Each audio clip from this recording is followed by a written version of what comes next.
I'm Emma Watson. We have an urgent mission to complete by 2030, and I really need your help. We need to fight global inequality, end extreme poverty, and respect our planet. Watch this film to find out how you can use your creativity and power to help us achieve these goals. Thank you. I'm Emma Watson. We have an urgent mission to complete by 2030. Hello? And I really need your help. Are you there? We need to fight. I was just saying that we have to use our creative superpowers to achieve the United Nations global goals. Watch this film to find out how you can Although use the your Earth is just a creativity and tiny power speck to help in us space, achieve these it goals. seems enormous to us when we're on it. I'm Emma Watson.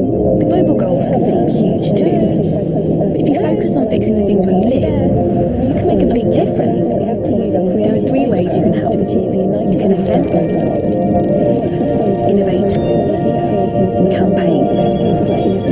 So buckle up and let's take a lightning flight around the world to see what young people are doing already.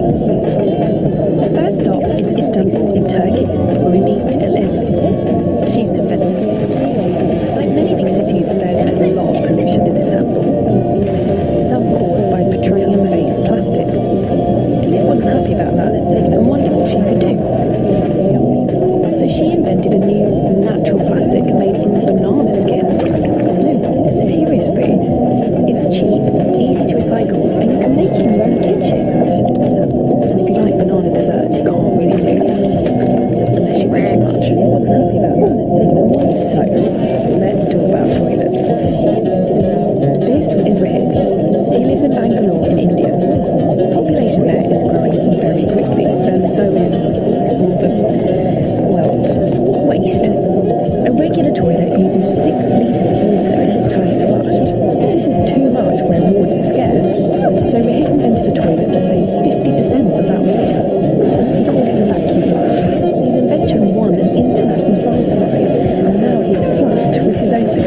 ensure access to affordable, reliable, sustainable, and modern energy for all. Decent work and economic growth. Promote sustained, inclusive, and sustainable economic growth, full and productive employment, and decent work for all. Industry, innovation, and infrastructure. Build resilient infrastructure, promote inclusive and sustainable industrialization, and foster innovation. Reduce inequalities. Reduce income inequality within and among countries. Sustainable cities and communities. Make cities and human settlements inclusive, safe, resilient, and sustainable. Responsible consumption and production. Ensure sustainable consumption and production patterns. Climate action. Take urgent action to combat climate change and its impacts by regulating emissions and promoting developments in renewable energy. Life below water. Conserve and sustainably use the oceans, seas, and marine resources for sustainable development. Life on land. Protect, restore, and promote sustainable use of terrestrial ecosystems, sustainably manage forests, combat desertification, and halt and reverse land degradation, and halt biodiversity loss. Peace, justice, and strong institutions. Promote peaceful and inclusive societies for sustainable development. Provide access to justice for all, and build effective, accountable, and inclusive institutions at all levels. Partnerships for the goals. Strengthen the means of implementation and revitalize the global partnership for sustainable development. Learn more about SDGC/A by visiting www.sdgcafrica.org. Stay connected through Twitter @SDGCAfrica and Facebook through our page, the Sustainable Development Goals Center for Africa.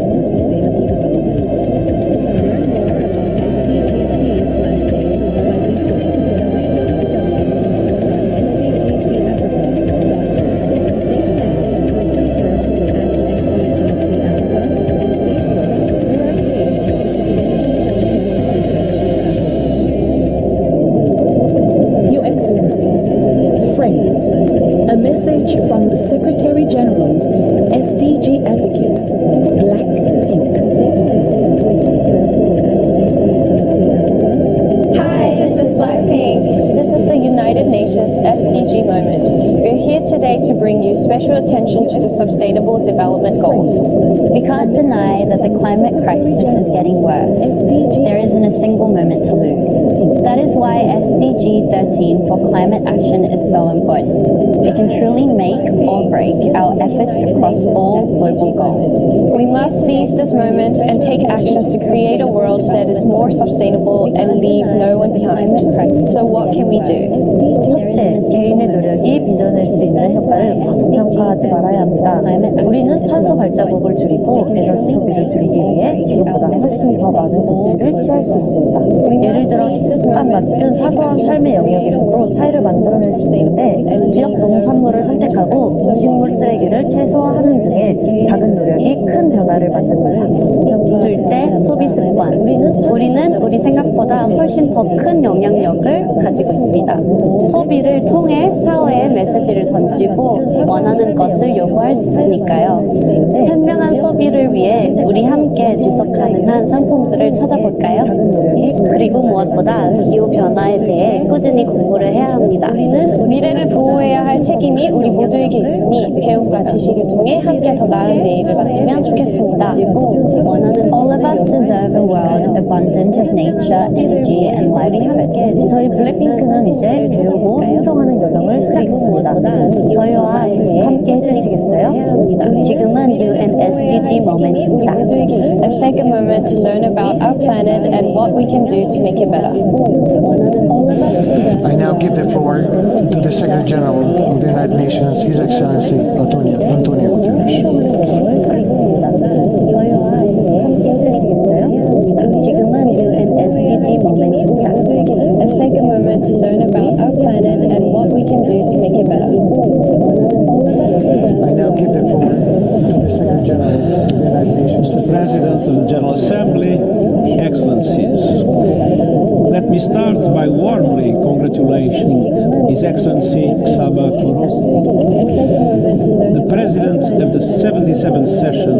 General Assembly. Mr. President, your acceptance speech provided an inspiring motto to guide your stewardship of this Assembly. I quote, "Solutions through solidarity, sustainability, and science." End of quote.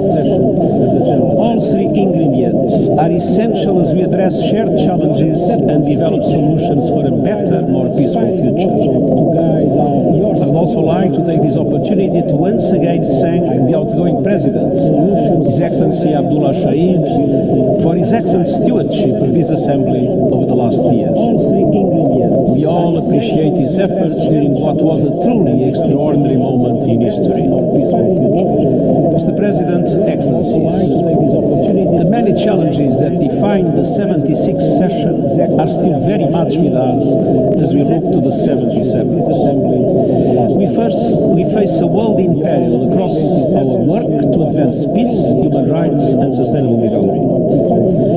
From conflicts and climate change to a broken global financial system that is failing developing countries, to poverty, inequality, and hunger, to divisions and mistrust, addressing common challenges will require continued solidarity as we demonstrate the great promise and potential of this organization.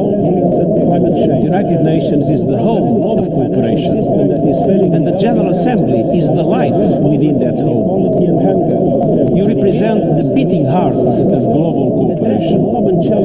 The months ahead will continue testing the strength and durability of the multilateral system this organization represents. And the world is looking to the members of the Assembly to use all the tools at your disposal to negotiate and forge consensus and solutions. Debate, deliberation, diplomacy. These eternal tools represent the best pathway to a better, more peaceful world. Mr. President, the 77th session must be a moment of transformation for people and planet alike. The time is now, and you can count on my full support to the work of this Assembly in the year ahead. Thank you.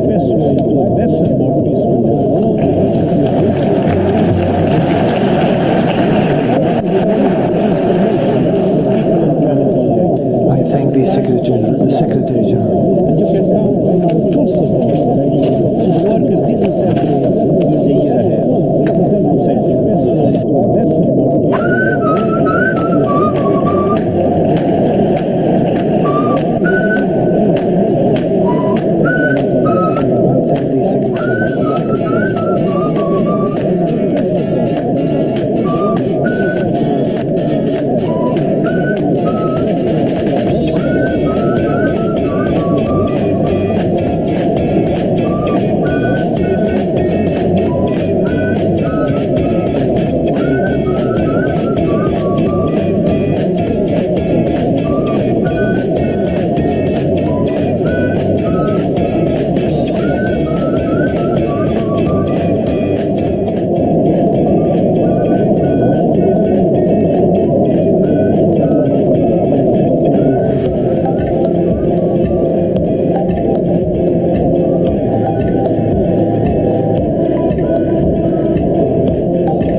Texas, and today I'm going to talk a little bit about my nonprofit, We Are Love Foundation, and the work we are accomplishing in strengthening our community. So first, a bit about me. Hi everyone. As I previously mentioned, my name is Ashley Chimalakuzi. I'm the Executive Director of the We Are Love Foundation and also the founder of the We Are Women Initiative, a program founded under We Are Love and that I also plan to speak about today later in the presentation.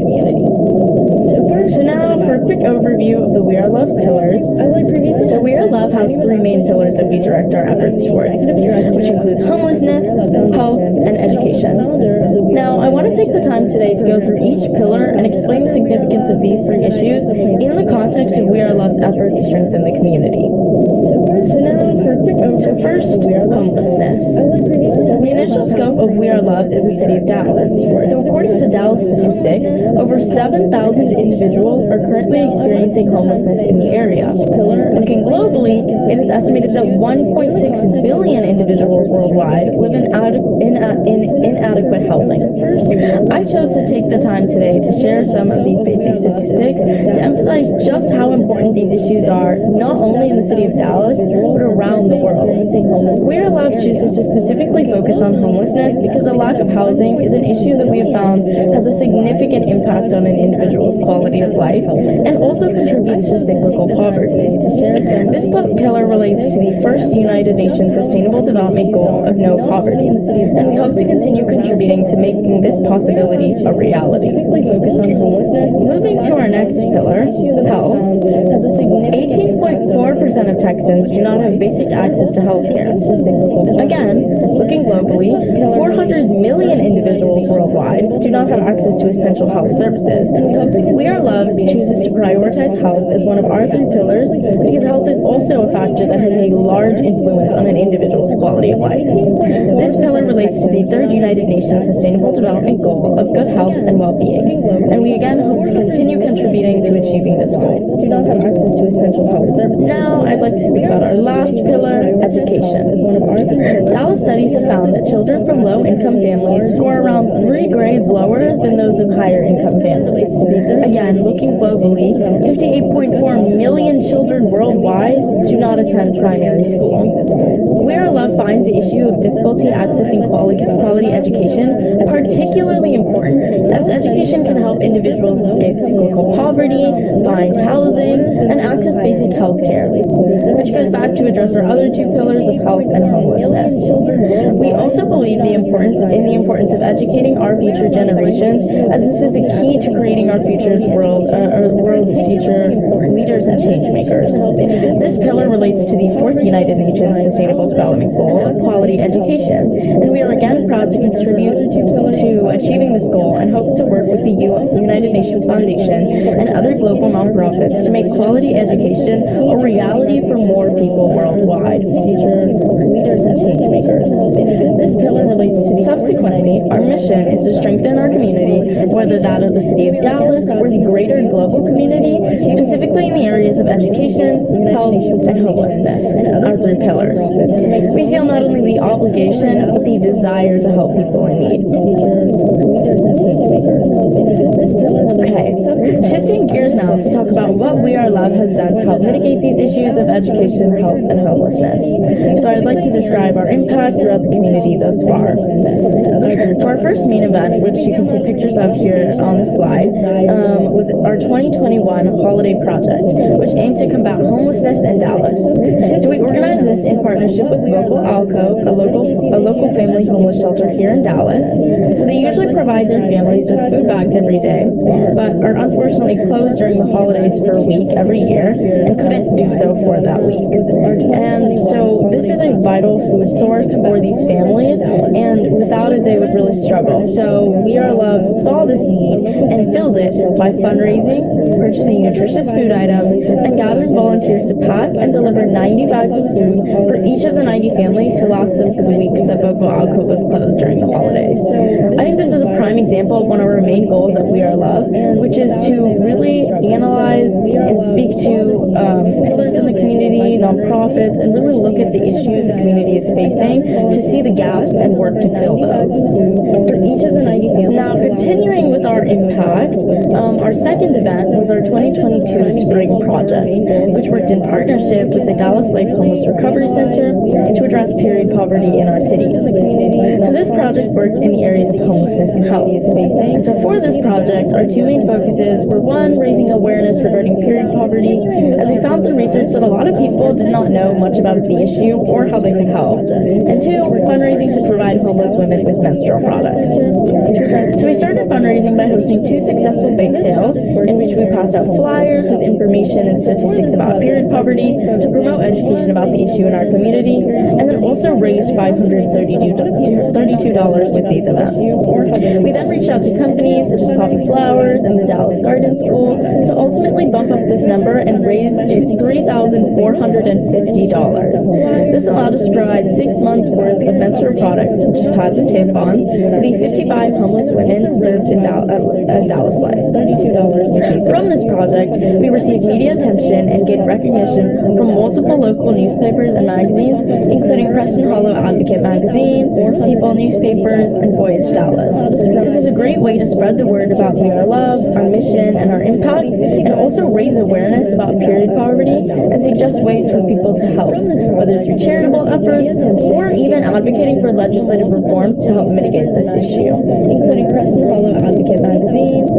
On a similar note, this project made me realize the lack of awareness specifically surrounding women's health. I then decided to form a separate program under We Are Love called the We Are Women Initiative to spread awareness about major women's health issues and work to address them. With this initiative, I hope to plan and execute projects similar to what We Are Love currently does, but also call for global and widespread legislative reform to promote women's health worldwide. I think legislative reform and societal reform is a large part of promoting women's health worldwide, because with this initiative, advocating for legislative reform to combat things like the pink tax or the tampon tax can really help, for example, with mitigating period poverty worldwide. And things like this for specific different women's health issues is what I aim to achieve through We Are Women. And so We Are Women's mission goes hand in hand with the 5th and 10th United Nations Sustainable Development Goals of gender equality and overall reduced inequality. And we hope to aid the United Nations and greater global community in achieving this goal. So now, going forward, We Are Women. So in terms of future plans, We Are Love and I are extremely excited for the opportunities the future holds.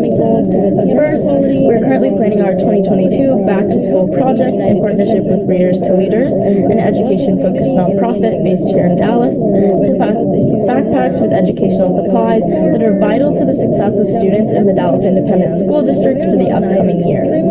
So secondly, I am currently in contact with a network of my peers around the city to expand We Are Love and engage more with the community and strengthen the community more.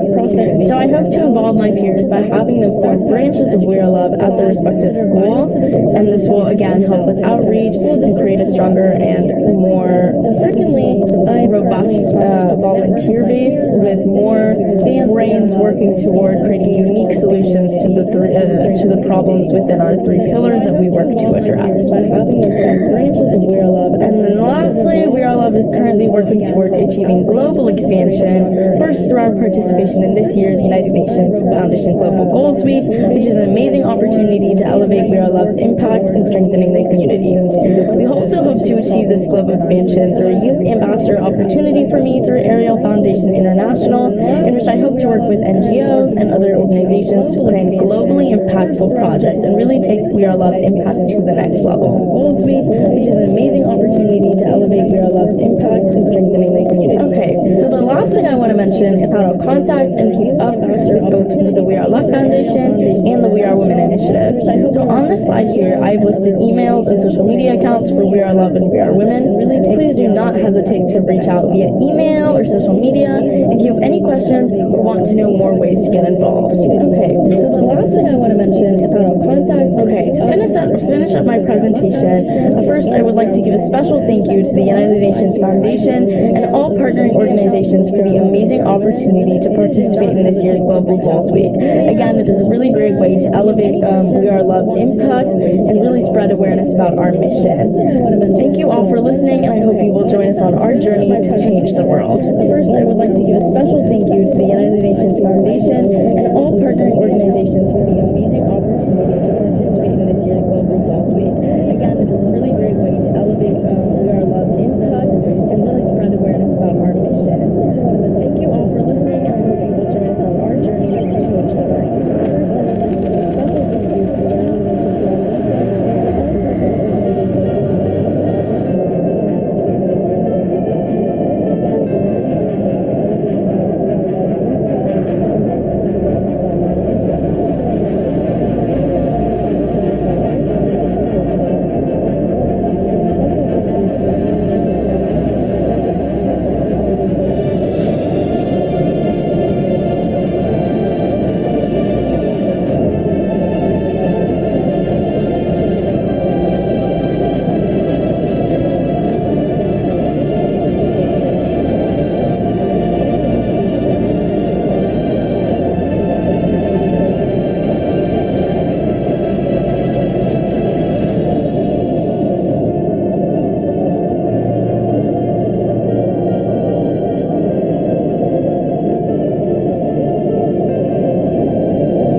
towards the global goals and changing the world for the better.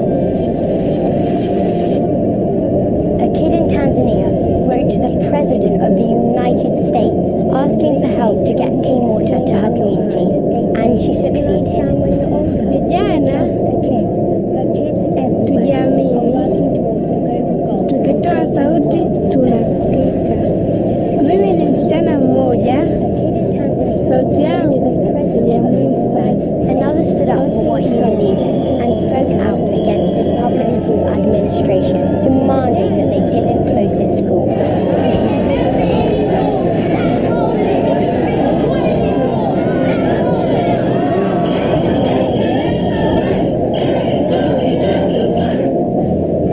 A schoolgirl campaigned against period poverty and persuaded her government to tackle the issue. Everyone should get an education, and if periods are holding us back, we have a serious problem.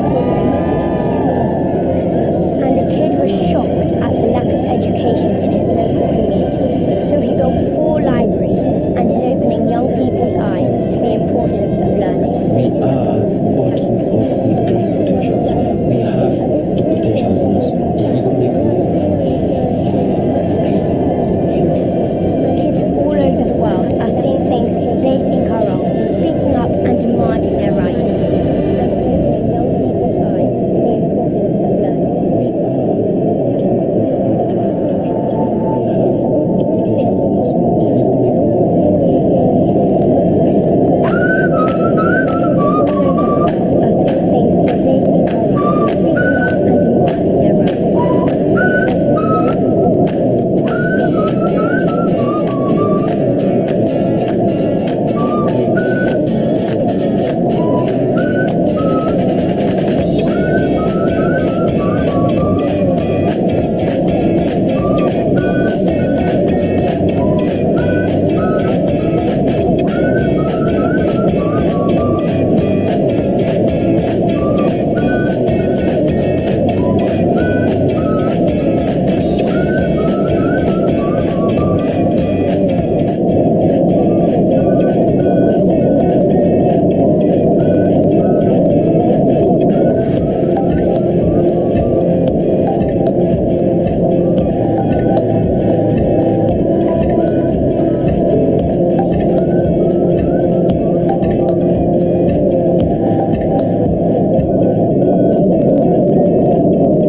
So, hello everyone, my name is Vladimir Abdulin, and it's my speech about child labor and disinformation.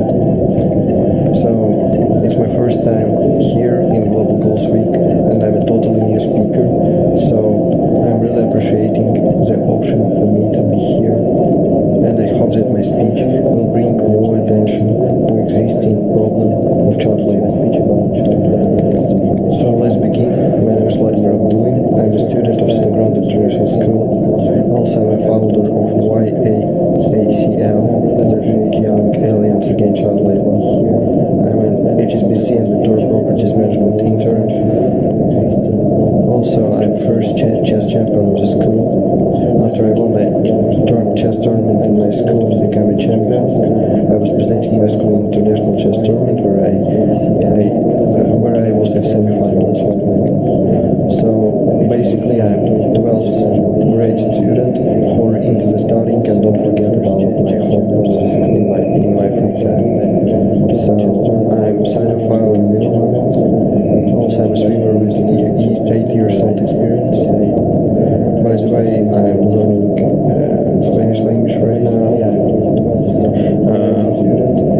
I received B2 level, and I hope that at the end of the year I will receive C1 level. I'm also a fan of boxing, volleyball, soccer, and basketball, and many other types of sports. So let's start with my Young Alliance Against Child Labor. So I will briefly explain to you what is our alliance about. So here a brief explanation about our missions. So our biggest mission is to attract the attention of the world to the problem of child labor. Every member of our alliance is very sensitive about the problem of iniquity and the children who need to work instead of receiving a good education. Our alliance is looking for teenage users of the articles who have idea how to improve our world and get rid of the existing problem of child labor. If you are ready to share your thoughts with the world, we are welcoming you in our alliance. Our alliance is always ready to take in new participants. Get on written now and help us to establish social justice. So I will put a link to my alliance website at the end of the presentation. So who is interested to participate, ready to send us a request. So basically, we are always, as I said, looking for new participants, and your voice is really important for not just only for us, but for the whole world. So, reviews about our organization. Alex Lincoln, a student, said that I'm really grateful to lives that live in good conditions. So I want to be sure that every child on the planet will have a good childhood. Maria Wood, who is a parent of my classmate, said that I think that these teenagers are doing a totally right and important thing for the world. I wish that the problem of child labor will be solved soon. And Jack Smith, teacher from our school, said, I really hope that this project will become really popular and receive an attention of the public. So, our objectives. Our main objectives are EEPCC. That means promoting equity, to give a chance on education, to improve working conditions, and to bring a happy childhood for everyone.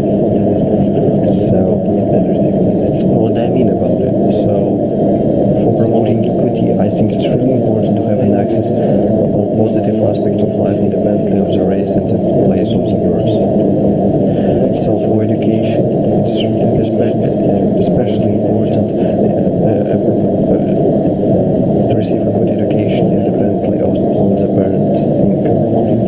Improvement in working conditions. To improve working conditions in the regions where the government and the companies don't fulfill their obligations. And happy childhood. I mean, to give every child a happy childhood. So basically, that are our main objectives. Of course, we will have some more, but it's like the main things that our alliance is following. So here it's a little bit more information about it. So improvement in working conditions. I mean that if children are ready to work and want to earn their own money, it needs to be some strict rules about the amount of working hours a week and a totally ban of handwork for small children. So basically, it will be. I think that it should be only some works allowed for children, such as selling products or writing a book or something else. So also another problem is promoting equity. I mean, our alliance is fighting against racism and other forms of discrimination of different races, genders, and orientations.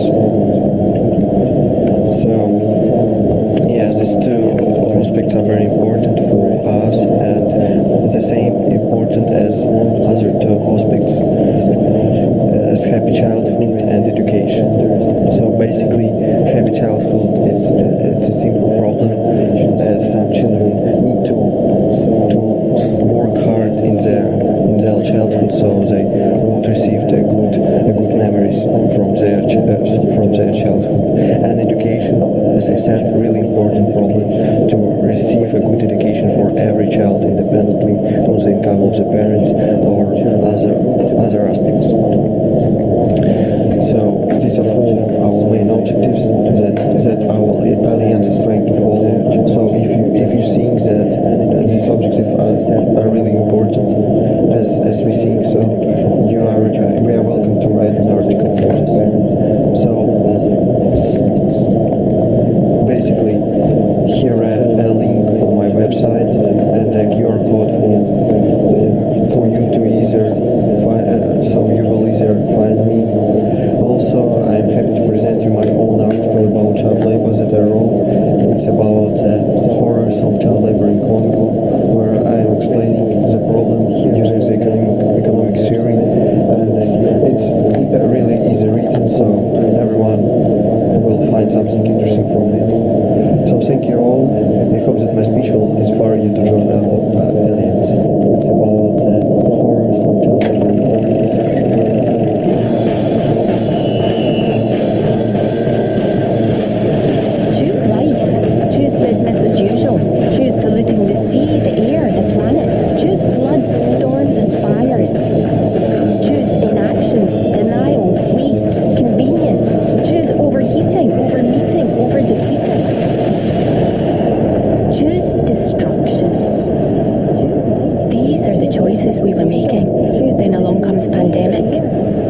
少しずつ変えてきています。白衣小5年の梅川さなです。細江春です。赤坂和音です。今日は SDGs 新聞の記者として商店街に行ってきます。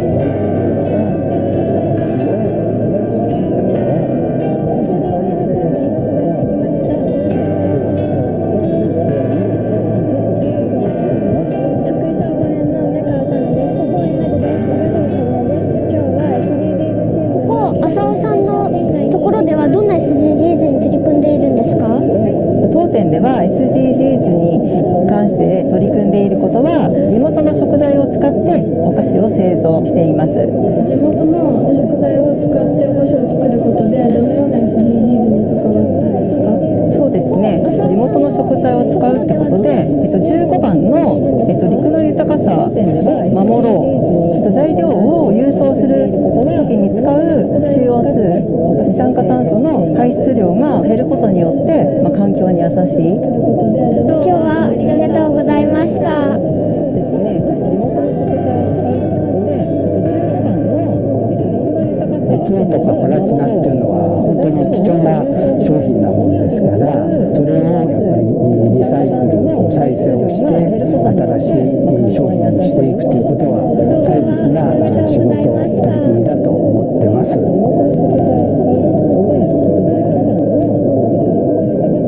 かなえさんはさ、14番の15じゃない？15番が土に帰るポットで、14番がレジ袋やね。浅尾さんのところやったら、元の農家さんの思いを生かしてお菓子を作るって書いてあるから、住み続けられる街づくりを入っとるんじゃない？この新聞はかなえさんのことを書いています。今までのポットはそのまま残って地球にマイナスなことをしとったけど、これは地球にとっていいことをしとったから、そういう驚いたことをいろいろ書いてみました。それぞれの思いとかがあって、いろいろ工夫してやっているってことが分かったので、私も SDGs を身の回りでどんな風にやっているのかまた調べていきたいなと思いました。相手の気持ちを考えたり、環境に優しいものを作っとったり、これから私も積極的に SDGs に参加したりしようと思いました。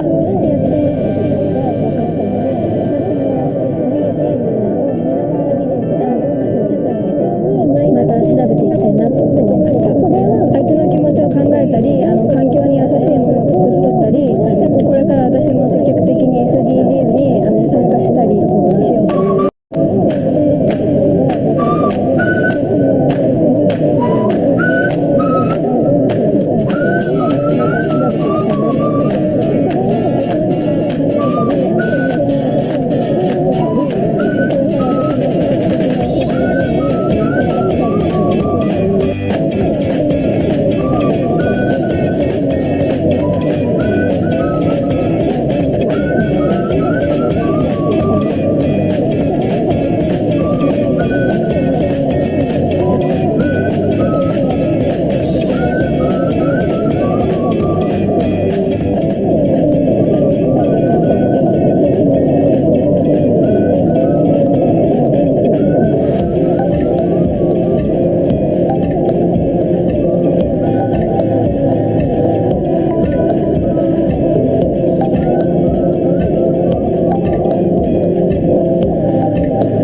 I was also nominated as co-director of the Young Pioneers Forum, specifically the Start Me Up Hong Kong Festival, and I'm currently delegate of the Young God Youth Delegate Program. I've been involved in the future. I hope to be able to contribute to the foundation of a new greenhouse gas mitigation strategy. I was also nominated as co-director of the Young Pioneers Forum. Now, I'll briefly explain the context of climate disinformation. Climate disinformation is nothing new. It has been promoted by certain groups over the past few decades. However, during the time of what I call the social media age, climate disinformation has taken new viral forms to easily disseminate inaccurate and deceiving information. Specifically, Facebook has become a breeding ground for climate disinformation, with a study finding that disinformation posts on Facebook rack up 25 million estimated views in President Biden's first 2 months in office. Not only is it Facebook, researchers from the Massachusetts Institute of Technology have pointed out that fake news travels 6 times faster than true stories on Twitter. Outside of social media, news networks such as Fox News has also shared 3 posts with fact-checked climate and energy misinformation during 2021. The more traditional form of climate disinformation has been promoted by major fossil fuel industries since the late 1900s. For instance, major oil and gas company Exxon has been practicing climate disinformation since the 1960s and 70s. Exxon was sued by the New York Attorney General in 2015 and is under investigation by the Massachusetts Attorney General for deceptive practices and potential fraud. Many other fossil fuel industries continue to downplay the impacts and existence of climate change, despite them lacking any scientific evidence to back their claims. With this context in mind, I have founded Real Warming, which is an online website aimed to tackle climate disinformation to downplay the impacts and existence of climate change. These are some snapshots of the website. This page is the homepage. With this context in mind, I have found this page is one of the pages for the strands of my project. These are some snapshots. Now, I'll move on to the aim of this project. Real Warming seeks to identify 3 inroads to deliver holistic impact towards advancing a net zero future. Real Warming specifically focuses on the nexus between climate change and disinformation, aiming to initiate, inspire, and innovate to tackle climate disinformation. Seeks to identify 3 inroads to deliver holistic impact towards advancing. The first strand is initiate. The main objective of this strand is to educate people about climate disinformation through online articles. Specifically, this involves educating tips on how to avoid climate disinformation and a review of must-read sources on the real impact of climate change. Some of the must-read sources include an IPCC report on climate change and a recent article by the World Economic Forum regarding climate change impacts. A firm understanding of the real impacts of climate change and the tips to avoid climate disinformation will not only help to diminish the vulnerability to disinformation, but will also initiate productive climate change conversations. Economic Forum regarding climate change impacts. The second strand is inspire. Inspiring involves spreading awareness and publicity of climate disinformation, such as greenwash and climate change denial campaigns, so that people are more cognizant of climate disinformation that they are exposed to. This strand includes the creation of articles linking to real disinformation campaigns, improving that information is wrong. In other words, debunking these campaigns. Examples of disinformation campaigns that I have investigated include McDonald's and Coca-Cola for greenwashing. greenwashing, inclusive, or their climate change denial campaigns. Spreading awareness that Fortune 500 companies are guilty of climate disinformation. Real warming intends to inspire people to join the war against climate disinformation. McDonald's and Coca-Cola are greenwashing, inclusive, or their climate. Third strand is innovate. The strand involves a review of existing startup companies that are tackling the issue of disinformation, as well as sharing thoughts on these startup companies through an online showcase. These logos below are some of the many startup companies that are combating disinformation and fake news through innovative methods. Many of them are AI-powered and excel in detecting online disinformation through their massive database and algorithms. These logos below are some of the having viewers acknowledge these efforts made by startups will help to innovate new tactics to combat disinformation. Many of them are AI-powered and excel in detecting. Lastly, I'll conclude by explaining my projections and future methods of impact. Publishing Real Warming during September by Real Warming aims to achieve a total of 1,000 views by the end of October and November. Hopefully, by December 2022, Real Warming will achieve a total of 3,000 to 4,000 views with 100 unique visitors per day. Real Warming aims to achieve a total of 1,000 views by the end. To increase the scale of impact, I intend to launch research projects regarding climate change disinformation to 4,000 views. This will primarily focus on climate disinformation on social media platforms. I'll also promote Real Warming on online communities to leverage publicity and increase view count. This will be more about social media posts and advertising. Other methods of impact include bi-weekly or monthly updates of articles regarding climate change disinformation, as well as collaboration with NGOs or other climate disinformation startups to boost recognition and impact. Thank you for listening to my presentation, and I hope you will also be aware of climate disinformation whenever you encounter them in the future, as well as collaboration with NGOs or other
communication for Project STAR. I'm also part of another club called Amnesty about me.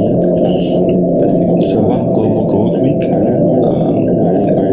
it's about how the countries of the UN have made universal promise to leave no one behind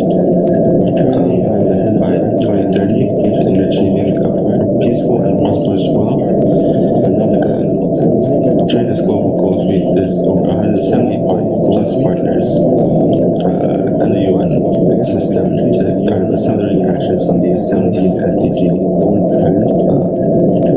And it's also an opportunity to speak out as one voice, share ideas, and transform into solutions in the fight to recover better from global challenges. So, a little bit of the problem that Project STAR is tackling. So, first of all, I want you to take a guess. How many people do you think have disabilities globally in the fight to recover better? The answer is 240 million children with disabilities. To me, that was a very surprisingly large number. And also nearly 140,000 children in Thailand have disabilities. And of course, it's no surprise that children with disabilities are disadvantaged in most aspects of their lives. Compared to children without disabilities. And this also makes them the most vulnerable groups and also have the least opportunities in many different aspects. For example, as shown here, through education and healthcare, as 38% of them are out of school. 27% do not have access to health promotion services, and 4% do not have access to medical treatment at all. And finally, last but not least, most of these children live in poor households. And of course, through education, disabled children can be disadvantaged in many ways as they have their stigma and discrimination, and there also may be abuse, neglect, and exploitation. Last but not least, most of these children, which is a very, very big problem. And of course, this is an issue that has to be addressed. Through our work in Project STAR, we are basically addressing two main SDGs, which is 4, quality education, and 10, reduce inequalities. So more about Project STAR. The objectives of Project STAR are mainly helping children with disabilities by fundraising. So children with disabilities include physical disabilities, but also mental disabilities. And of course, we want to spread awareness about this problem more, not only in our school, but across Thailand. And we also want to provide classroom materials for the disabled children's homes, which is something that we are working on this year, as well as designing efficient learning materials about this problem more, not only in our school, but so who does Project STAR target? So of course we target the children, the disabled children, mainly in Bangkok, but we have also wanted to try to help maybe disabled children in rural areas too. So of course, as a social impact project, we Project STAR are supporting students who are eager to help those who are less fortunate, believe they can make a difference in the disabled children's lives, and want to raise awareness about the issues that they are tackling in rural areas too. So how does Project STAR work?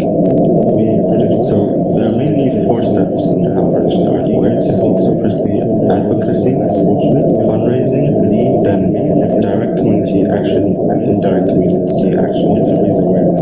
And over the past years, we have done many different activities in terms of community actions, some of which I will show later on. But they also include things like donation of classroom materials, and then actually visiting those children's homes and teaching them English. Over the past years, we have done many. So in terms of our latest progress updates, firstly, this year over 70 members have joined the club from years 7 to 13, which is great because we want a lot more involvement in the secondary school, and it's amazing to see how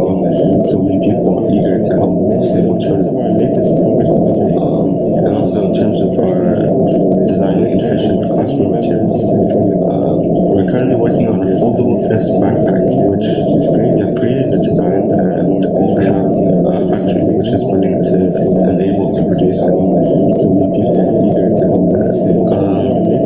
And finally, we have our new partnership with TCDF. So a little bit more about TCDF. So it's a Thai Child Development Foundation. And basically, it's an amazing foundation that supports and helps children with disabilities. And finally, they have the same main goals as us, which is to take care of children with TCDF, both in the medical side and also educational side. And basically, it's an amazing foundation. So how the project started? So in the short term, they plan to organize more fundraising events. For example, in the past we have done music shows, also talent shows, and many other activities. And also we want to provide more fun and interactive events within meetings. So competitions, games, topics, discussions, and recently we have included Kahoots or quizzes to test the understanding of people in our club. Many other activities. Also donation using our club's budget and raising extra funds through fundraising is another important short-term goal. And expand our presence online, for example, improving our website and social media. And for the long term, we want to recruit new members, particularly those in Key Stage 3 or Year 7 to 9, to pass on the club and play a larger role in our presence online, our club, improving our website, and of course we want to have more possible trips outside of our club members to make direct impacts with organizations. So in terms of our past experiences, here are some pictures from a very successful past experiences. Of course, we want to have more possible trips outside. I'm very happy to say that all of our past trips have been a success, and they have reported that the children found it very entertaining. So how can youth engage? There are many ways where youth can support the work that we are carrying out for Project STAR, whether that be advocating for equality, building a community, collaborating with new partners, or designing new fundraising activities, and educating the underprivileged. All of these goals is what we are already doing in Project STAR. Thank you very much for listening. To find out more, please scan this QR code to take into our Project STAR Instagram page, design new fundraising activities, and educating the underprivileged. Thank you. All of these goals is what we are already doing in Project STAR.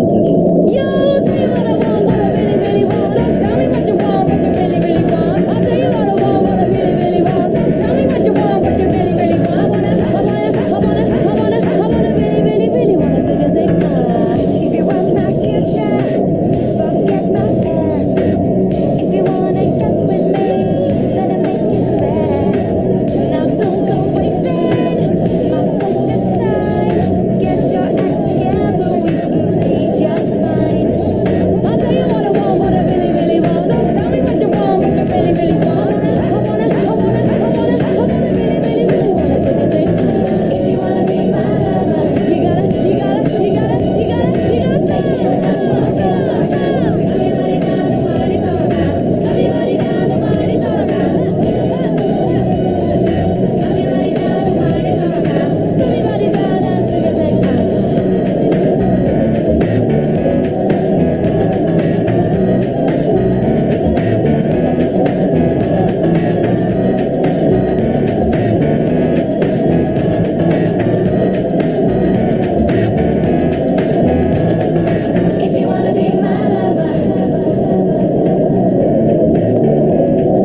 Arif Rehan, and I'm the founder and executive director of Sunlit, an organization that I've started in Mumbai, India, that is used to help empower community and illuminate lightless places all across India and the state of Maharashtra. I'm incredibly glad to present this to you today, and I'm so thankful and grateful for Global Goals Week to choose me as a fellow. My name is Arif Rehan, and before I get into more about Sunlit, I'd like to tell you more about it. Global Goals Week.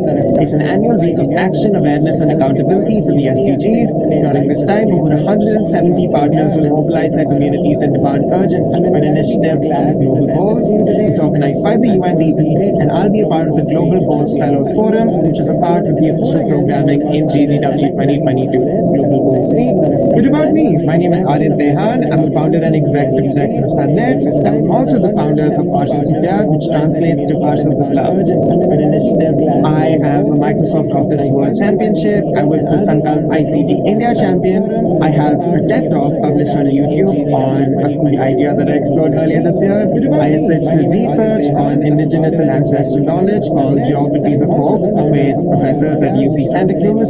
I did independent research on pollution policy in Delhi and the GRAP, which is the Graded Response Action Plan, and negotiated model users' rights from the IISA for choosing the most efficient system for making pollution lesser in Delhi. And also, I'm a part of Youth and Adults, which is an organization where I run a podcast featuring conversations with over 15 indigenous leaders and youth activists worldwide. I'm passionate about electrical grid design, environmental justice, indigenous stewardship.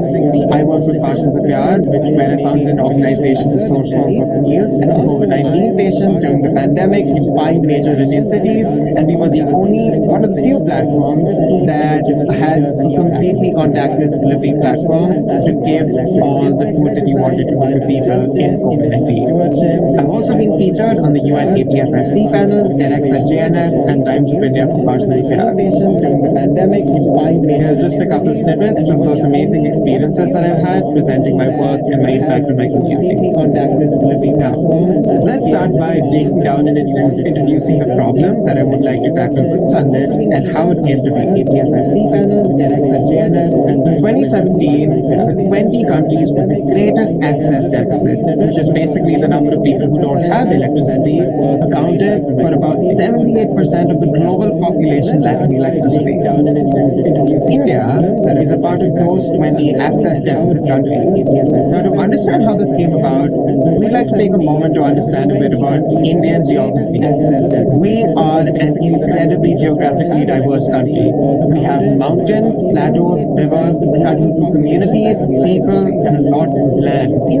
This is amazing, and it is good to us. What it also has made is give us obstacles to actually creating electrical grid systems and giving everyone sustainable and reliable sources of energy, especially covering that baseline. What this means is there are so many communities in unreachable areas that have zero access to electricity, and that's what we really want to try to tackle. The reason is because in an electrical grid, you need everything to be connected through a wire. And if you have a village that's located right smack dab in the middle of a valley, you simply can't throw a wire across the mountain and connect that village. It's just not that easy. So thinking about that, I was really, wondering what we could do to change that. And that's when it hit me. And if you have a village that's 5 grids, thinking about that has really helped me innovate about a new way of thinking and powering cities and especially rural communities. Thinking about that, before we continue on from this question, let's try and see some other questions that arise when you ask why grids. And that's when it hit me. If not grids, then what? What is the advantage of this new system that you thought of? Finally, how do we afford this system? Let's try and explore that. So the first question, if not a grid, then what? The first thing that comes to the mind to many of us is an off-grid system, which is basically making a grid of your own in any location. And recently, it wasn't possible because you need coal power plants or fossil fuel power plants, but renewable energy like solar energy has helped make off-grid systems like this incredibly especially for many of us. Now, I'm not exactly talking about this. The problem with such a system is, especially in villages, in my state, we get record-breaking hurricanes, typhoons, and cyclones every single year. Along with being in an unreachable area and the amount of cost that it takes to set up such a system, wires get spoiled, panels break, and this system is incredibly fragile for rural communities in India. If not this, then what? I thought, let's completely dissociate ourselves from the idea of what a grid is. Instead, let's try and think about what else we can make. A grid is essentially connecting a main source of power to your utility and the appliance that's actually going to give you the service that you're going to use. So if we just try and couple those two things in, we get a new system.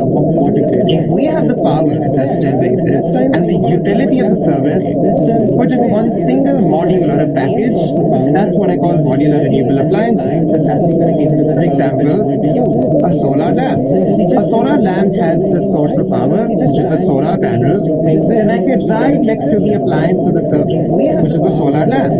So you don't have to have an extensive grid, you don't have to have large amounts of load and battery and storages that usually cost a lot, especially in solar systems. Instead, you have your service right connected to the power source, which reduces costs significantly. Another example, which I'll be talking about later, is a 3-bulb system.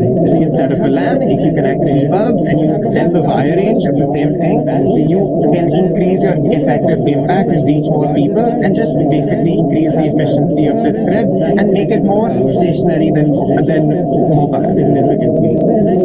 Now, thinking about modular renewable energy and these appliances, in what way are they even better? Let me tell you.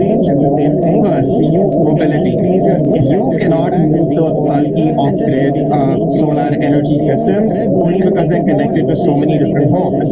We still have nomadic communities.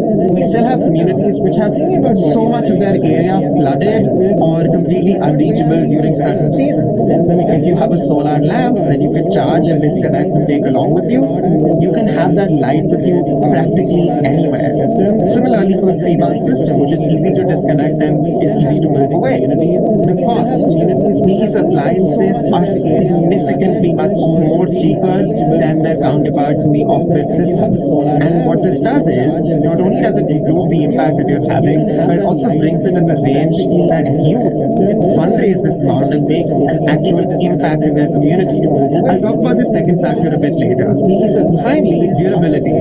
As compared to the off-grid counterparts, as I spoke about, these aren't as susceptible to environmental factors as rain and certain things, and are much more easier to handle as they're mobile appliances. And also, if they get damaged, you don't have a hefty maintenance cost. They can either just be replaced or they can be easily repaired by contacting the manufacturer. Finally, let's talk about cost. How do we afford such technologies? And so I've taken a short case study of actually what our project is dealing with right now. So the average cost for an off-grid solar system, the one picture I showed you earlier, for example, a 1 kilowatt off-grid system with a 12-volt potential, will cost you around 50,000 rupees, which is approximately $630 US. Now this is an incredibly conservative number. You can find much higher rates than this, but that's taken as an average from multiple sources that have been linked below. A modular appliance, on the other hand, a mini LED lantern, as shown earlier, will cost you just 1,000 rupees per unit, which is around 12 USD. A solar home lighting system that is 3 bulbs will cost 2,500 per unit, which is 30 USD approximately. So what this means is that for the cost of one kilowatt off-grid system, we can get 30 solar lanterns and 10 3-bulb home lighting systems, tripling the impact that you're actually having. Isn't that amazing? That's where Sunlit was born. Sunlit encourages youth to generate funding to light villages in India through modular solar powered appliances like the lamps, solar street lights, solar lanterns, and even heaters instead of the conventional grids. This allows you to access this sort of latent market of renewable energy and renewable action that helps so many communities in such innumerable ways. So let me tell you this 3-step process through which Sunlit works. First, Sunlit connects with the lightless off-grid communities or rural communities that are in need of the utility that they want, so it's lighting, heat, and we sort of start doing research about what their need is, determining how much will be best for them, and we do that initial research. After that, we start crowdfunding money for the determined need that we have, and after we reach that, we start purchasing them. We already are in contact with local manufacturers and vendors, and all we need to do is arrange the procurement of the products, the delivery, and finally the distribution and assimilation. After products have been distributed, we even educate community members on how to use them and how to maintain and upkeep the products that they have. That's how we illuminate unreachable locations through low cost and sustainable means. How will Sunlit grow? We have a lot of aspects that we can branch into. We're still a new initiative, and hence we have a lot that we can explore. Vertically, we mean deepening the scope of our solution. Currently, Sunlit only covers light, but as another UN SDG goal states, moving away from biomass for cooking is an amazing thing that is required for multiple low-developed countries or non-developed countries. So extending our coverage to heaters, radios, pumps, all powered by solar energy and all still modular is something that we can still do. Appointing community representatives in the village to have periodic check-ins to increase our relationship with the community is something that we want to look into. And finally, we want to negotiate our long-term contracts with local suppliers. So next time we have an initiative in a similar area, we have lesser costs endured and we can increase our effectiveness. Horizontally, if you look at it, Sunlit is a modular initiative for modular solutions. And this essential basis or model can be transferred to any location where there's a need.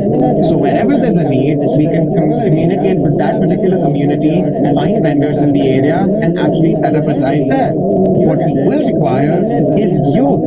So we want to create that youth network all across India and the world where they bring their lived experiences and find out the need in their community and notify us so we can set up a drive for their location. I'm currently working on this right now and actually set up a drive there. Collective impact. How does Sunlit advance global goals? The people, by having increased youth engagement in renewable energy projects, we're doing something that hasn't really been explored before. We're making communities safer, more productive and more reachable by giving affordable lighting to them, which is a big resource for the planet. By not giving unsustainable means that would require fuel or biomass, we're giving renewable lighting systems, which effectively gives them a carbon-free lighting source or a carbon-free energy source, which is amazing for climate change. And finally, pollution issues that are caused by inefficient biomass use or wood burning for lighting or cooking will be negated and improves the health of people for prosperity. Sunlit targets schools and vocational centers as the first places where we want to install solar lights and solar lamps so that we can allow children, farmers, parents to enroll in educational courses and improve the quality of life and boost the economy and improve the health of people. This is where Sunlit is right now. Sunlit is working on the first project where we're providing solar illumination to a school in a lightless village in Raigad, which is in Maharashtra. We have already fundraised 60,000 rupees from crowdfunding platforms, and we're currently in the process of arranging delivery of appliances to the community through our local vendors and suppliers. Soon, we will be sending volunteers to install products and educate the community about long-term use and set up a points of contact. That's where we are right now. This is the first time that we're actually testing our product and seeing the actual scope, and we're really seeing a lot of promise. We have had the community be incredibly grateful for us, and we think we're going to be making a really good impact there. I'd like to start by saying thank you very, very much to Global Goals Week to allow me on this platform and appointing me as a Global Goals Nations Fellow in the forum. You are helping empower a community of incredibly bright, enchanted, and incredibly focused students who are working to make their community in Mumbai greener, cleaner, and more sustainable. Finally, Sunlit is still a work in progress, and we really want to hear more from you.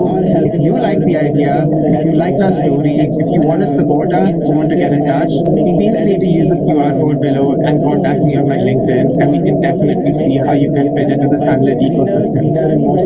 So yeah, thank you so much for attending my presentation, and I hope you enjoy. And we really want to hear more from you. If you like the idea, if you like our idea, if you want to support us, want to get in touch, feel free to use the QR code below and contact me on my LinkedIn, and we can definitely see how you can fit into the Sunlit ecosystem. So yeah,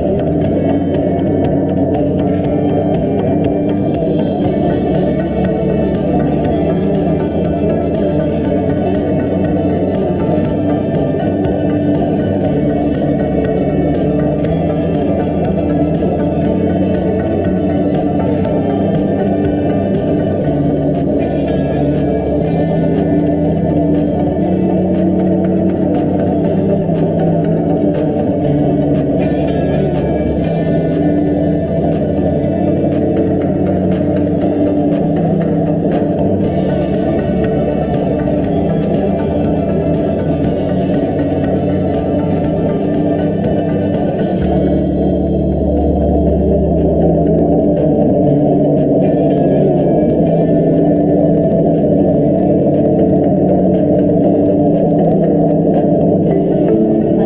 K-pop superstars Blackpink and American poet Amanda Gorman urge members of the United Nations to take action on climate change. Gorman reads a new poem in the UN General Assembly chamber in New York. I challenge you to heed this call. I dare you to shape our fate. Above all, I dare you to do good so that the world might be great. Gorman reads and Blackpink, who are UN advocates for the Sustainable Development Goals, virtually urge people to decrease energy consumption, choose local produce, and cut food waste. We must seize this moment and take actions to create a world that is more sustainable and leave no one behind.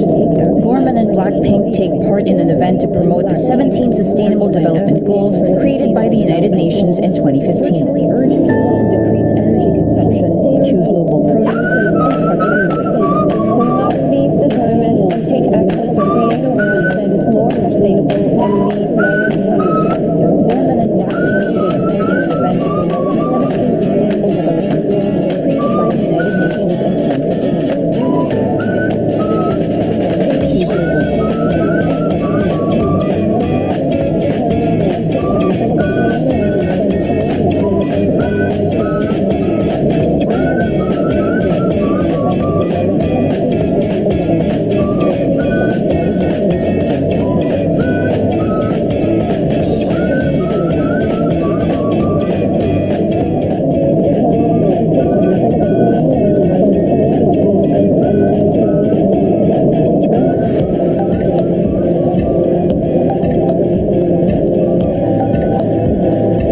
in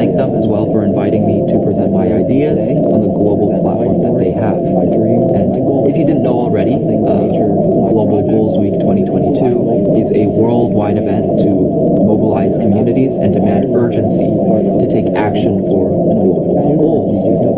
It accelerates and supports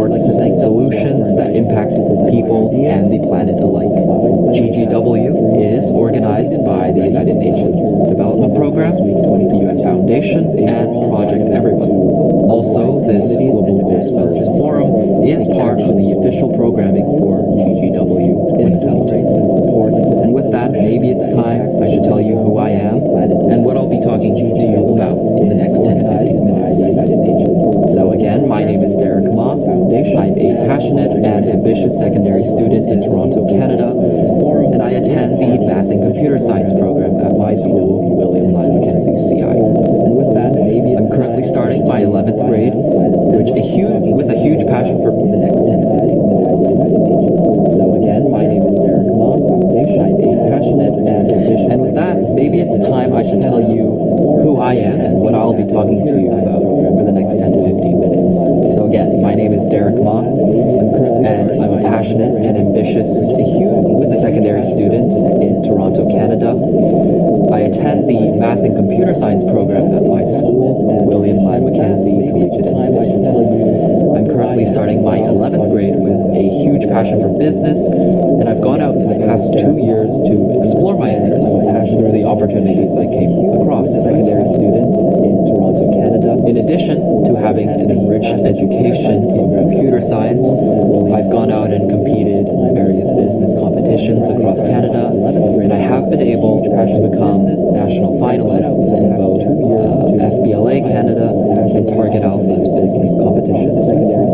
In addition to this, with the support of my parents, I was able to complete my AP Macroeconomics, Microeconomics, and AP CSA exams with all fives, fortunately. And I also took it upon myself to go out and learn as much as I could on my own.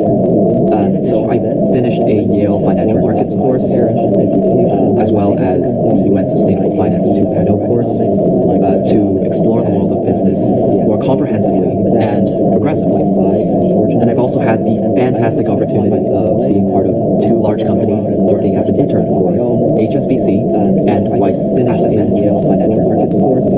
On the other hand, I really enjoy visual arts, computer technology, and on occasion, music as well.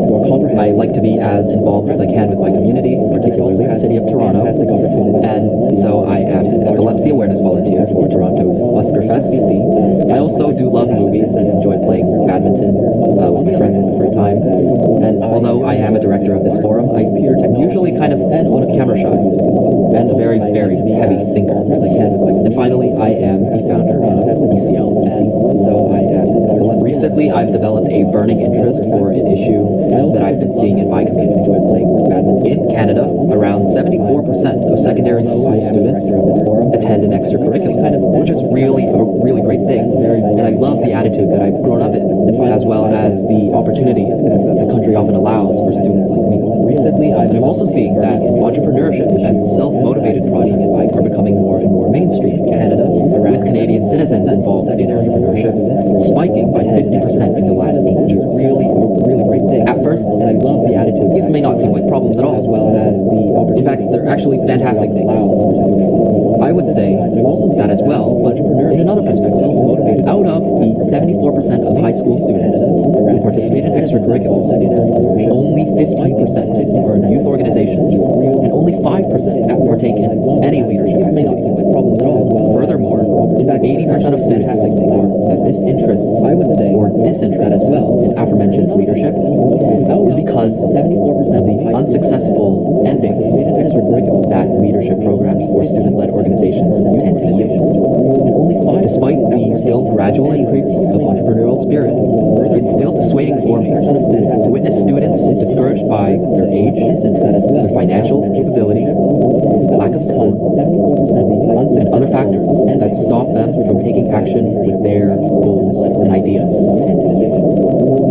This is particularly close to home for me because some of those high-achieving students I'm talking about learn in the same classroom that I do.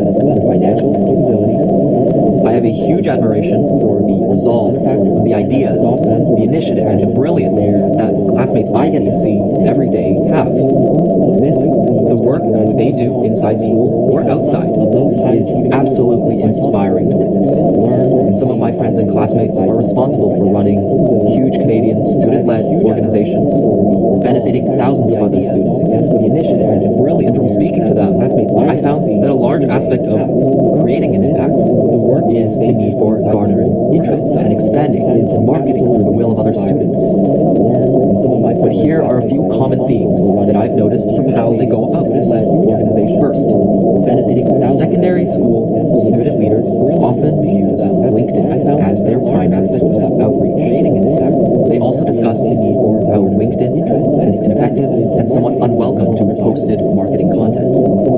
As well, one of the largest barriers that they say for expansion is reaching beyond the city or province of origin. And finally, from the many figures that I've gathered, the average engagement of social media for student-led organizations tends to be around 300 followers. And I know that the students put their best foot forward, and they can absolutely jaw-dropping effort to utilize online platforms as well as they can. But I ask myself, despite this, why doesn't social media or other online platforms end up working? Why is it that despite the organization's growth that the students have contributed to, they still need to actively search for their audience to utilize online platforms as well as they can? An issue that I'm particularly affected by is how there's so many ideas, so much effort and ingenuity, and yet so much inefficiency generated by the barriers that students face in creating their sustainable platform for continuous positive impact. And I decided that there has to be something that could alter the way that Canadian students and students all around the world even take this step in the direction of leadership. And so I'd like to introduce the idea I have for ECL. First, I absolutely have to thank the support of my family, since I don't think this would have developed anything more beyond an idea without their encouragement. As well, a fundamental motivation of ECL Easy is to be able to truly appreciate the incredible work done by secondary students and the boundless potential that they surprise me with. I absolutely have to thank the support of my family. Here are the two pillars that ECL Easy wishes to focus on, and one of them is the admiration for the student entrepreneurial spirit. Fundamental motivation. I have an immense respect for the young change makers, along with the incredible work done, and I feel that this warrants a reciprocating dedication and giving aid and expanding their platforms. It's all about helping in collaboration. And one of them, the other pillar, is to realize a desire for a platform of positive systemic change that students are able to act upon in the communities that they live in. I also want to delve into the practical execution of ECL Easy by describing the framework we have called Connect. In an abstract point of view, ECL Easy is meant to connect leaders to students. For the time boundary of a school year, I propose a series of exhibitions and forums in cities across Canada that demonstrate these student leaders and give them a more professional light to shine through. With my background in computer science, I also had the idea of building a new website platform that becomes the staple for Canadian students in secondary schools to engage with the community around them and see what everyone's doing. Furthermore, I want to develop a free, open source, accessible set of marketing tools that are effective for accommodating the specific needs of a student-led organization. And to address my points on the inefficiency of impact, I'd like to also act as the medium for bridging collective leaders' ventures and ideas and encouraging collaboration with everyone. To manage this, I want to extend communication to as many students as possible in schools across Canada. And to address my points, I am aware that everything has to start small despite the big dreams that I have. So I've developed a plan to scale these ideas. And firstly, I want to start school by school and run monthly or bi-monthly exhibition events of incredible student organizations. Another way of achieving horizontal scaling is to amass a list of willing organizations ready to be posted on a website prototype of ECL that I have. To vertically scale the aforementioned website prototype would be to make it as presentable presentable and as refined as possible to make it much more appealing to potential audiences. And I plan on doing this by amassing a team of skilled student web developers that will make an impressive platform for wide and mainstream usage. Finally, the arrangement of ambassador trips to secondary schools across the city, the province, and eventually the country will ensure large student retention with in-person and meaningful connections to the brand of ECLTZ. And through the methodical scaling and growth that I hope ECLTZ is able to achieve by the end of 2022, the goal would be for 100 or more students to be engaged in our events, for 20 youth-led organizations to benefit from our goals, and for 30 eco-advocates to be connected, as well for 3 global conversations to be organized, and for a combined 150 student attendance in investment forums. The goal would be, and finally, I'd like to see a 5% click-through rate for the actual student organizations that we want to be benefiting. 30 eco-advocates to be connected. And here is where I believe I can accept once more the gracious help from others. For one, governments and educational institutions would find it in their best interest to give us financial and technical support for institutional collaboration. This invites growth, student prosperity, and additional emerging leaders to come forward and participate even more. Next, I urge companies to invest in students. Capital is required for aspects of web development or conference event financing. I'd like to also reach out to foundations to offer your name and your platform to bolster the growth of student initiative in Canada. As well, I believe that established foundations can give very valuable advice to improve the concept of ECLEZ and to meet nonprofit organizations' needs better. I urge schools to support their students by endorsing this organization and even more so their local students to bolster the growth. Finally, I call upon my fellow students across Canada to develop a curiosity for extracurricular leadership and to explore beyond their perceived limits. The end goal is for widespread positive social action, and this in large part is our responsibility to take up. I call upon my fellow students. ECLEZ will forever be for the students and by the students. But even as I move beyond high school and maybe even into adulthood, I plan to continue to develop ECLEZ as my mark on the Canadian education system that I have grown up with. I hope that those of you who are watching are able to take something up the way that was valuable or thought-provoking from the presentation I've made. And again, I'm extremely grateful for the opportunity that Global Goals Week has given me. I'd like to thank everyone for your time and attention that I have grown up with. I hope that those of you who are watching are able to take something up the way that was valuable.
ideas and solutions to tackle worldwide issues from climate change to gender inequality. This annual week that joins across more than 170 plus partnerships together provide us a chance to discuss and work as a whole in order to take actions and raise awareness. It is also to accelerate actions on sustainable development goals, especially in the UN General Assembly High-Level Week. Its partners range from business, academia, and far more, including Global Citizen Capital, Google, and Nike. Here we make sure that no one is left behind in reaching the sustainable development agenda and that everyone has an equally important voice. So, about me. My name is Felicity Chu, and I'm currently a sixth form student studying in the United Kingdom. I've always been interested in scientific subjects, so in school I do biology, chemistry, and double math for my A levels. So, about me. As a child, I was a very common visitor to hospitals because I suffered from ventral plexus injury and I needed frequent therapies. So I performed my first surgery at the age of 8, come back to school with a plaster on my arm and realizing that I was a little different from everybody else in the class. And I remember I always had a sense of confusion and shame because of the injury, and I was so tired of all the type of therapies that I had to deal with. So later on, when I started to do biology, it was actually a type of self-discovery to me. I was able to relate myself to topics like nervous systems and stem cells, and was generally loving the world of the sciences. So my interest in biology, as I mentioned before, started in my childhood. Currently, I'm writing a review essay related to unconventional ways of treating Parkinson's disease, including caffeine, cannabis, and herbal medicines. I find doing such research meaningful and fulfilling, as PD is the second most common neurodegenerative disease among elderly, and that this is a great topic linking all sciences from genetic mutations and neuroinflammation receptors to topics such as dyshomeostasis. Well, other than that, I'm a big fan of genetics, and I managed to combine my mathematical skills to genetic algorithms by coding to model evolution. All sciences from chemistry allows me to look at interactions and structures of atoms in a molecular level.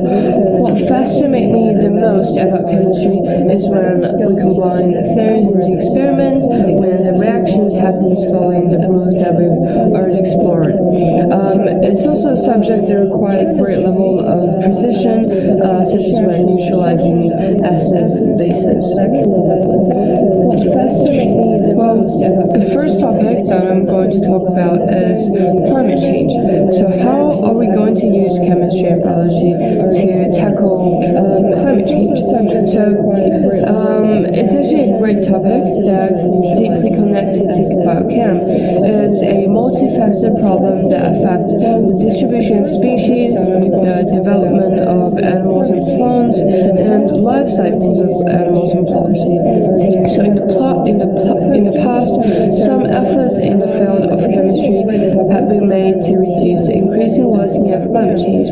For example, in 1987, an ozone-depleting chemical known as chlorofluorocarbons was banned worldwide in action to reduce the sharply rising level of UV light reaching the Earth's surface. However, more has to be done. The important role of chemistry plays from developing cleaner fuels to increase efficiency of engines to the creation of new transport systems, electric cars that require less burning of non-renewable sources. In addition to that, studying chemistry helps us to understand the atmosphere, monitor air and water conditions, to collect evidence for global for climate change, and to develop new energy and carbon emission solutions.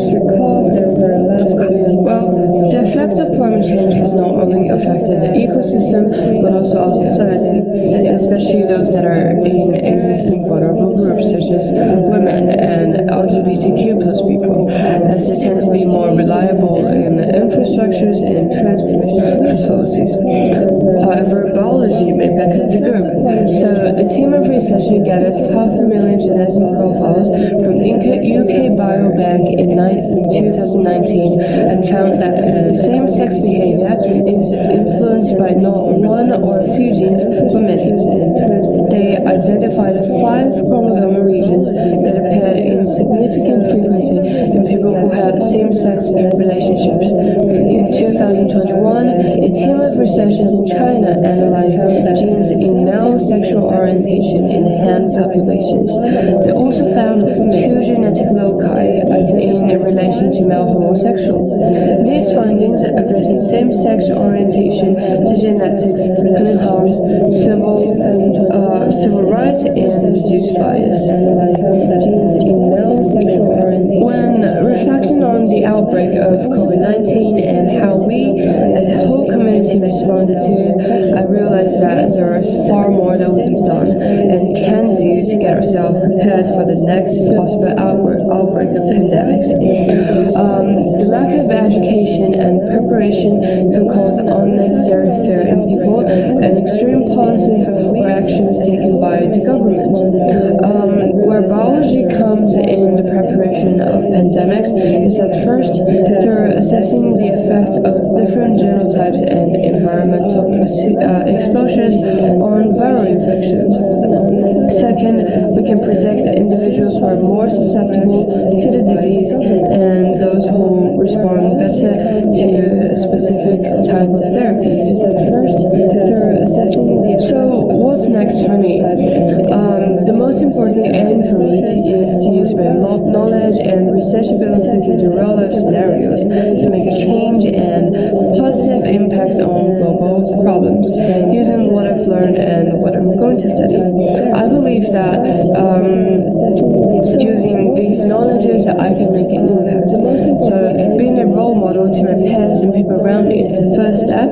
Then I would want to inspire others by educating them through taking actions like presenting ideas, tackling global problems using biochemistry. Afterwards, I would wish to use my power and impact to address existing social problems that are related to exacerbated by climate change, such as gender equality. Next, I'll finish my review essay on Parkinson's disease. For now, its main focus is on 3 unconventional treatments, as I mentioned before. Those are caffeine, cannabis, and herbal medicines. I've included over 40 plus primary research articles for my references, and the majority came from Google Scholar and PubMed, with some medicals published on journals from Chinese universities. As I'm working on the mental specialized in research area, I plan to publish it and references through collaborating with them. So afterwards, I look forward to continuing to devote myself to the study of biochemistry and research, both academically and experimentally, in future studies and careers. I hope that through my passion and my influence to people around me, we can make the world a better place. So all in all, thank you to GGW for the opportunity. Thank you as well to the Global Citizen Capitals. Here is my Gmail address, so feel free to contact me if you have further problems or issues. Thank you. 1 trillion. It's a big number. But how big? Well, it's huge. So what if I told you that due to COVID-19, young people have missed 2 trillion hours of school? Imagine what we could learn with all that time. How do we know this? Because we have looked at the data. Data is everywhere. We can track it, analyze it, and use it to learn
going to introduce this project that is the analysis of environmental climate change and economic development.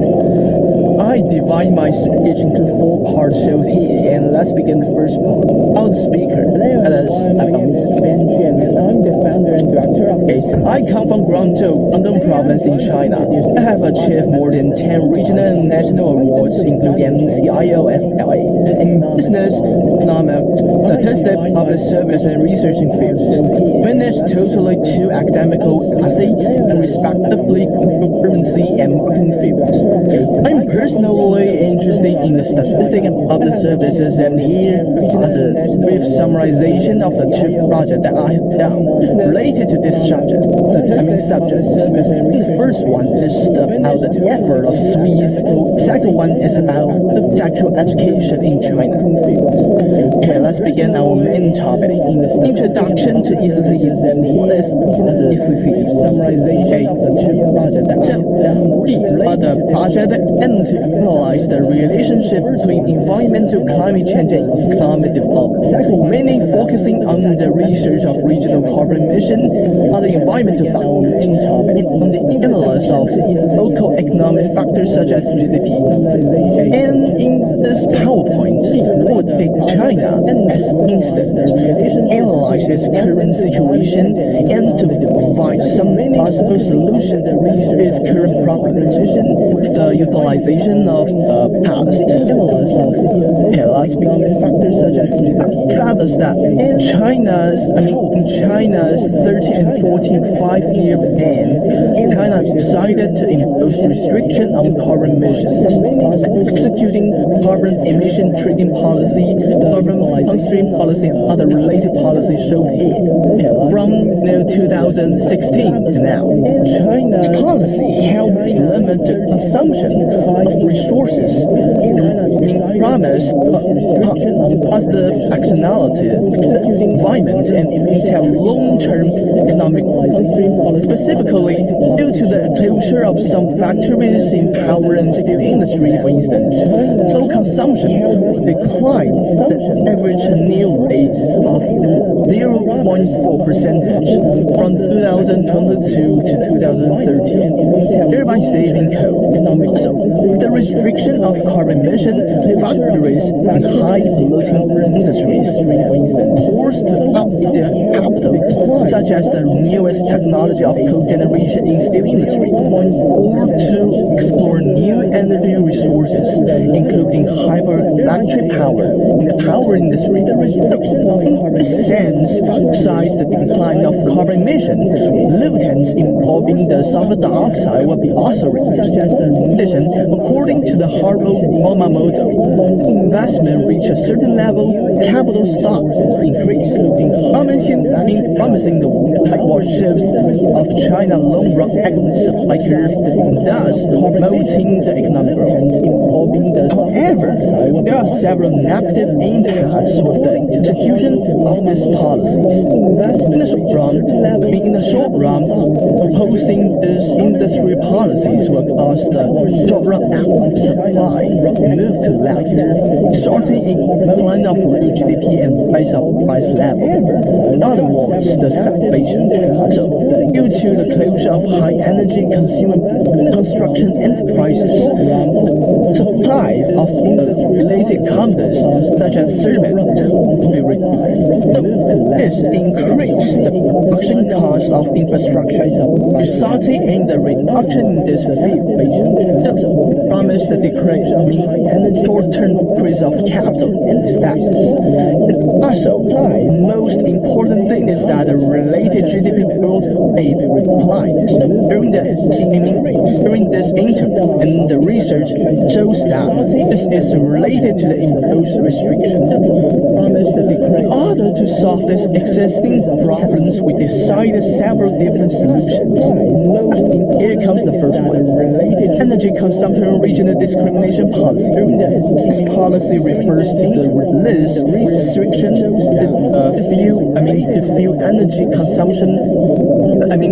Fuel high energy consumption problems, and to loosen the management of other low energy consumption problems. For instance, strengthening the energy consumption consumption policy, the Pearl River Delta and Yellow River Delta always require intense of energy consumption this way. Both the carbon emission and the economic growth will be allowed. And subsidy policy, next one. The renewable resources refers to each industry and factory will be given financial support based on their carbon dioxide emissions. This policy could be executed combined with another policy, which is the third one, regional replacement policy for new energy. Each is to encourage different new energy development based on the geographic locations. For example, the areas that are close to pollution to consider the utilization of combustible ice, which is so cutting edge. And these two policies provide actionalities of development of new energy resources and reduce other air pollutants. Also, these policies could, partially reduce the economic impact. In addition, the execution of these alternative policies, combination of regional policies and these alternative policies also used. As we can see that we can combine the regional replacement policy for new energy with the carbon constraint policy or with the carbon emission trading policy. And let's go to the next step. The collection of data set of model here. We could finally determine the effect of this policy. Illustrated in this graph of the CO2 emission, you can see that the combination of regional replacement policy, new energy, and the carbon constraint policy is the most effective way to reduce carbon dioxide emission. However, when we consider the factor of GDP per capita, we should choose to encourage the business competition, which is the non-policy, or to execute the regional replacement policy. So in this way, the GDP per capita could be saved for some degree. So with this complex results, assume that as we balance the carbon emission, the economic development should dynamic execution of the regional replacement policy and the combination of regional replacement policy, new energy and carbon constraint policy. With the auxiliary of other policies, we can see that this can cause some benefits to the society. Also, some limitations should be also included in the decision making, because some limitations like the efficiency of executing this policy and technology refers to the extract of the combustible ice is a little bit difficult to execute, and also something that related to other social factors like the employment to be also considered in decision making. Showing this graph, you can see that with the execution of some policy like the carbon economic trading policy can cause some shift between the industry of iron steel industry. So in this way, this policy should be decided carefully. With the execution of some, and to conclude the research of China's current situation, it is of paramount importance to execute dynamic and flexible execution based on the current economic factors involving GDP and current environmental factors such as the carbon emission. Also, the design of the policy should be also based on the regional factors and analysis. Since every nation is unique, it works upholding the methodology of dynamic regulation. Each nation should be each nation create different combinations of possible policy. This is our project to concern. Finally, this is the end of my speech, and thank you to come to the Global Coast Week, and thank you to listen to my speech about my project. See you next time. Bye. Different combinations of possible policy.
project called Blooming for the Global Ghost Week. And before I get started with my project, I'd like to introduce myself. My name is Aina Romanova. And I was born and raised in Yakutsk, the capital of Sahara Republic, or Yakutia for short. It's located in the forest of Siberia, aka a really cold place. I'm currently 17 years old, and I'm inspired to create change as an artist because I've always been really curious about digging into art more, digging into my own art further than just a pretty picture. And at university, I hope to study communicative design and illustration, so I could, study more about how to properly translate my thoughts and purpose through artistic storytelling to people, even if it's just one static image. Because I think communicative design and illustration just amazing majors for that. What is Blooming? It's a story about teens and stuff they have to deal with, but with a little sprinkle of purpose, extra of stuff happening to them. Well, honestly, it's a story where I wanted to kind of showcase a lot of struggles, issues, both ecological and political that we have in Yakutia and that I witnessed myself. It's, to be honest, about the struggle we have faced every year. Most important issue that we have currently is massive fires that affect a lot of inland life. Even it's not even about the quality of air that we breathe every summer, because it's always just smoke and it's really bad for your lungs. But also that massive fires cause permafrost to melt, and it just literally destroys our towns and cities that have to be built on permafrost. So I want to show that. I want to tell these issues, the stories I have for the greater audience through a story, a comic story, and so I chose that this story would take place in a location based primarily in Yakutia, and there's massive fires all around and it's drastic, just the same thing that I experienced last year when the forest fire was the worst that I've ever remembered it to be. But just a little bit, even worse than it's been in real life. The main character, Sardana, here she is an 18-year-old, and her mom is an activist, she's always showed here, and it's a pain. Why did I write that? First of all, I think it's worth mentioning why I chose the age for my main character. I think that I wanted to also show the more common struggles that teens face is the issue of growing up and having to face the adulthood. It's a really anxious theme for me, and it's something I honestly dread, the fear for my main character. So I wanted this growing up of my character, her coming into her adulthood, parallel the growth and change happening around her in her region, and I just thought it'd be cool to show that for more human and down-to-earth things that everyone faces.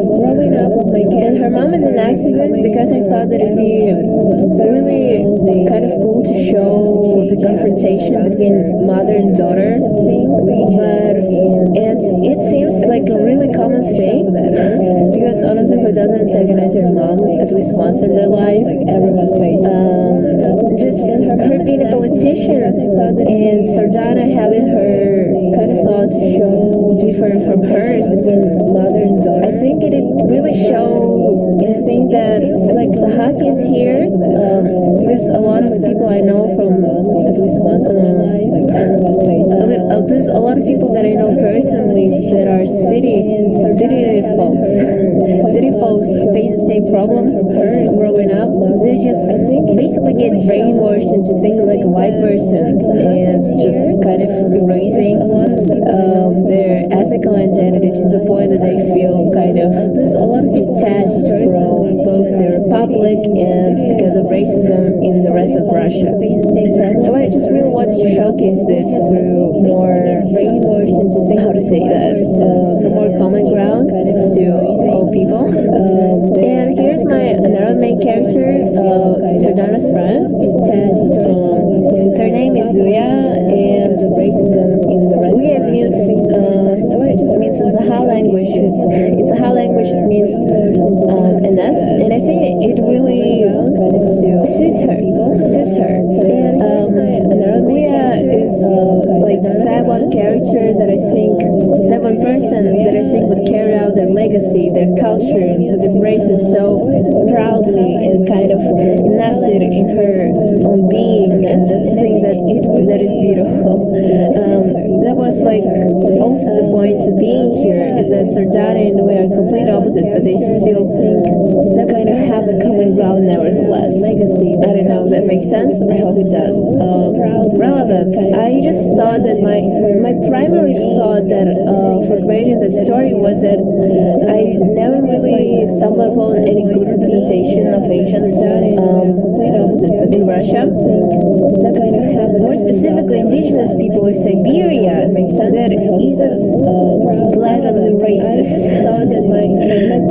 Second of all, I think that it's just really good. It can become a really good story for teens to read and just relate to it.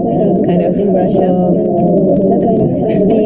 indigenous people of Siberia. I don't know, feel heard, something like that. And from my own experience, I think that Western audiences are really fairly interested in cultural knowledge of other nations, countries, because I run this Instagram account and there's been a lot of foreigners that are pretty interested in learning more about Yakutia and Saha culture, as I tend to share it a lot in my stories and in my posts. So I just thought it'd be really great to finally do something that actually can make a change. Target audience, I think it'd be teens from 14 to 19 in young adults. I'm most targeted towards Western audiences, and to be honest, it mostly has to do with Russian censorship, and just I'm kind of afraid of it instituting the censorship here and just people being really mean about it as well. But I think that if it does good in Western audiences, it's just going to be naturally translated into Russian for Russian audiences, so I think it'll work out anyway. My team currently is me as everyone. Me an artist, me as a writer, and I think my emotional supports are my mom, of course, and my friends. They've been really supportive of me. So here's a little sketch of my girls, Sardana and Uya. Promotion. I think I'm promoting it mostly through social media for now, and Instagram, TikTok. Once I have a lot of content for it, I think of creating a brand new account for the project on every social media, and I think I'm monetizing by sending Patreon and coffee pages for women. Here as well more about monetization. I also plan to sell physical issues, I think.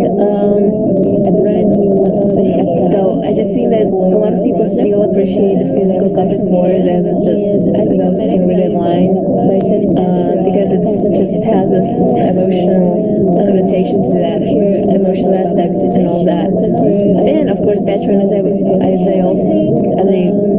already mentioned, that's a monetization maybe if I decide to post it on there, a coffee. Plan of action. I finished writing the plot, as in writing out every scene, details, etc. It has yet to be done. And illustrate the first issue. Finding sponsors, it's a really important thing. My new drawing tag, which I think is not really, how to say that? It's not really important, to be honest. It's just kind of like a secondary thing. I don't really care for that. And publish it either online or physical already. But to be honest, by now I think that I rather publish it online first and then just see how many people are interested in that. And so here's a little concept art I did for my project. It's Leah Sardana looking down at their city covered in smoke and just fire all around it happening. It's just really something that I kind of drew from my mind, to be honest. Of course, most of it is just kind of like imagined abstract and stuff, but the colors and all of that is, to be honest, came from life, because I'm not kidding. That's exactly what our city, our Yakutsk, looked like last summer when it was covered in smoke from all the forest fires. And here's the louder principle that I aim to use for my promotion as well. I think that learning, opportunity, unity, liberateness, and equality and respect are all the important qualities that I want to have myself, that I hope I have already, and I wish that more people had, like more people valued all of it just as much as I do. And equality and respect are all the. I think it'd be a great tool to engage with audiences and to make a change that I wish to do with my project. I wish that more people had, and to help make art the mainstream form of expression, we need to get louder. So, the louder principle aims to inspire my peers and other youth to step up and amplify the voice and issues most relevant to their future. To make a change, because I really think it'd be so much better if just kids around me didn't hesitate all the time and just sort of like said, oh, I'm gonna do that because I want to do that, and I think it's the right thing to do. Because I don't know, I think everyone needs to be louder sometimes and moreover honest with themselves. And that's about it. So thank you for watching my video. That was a presentation for my project that I presented at Global Girls Week. And so let's get louder for equality together. Thank you. Bye for watching my video.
First plenary meeting.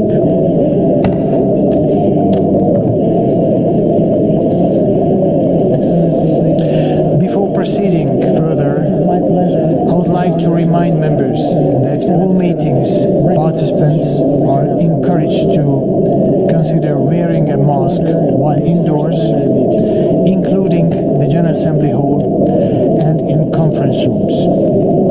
Due to the temporary closure of the east side emergency doors, in the event of a fire or an emergency which requires an evacuation, please use the west side emergency doors and the stairway next to the elevator banks.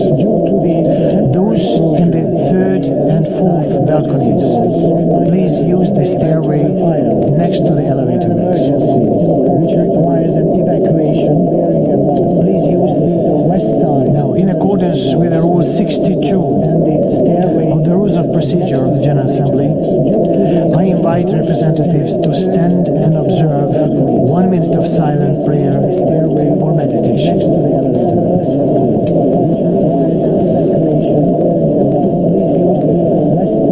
In accordance with the Rule 62 of the Rules of Procedure of the General Assembly, I invite representatives to stand and observe 1 minute of silent prayer or meditation.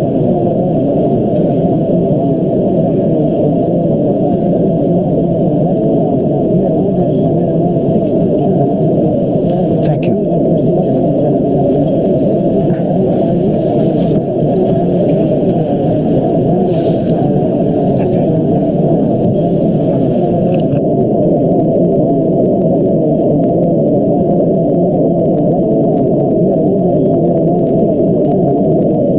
Thank you.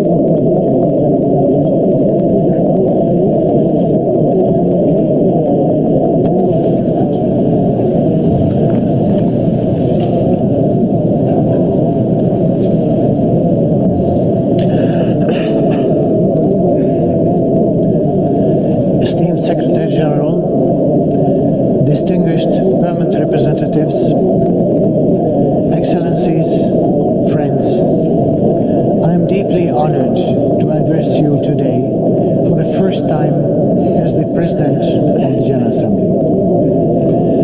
When taking the oath of office yesterday, I was reminded of my obligation to discharge my functions in accordance with the Charter of the United Nations. I am deeply honored. I reaffirm to all of you my commitment to the Charter and to upholding its highest ideals. As we start a new session, I would like to thank President Shahid and congratulate his presidency of hope. It was a presidency marked by many achievements. A particularly joyous moment happened just days ago when this body adopted a landmark resolution creating the United Nations Youth Office. This was a successful outcome of President Shahid's leadership in follow-up to the report on our common agenda. Mr. Secretary General, there is still much to do so that we could realize the vision of our common agenda in order to have the United Nations ready and able to tackle all the interlinked crises affecting our world. I look forward to work with you and member states to continue bringing this vision into fruition. Excellencies, dear friends, as we begin our 77th session, we do so in a world of widening geopolitical divides and protracted uncertainty. While more manageable, the pandemic continues to wreak havoc across the globe. Acute food insecurity, soaring energy prices, and global supply chain disruptions means even less food for those already being short of it, while record inflation threatens to rock our societies. Conflict is creating humanitarian upheavals, not seen since the Second World War, and testing the strength of our institutions. The conflict in Ukraine has been a turning point for all of us. Unless we are vigilant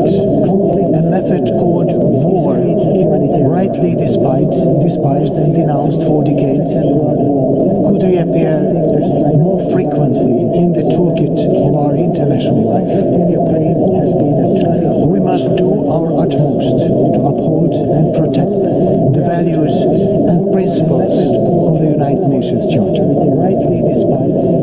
There can be no cherry picking, certainly not in these most tumultuous and uncertain times. We must adopt a preventive approach and end conflicts and crises before they happen. This war must be stopped. It kills people, it kills development, it kills nature, and it kills dreams of millions. As our planet heats up and natural resources grow scarce, conflicts will rise. The water crisis is poised to become our next greatest threat. Recent weeks, we have record-setting temperatures, raging fires, and devastating floods. It looks as if Mother Nature is fighting back.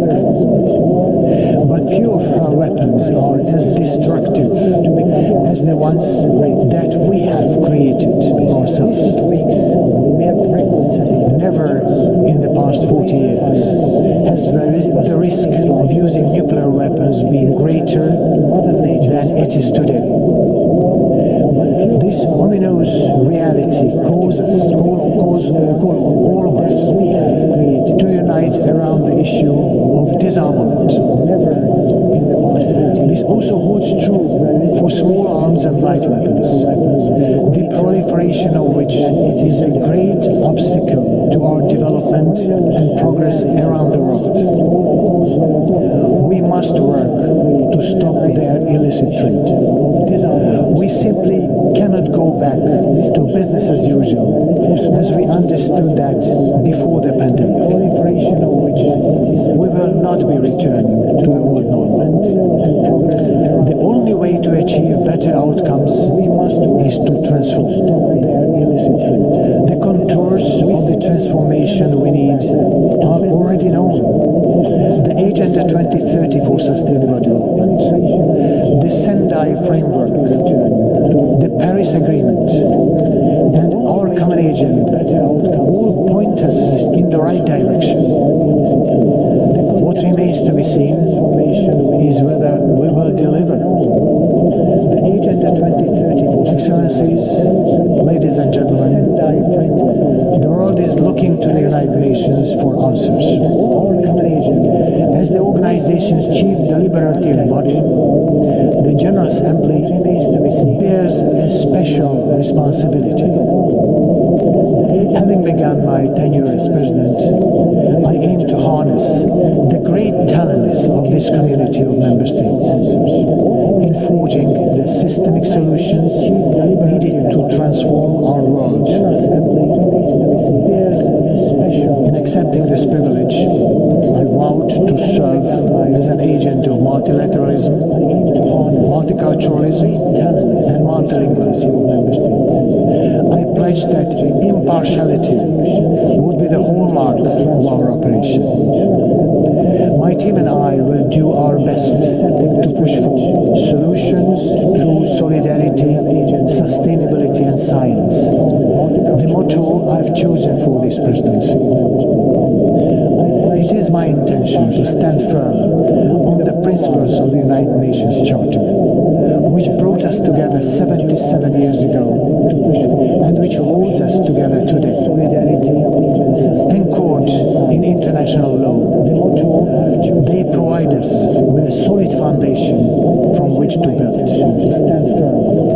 From here, I wish to pursue integrated approaches and enhance the role of science in our decision-making. I will work to foster measurable progress in the sustainability transformation and cultivate the solidarity we need to achieve breakthroughs or to avert further crises and disasters. Taking stock of the Sustainable Development Goals is simply not enough.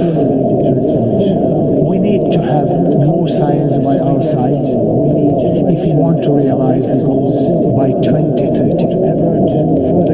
And we all must put in one more effort, because as said by Abraham Lincoln, you cannot escape the responsibility of tomorrow by evading it today. Excellencies, while humanitarian needs are at an all-time high, the solutions to them are well known.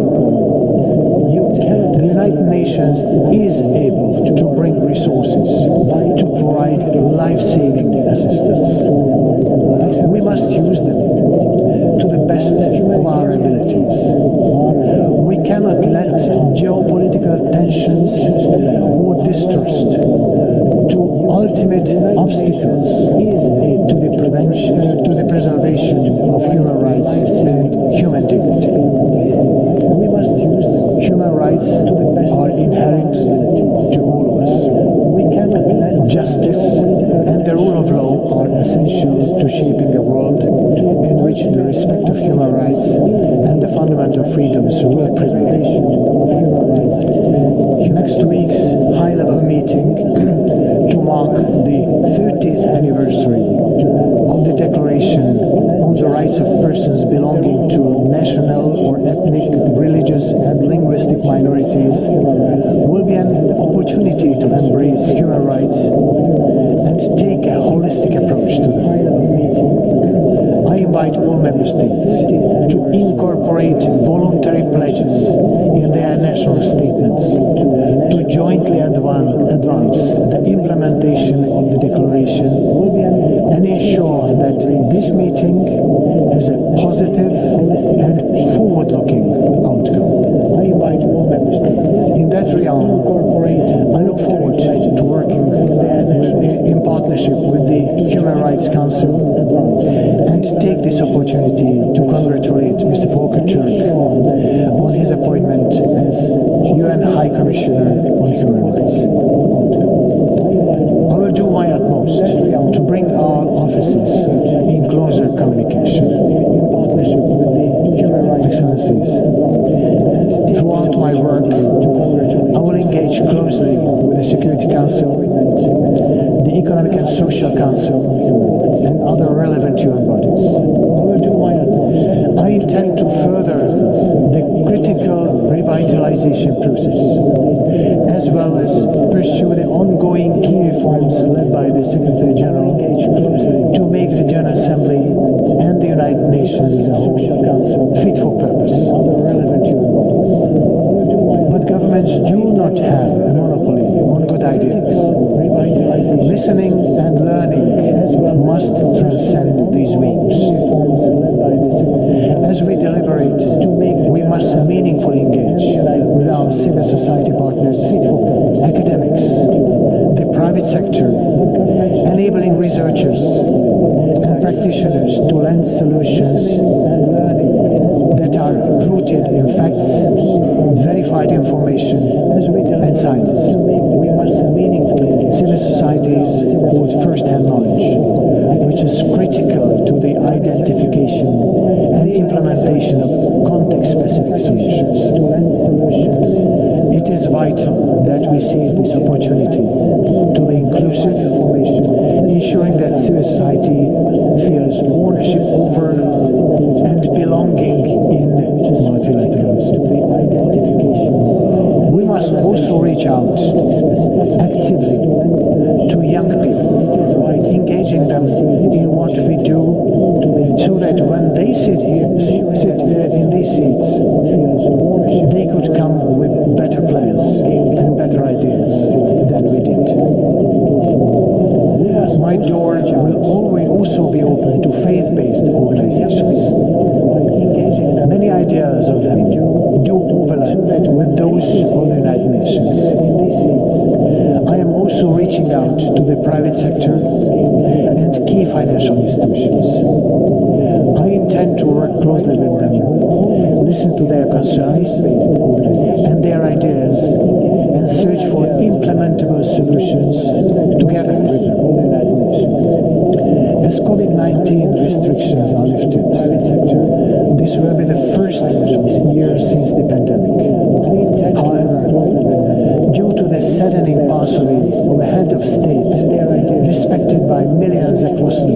across the globe, the beginning of this high-level week might be affected by coinciding obligations of many leaders. I offer my sincere condolences to the people of the United Kingdom and the member states of the Commonwealth of Nations. Excellencies, ladies and gentlemen, the United Nations was created out of the ashes of war and destruction with the intention of being a well of solutions, responding to humanity's most pressing challenges, demands that we work together and that we reinvigorate inclusive, networked and effective multilateralism and focus on that what unites us. It is our mission to come together when there are disagreements and to build bridges when there are deep divides. This whole was created as a place to build trust, to bring about peace and security, development and human rights. We owe it to our 8 billion constituents, the people we are here to serve, to succeed in our aims. I thank you.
Partnerships together provide us a chance to discuss and work as a whole in order to take actions and raise awareness.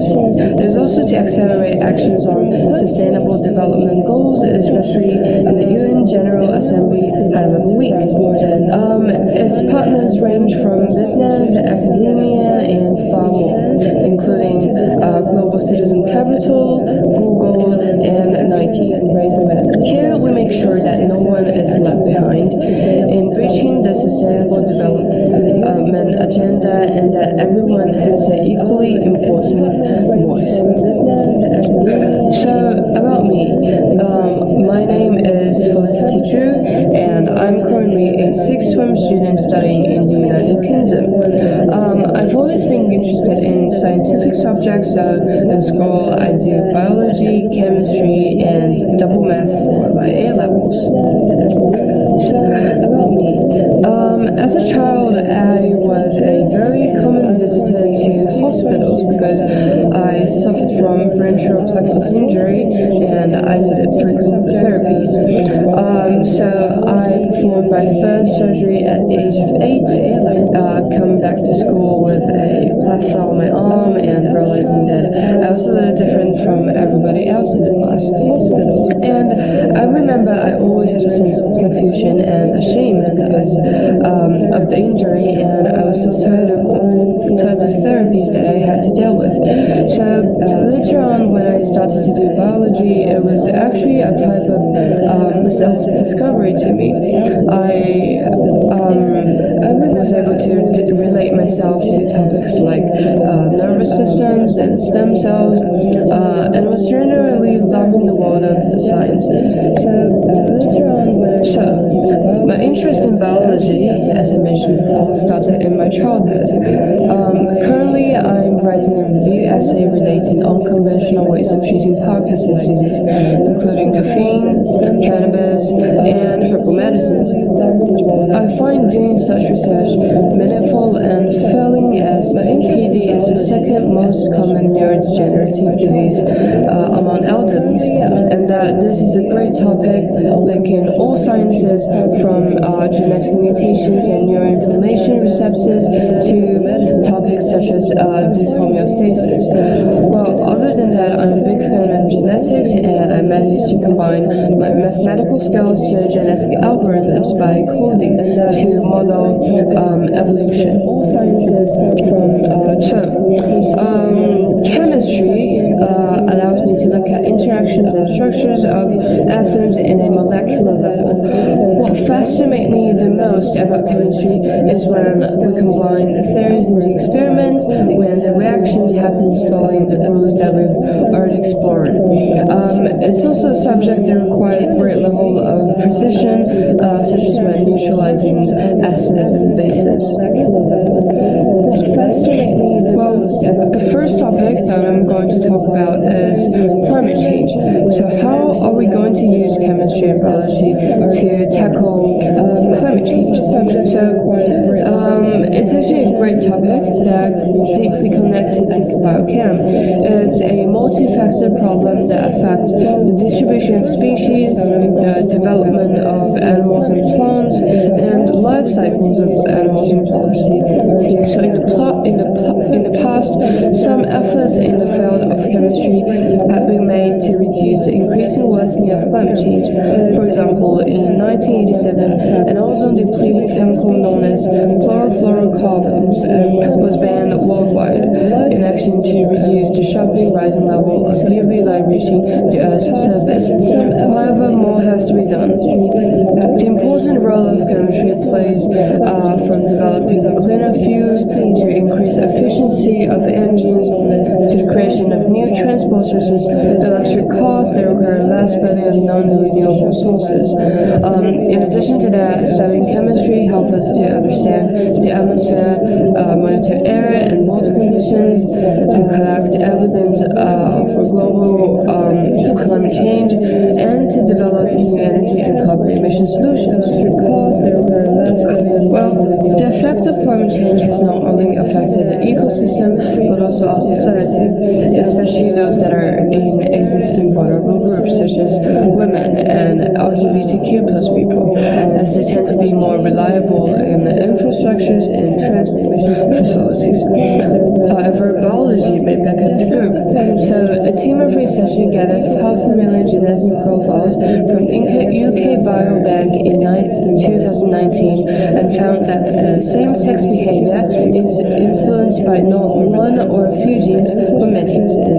They identified 5 chromosomal regions that appeared in significant frequency in people who had same-sex relationships. In 2021, a team of researchers in China analyzed genes in male sexual orientation in hen populations.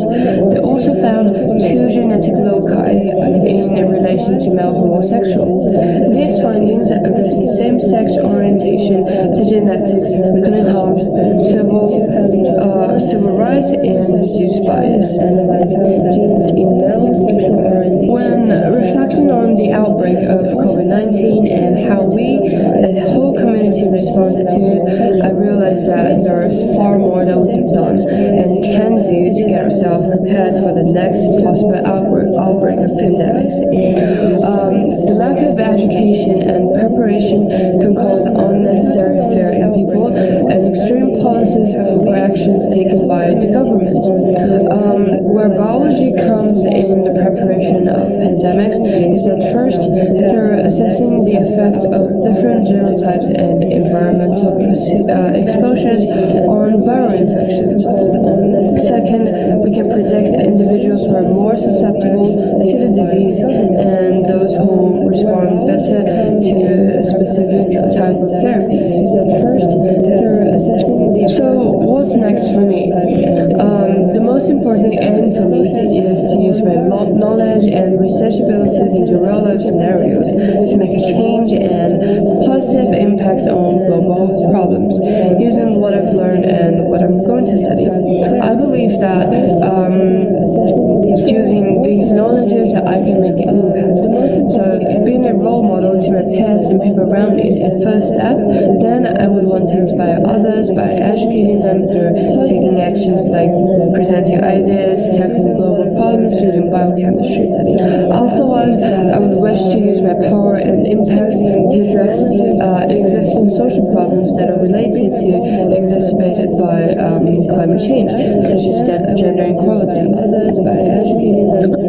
Next, I'll finish my review essay on Parkinson's disease. For now, its main focus is on three unconventional treatments, as I mentioned before. Those are caffeine, cannabis, and herbal medicines. I've included over 40 plus primary research articles for my references, and the majority came from Google Scholar and PubMed, with some medicals published on journals from Chinese universities. As I'm working on the mental specializing research area, I plan to publish it and through collaborating with them. So afterwards, I look forward to continue to devote myself into the study of biochemistry and research, both academically and experimentally, in future studies and careers. I hope that through my passion and my influence to people around me, we can make the world a better place. So, all in all, thank you to GGW for the opportunity. Thank you as well to the Global Citizen Capitals. Here is my Gmail address, so feel free to contact me if you have further problems or issues. Thank you. So, all in all, thank you to GGW for the opportunity. Thank you as well. Hello everyone, I'm Geraldine. And I'm Kevin. Today in this video, we are going to address you with goal number 2 of the Sustainable Development Goals, which is Zero Hunger. What are Sustainable Development Goals about? The Sustainable Development Goals, SDG, is an initiative embraced through the partnerships of all United Nations member states, which set the agenda back in 2015. The agenda, through the foundation of these goals, act as a call to action which highlights on ending poverty, provides safeguarding for the planet, and secure prosperity for all by 2030. How many goals are there? Sustainable Development Goals consist of 17 goals that are united through every aspect. Zero hunger. Hunger is one of the major uncontrolled problems the world is facing, and it is almost somewhat similar to a global epidemic. The rate of hunger as of 2019 has been rising, and the groups affected worldwide are mostly children. Zero hunger is established as the second goal needed to be achieved by 2030 on this planet under the Sustainable Development Goals, SDG. Zero hunger by all means places a higher importance on areas such as to end hunger, achieve food security and improve nutrition, and promote sustainable agriculture. But ever wonder what it feels like to achieve this dream and what's even better that can come out of it? Of course, there will be complimentary access to food supplies for all, regardless of background or income status, and it will be a life-changing experience for the vulnerable groups in which none of them gets left behind anymore to receive this privilege. The world will be an even better place for everyone to live in. Therefore, to slowly achieve this, everyone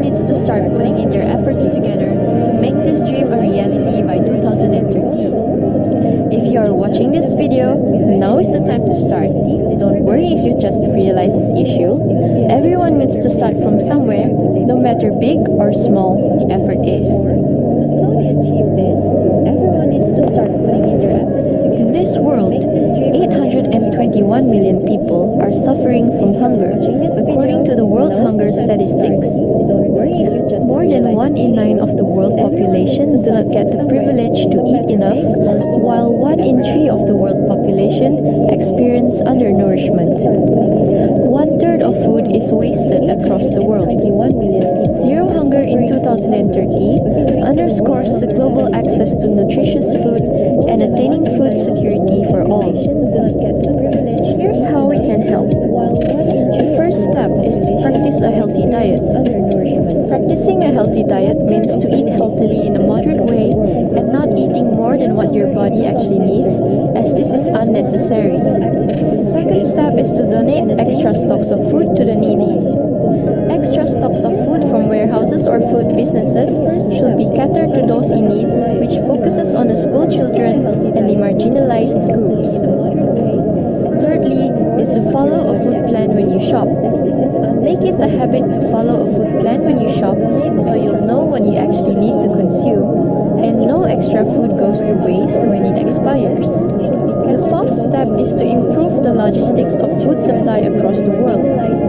Storage, transportation, packaging, international shipping, customs, road networks, and tracking and visibility has to be improved to ensure food gets to the people that need it the most efficiently. The fifth step is to increase the production of agricultural resources. Agricultural resources contribute to the main part of the food chain. Thus, improving and increasing its quality and production will end hunger by 2030.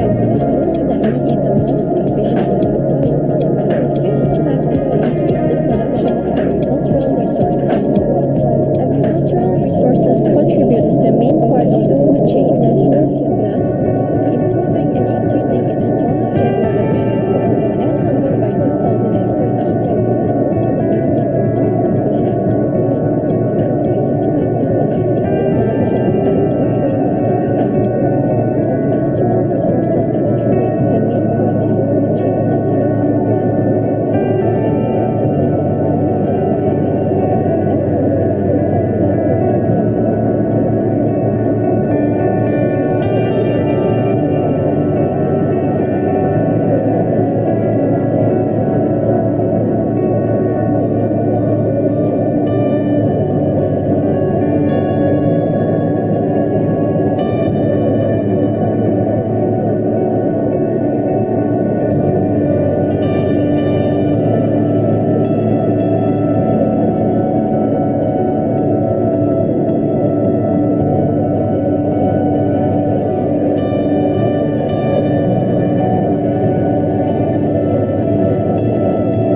of the school. After I won the chess tournament in my school and became a champion, I was presenting my school at the international chess tournament where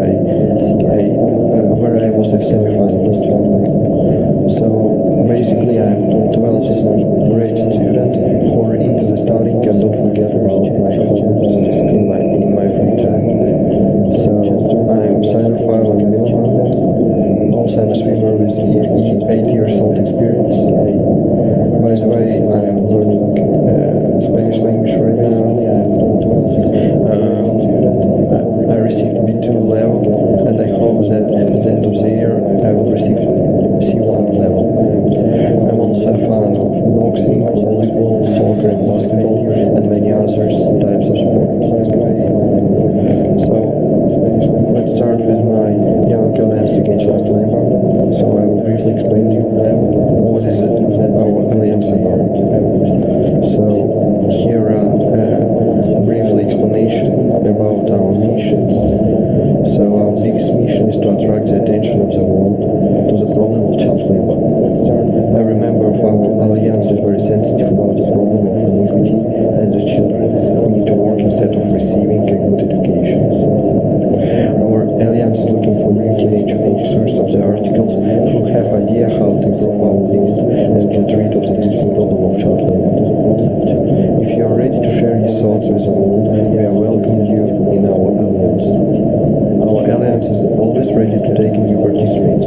Get in written now and help us to establish social justice. So I will put a link to my alliance website at the end of the presentation. So who is interested to participate, ready to send us a request. So basically, we are always, as I said, looking for new participants, and your voice is really important for not just only for us, but for the whole world. So about our organization, Alex Klimkov, a student, said that I'm really grateful to life that I live in good conditions. So I want to be sure that every child in the land will have a good childhood. Maria Wood, who is a parent of my classmate, said that I think that these teenagers are doing a totally right and important thing for the world. I wish that the problem of child labor will be solved soon. And Jack Smith, teacher from our school, said, I really hope that this project will become really popular and receive an attention of the parents. So our objectives. Our main objectives are EEVCC.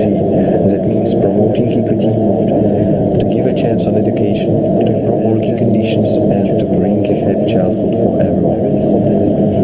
So, what do I mean about it? So, for promoting equity, I think it's really important to have an access on positive aspects of life independently of the race and the place of the birth. So, for education, it's especially important to receive a good education independently of the parents' income. Improvement in working conditions. To improve working conditions in the regions where the government and the companies don't fulfill their obligations. And happy childhood. I mean to give every child a happy childhood. So basically that are our main objectives. Of course we will have some more, but it's like the main things that our alliance is for. So here it's a little bit more information about it. So improvement in working conditions. I mean that if children are ready to work and want to earn their own money, it need to be some strict rules about the amount of working hours a week and a totally ban of handwork for small children. So basically it will be I think that it should be only some works allowed for children, such as selling products or writing a books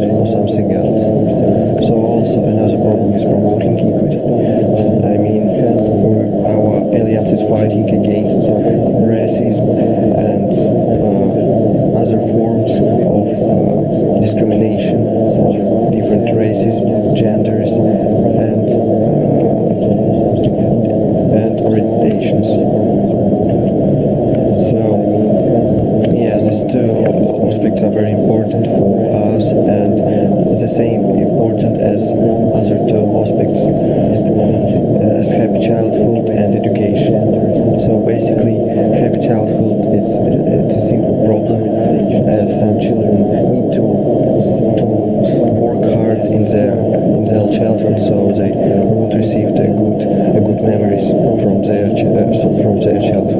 And education, as I said, really important problem to receive a good education for every child independently of the income of the parents or other aspects.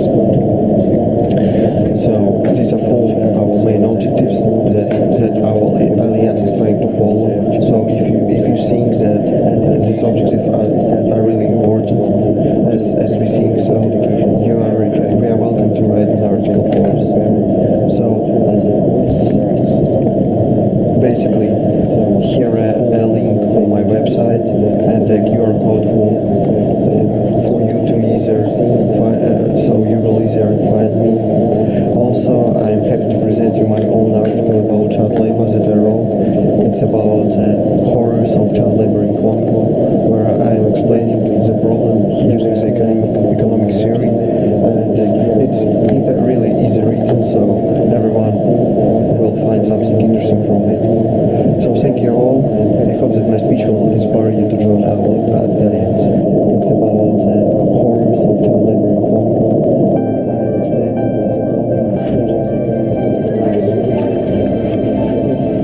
Hi guys. Do you have time for a few quick questions? I see you're having a lot of fun. But do you ever stop and think if what you do is sustainable? And do you know what sustainable development means? Sustainable development is to make the world a better place for everyone now without destroying the possibilities for the next generations. If you wonder if something is sustainable, you can ask yourself, can we do this over and over again forever? Sustainable development means that we need to keep three things in mind at once: social progress, economic development, and climate and environment. First of all, we have to take care of our planet. We have many natural ecosystems that must be in balance in order for us to live here. The climate system is one of them. This system ensures that the temperature is correct and that the atmosphere emits exactly the right amount of solar energy. When we emit harmful greenhouse gases such as CO2, we clog the atmosphere. This changes the temperatures on Earth, which again affects our development. How we produce and use energy is incredibly important. Oil and coal are examples of energy we may run out of. Water, wind, and sun, however, will always be here. Using the lasting sources of energy that renew themselves is good for the planet and can provide jobs for years to come. Which again affects our development. Economics. Almost everything we develop, buy, and trade starts with nature.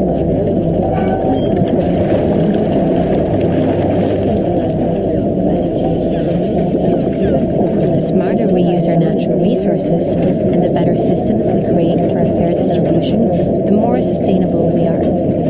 One way to contribute to a more uneven distribution is to be more aware of what we buy and how it is produced.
specifically regarding climate change and greenhouse gas reduction. Throughout my high school career, I've been involved in and organized a number of environmental initiatives to demonstrate my passion for the environment. I was also nominated as co-director of the Young Pioneers Forum of the Start Me Up Hong Kong Festival, and I'm currently delegate of the Young God Youth Delegate Program. I've been involved in the future, and I hope to be able to contribute to the foundation of a new greenhouse gas mitigation strategy. I was also nominated as co-director of the Young Pioneers Forum. Now, I'll briefly explain the context of climate disinformation. Climate disinformation is nothing new. It has been promoted by certain groups over the past few decades. However, during the time of what I call the social media age, climate disinformation has taken new viral forms to easily disseminate inaccurate and misleading information. Specifically, Facebook has become a breeding ground for climate disinformation, with a study finding that disinformation posts from Facebook ranked up 25 million estimated views in President Biden's first 22 months in office. Not only is it Facebook, researchers from the Massachusetts Institute of Technology have pointed out that fake news travels 6 times faster than true stories on Twitter. Outside of social media, news networks such as Fox News has also shared 3 posts with fact-checked climate and energy misinformation during 2021. Institute of Technology. In a more traditional form of climate disinformation, it has been promoted by major fossil fuel industries since the late 1900s. For instance, major oil and gas company Exxon has been practicing climate disinformation since the 1960s and 70s. Exxon was sued by the New York Attorney General in 2015 and is under investigation by the Massachusetts Attorney General for deceptive practices and potential fraud. Many other fossil fuel industries continue to downplay the impacts and existence of climate change, despite them lacking any scientific evidence to back their claims. With this context in mind, I have founded Real Warming, which is an online website aimed to tackle climate disinformation. These are some snapshots of the website. This page is the homepage. With this context in mind, this page is one of the pages for the strands of my project.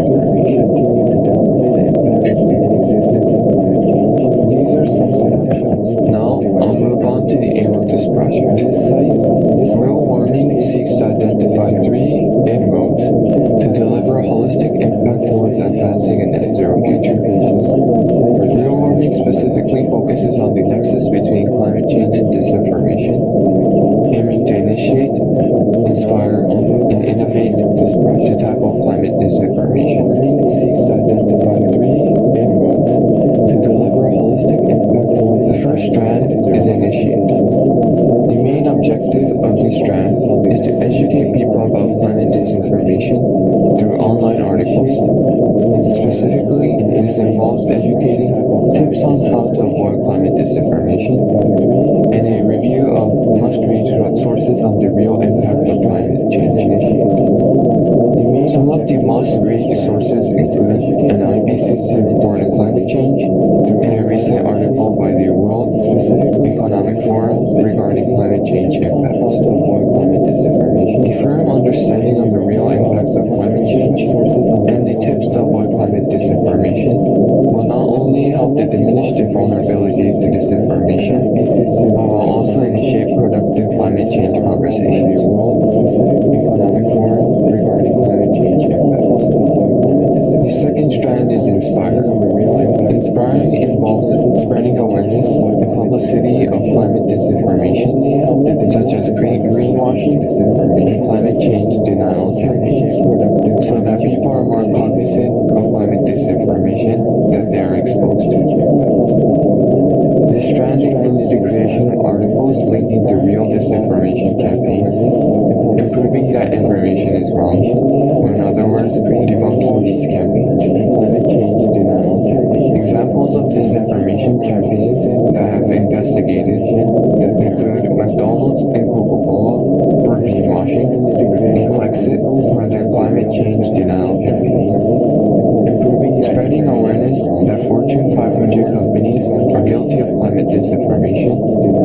Real warming intends to inspire people to join the war against climate disinformation. McDonald's and Coca-Cola for greenwashing, and Flexit for their climate. Third strand is innovate. The strand involves a review of existing startup companies that are tackling the issue of disinformation, as well as sharing thoughts on these startup companies through an online showcase. The logos below are some of the many startup companies that are combating disinformation and fake news through innovative methods. Many of them are AI-powered and excel in detecting online disinformation through their massive database and algorithms. Having viewers acknowledge these efforts made by startups will help to innovate new tactics to combat disinformation. Many of them are AI-powered and excel in detecting. Lastly, I'll conclude by explaining my projections and future methods of impact. Publishing Real Warming during September, made by startups. Real Warming aims to achieve a total of 1,000 views by the end of October and November. Hopefully, by December 2022, Real Warming will achieve a total of 3,000 to 4,000 views with 100 unique visitors per day. Real Warming aims to achieve a total of 1,000 views. To increase the scale of impact, I intend to launch research projects regarding climate change disinformation. This will primarily focus on climate disinformation on social media platforms. I'll also promote Real Warming on online communities to leverage publicity and increase view count. This will be more about social media posts and advertising.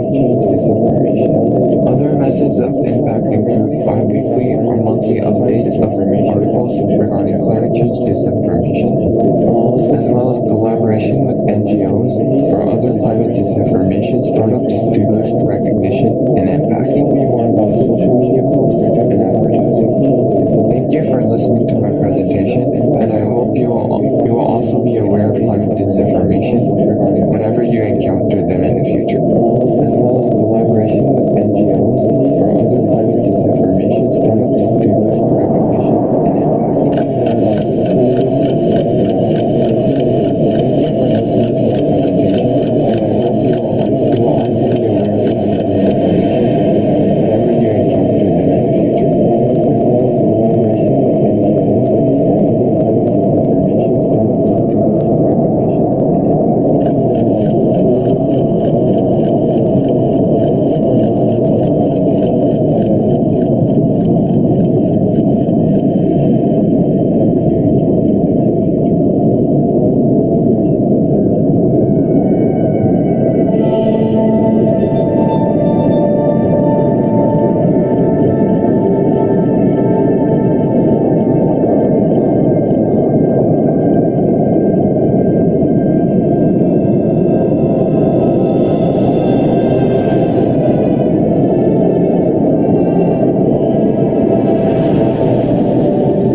moment in this decade of action. I'm Priyanka Chopra Jonas, and I'm so pleased and proud to be a part of the United Nations family as a UNICEF Goodwill Ambassador.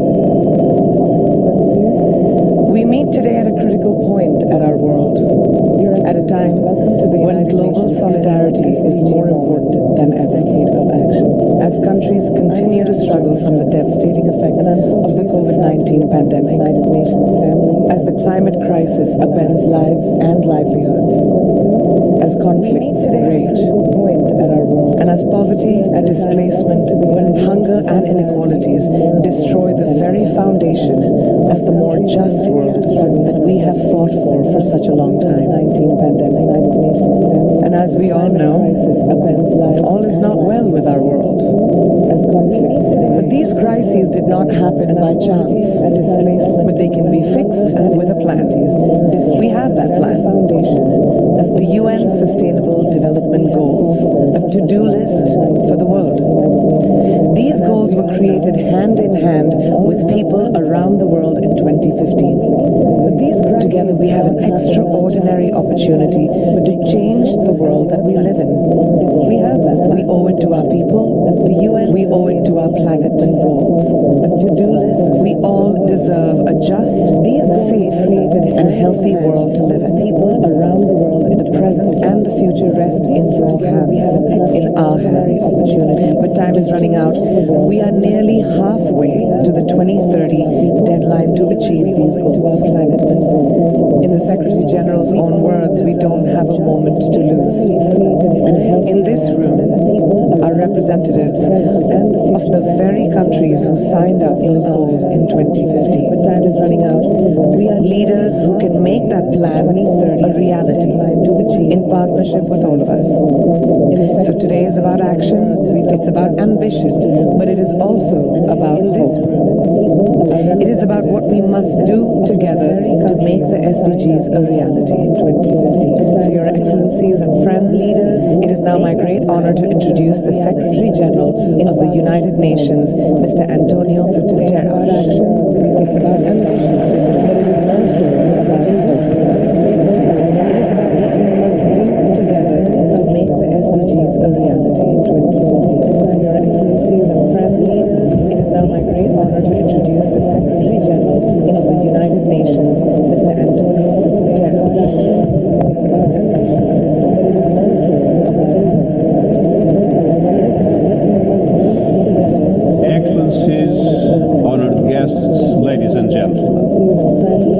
Let me begin by expressing my deep sadness on the recent loss of Her Majesty Queen Elizabeth II, whose funeral took place today. The world bids farewell to an extraordinary leader and a lifetime of service. Honored guests, it is service and action for humanity that brings us together today. Recent loss of Her Majesty, Excellencies, we meet at a moment of great peril for our world.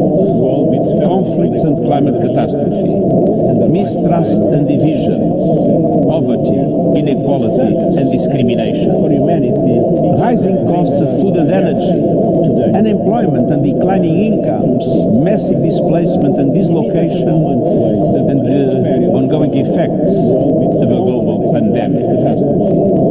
Lack of access to finance for developing countries to recover and discriminate. A crisis not seen in a generation. Food and energy. Each peril is pushing the Sustainable Development Goals further out of reach. And in the face of such perils, it is tempting to put our long-term development priorities to one side, to leave them for a sunny day. But development cannot wait. The education of our children cannot wait. Dignified jobs cannot wait. Full equality for women and girls cannot wait. Comprehensive health care, meaningful climate action, biodiversity protection, these cannot be left for tomorrow. Across all of these areas, young people and future generations are demanding action. We cannot let them down. This is a definitive moment. All of you here today and those tuning in from around the world give me immense hope that we can put our hands on the wheel of progress and steer a new course. and rescue the Sustainable Development Goals and get back on track to building the better world that leaves no one behind. The world has a long to-do list. We need finance and investment from the public and private sectors. And we need a reformed financial architecture that benefits developing countries, providing critical financing and debt relief.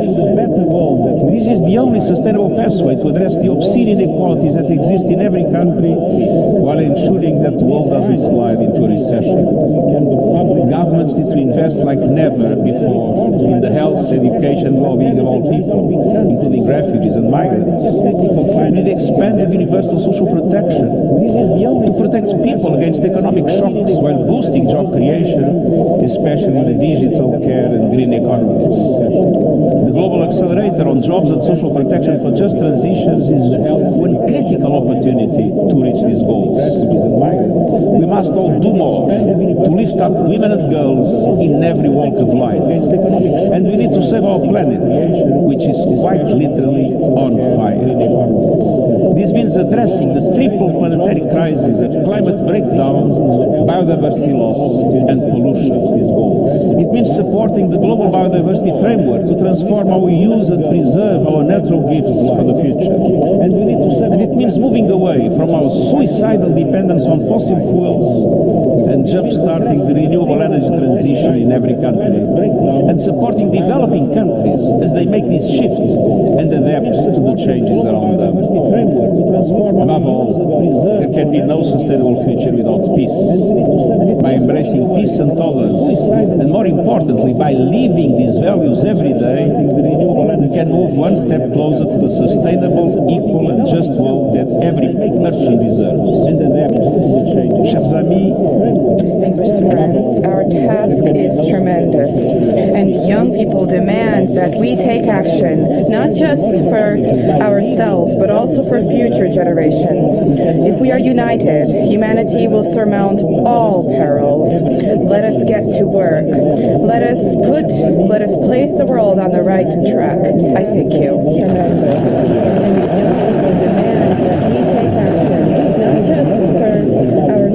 But also for future generations.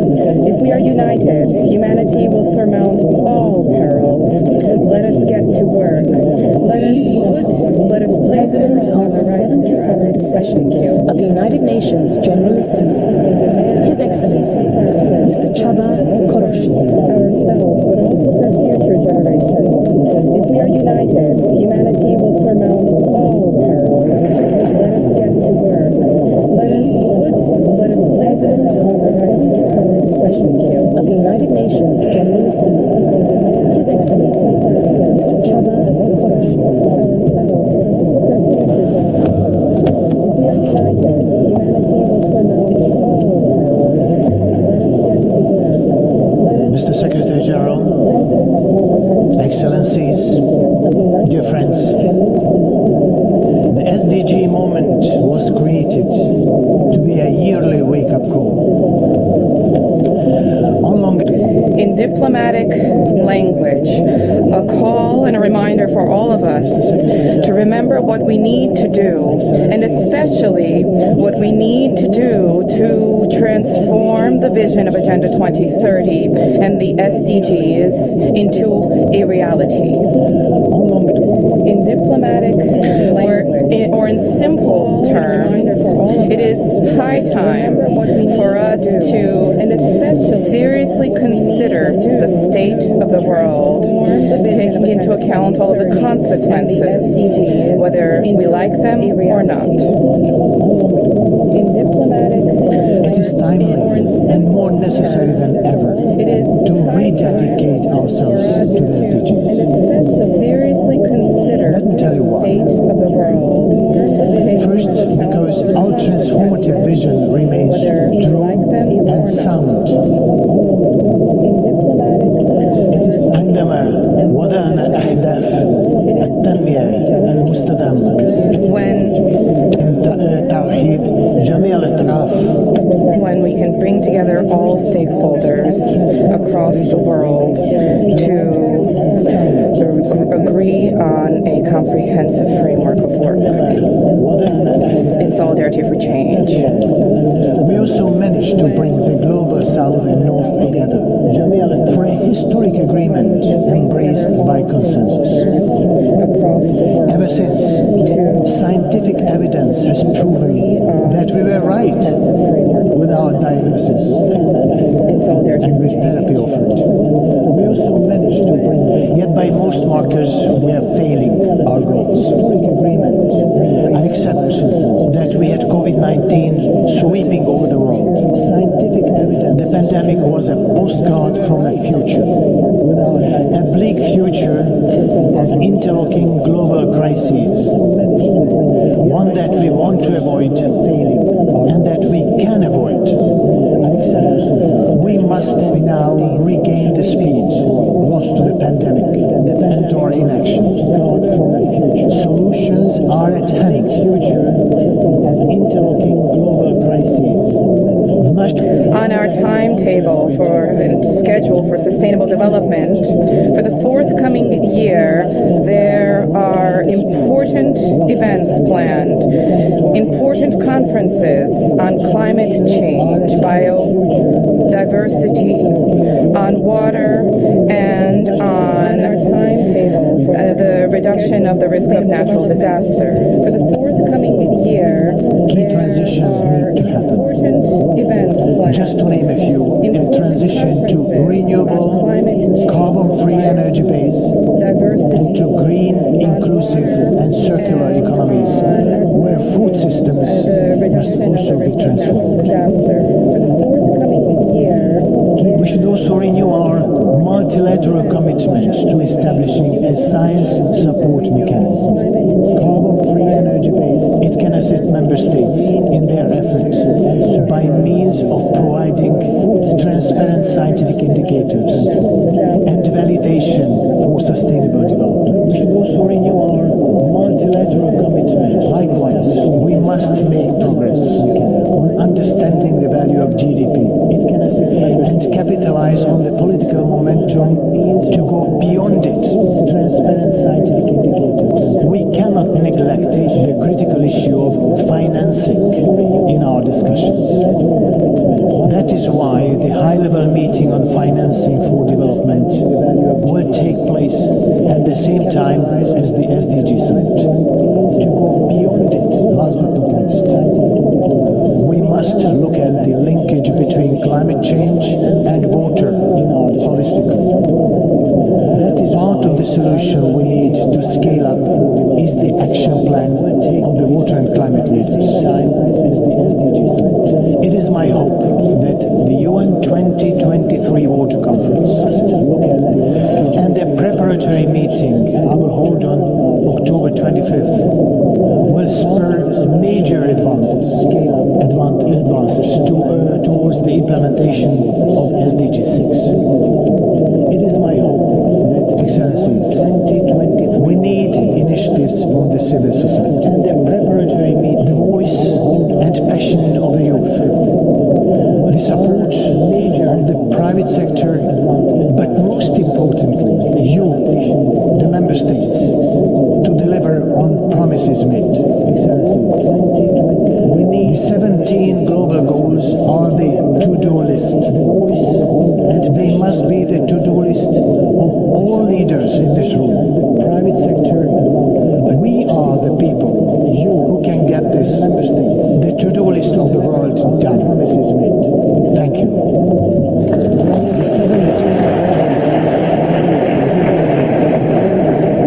They must be the to-do list of all leaders in this room, the private sector. We are the people who can get this, the to-do list of the world done. Hello everyone. My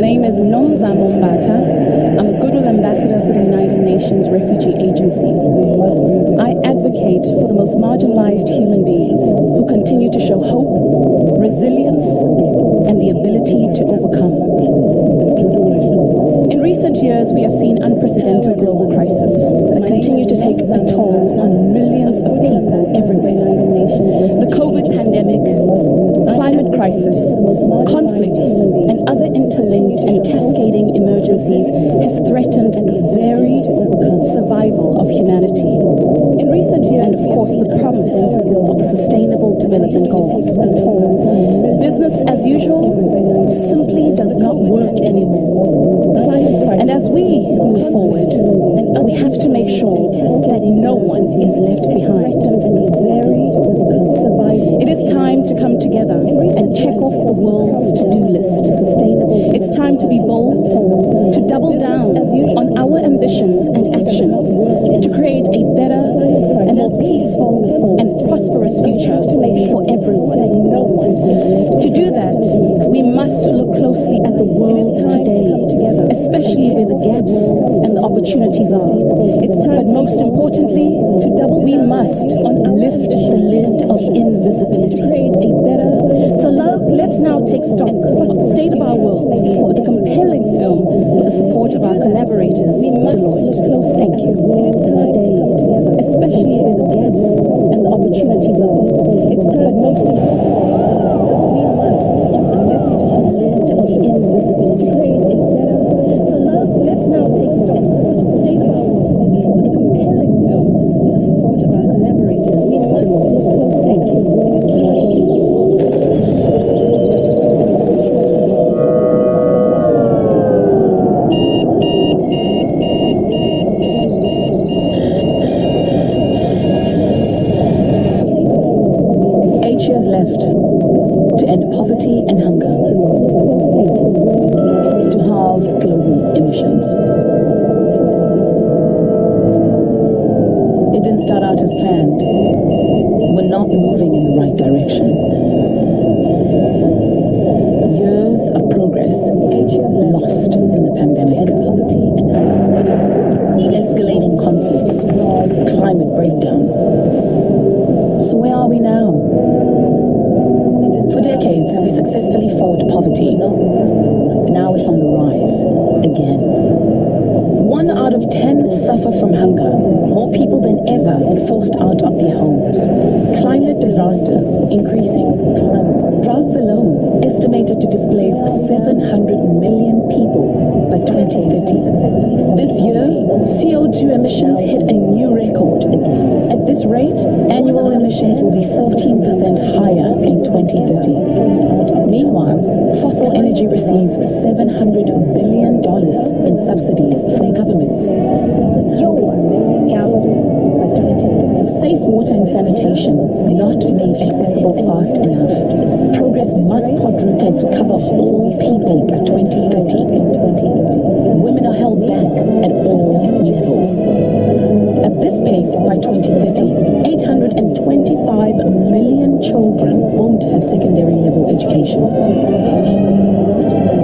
Human rights, health, and equality all hurt in the wake of war and disaster. Disrupted economies, food and energy crisis, and galloping costs of living damage global solidarity. Everything interconnected. Everyone intertwined.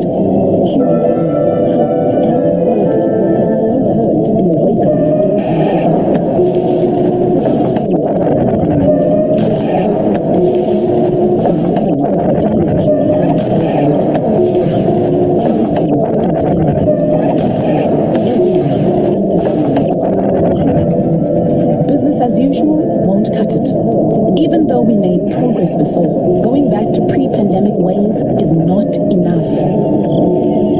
We need a new paradigm built on the pillars of our 17 goals.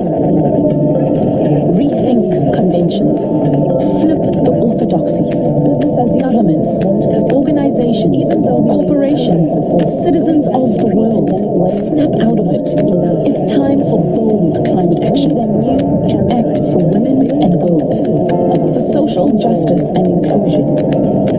Scale up the transition to renewable energy.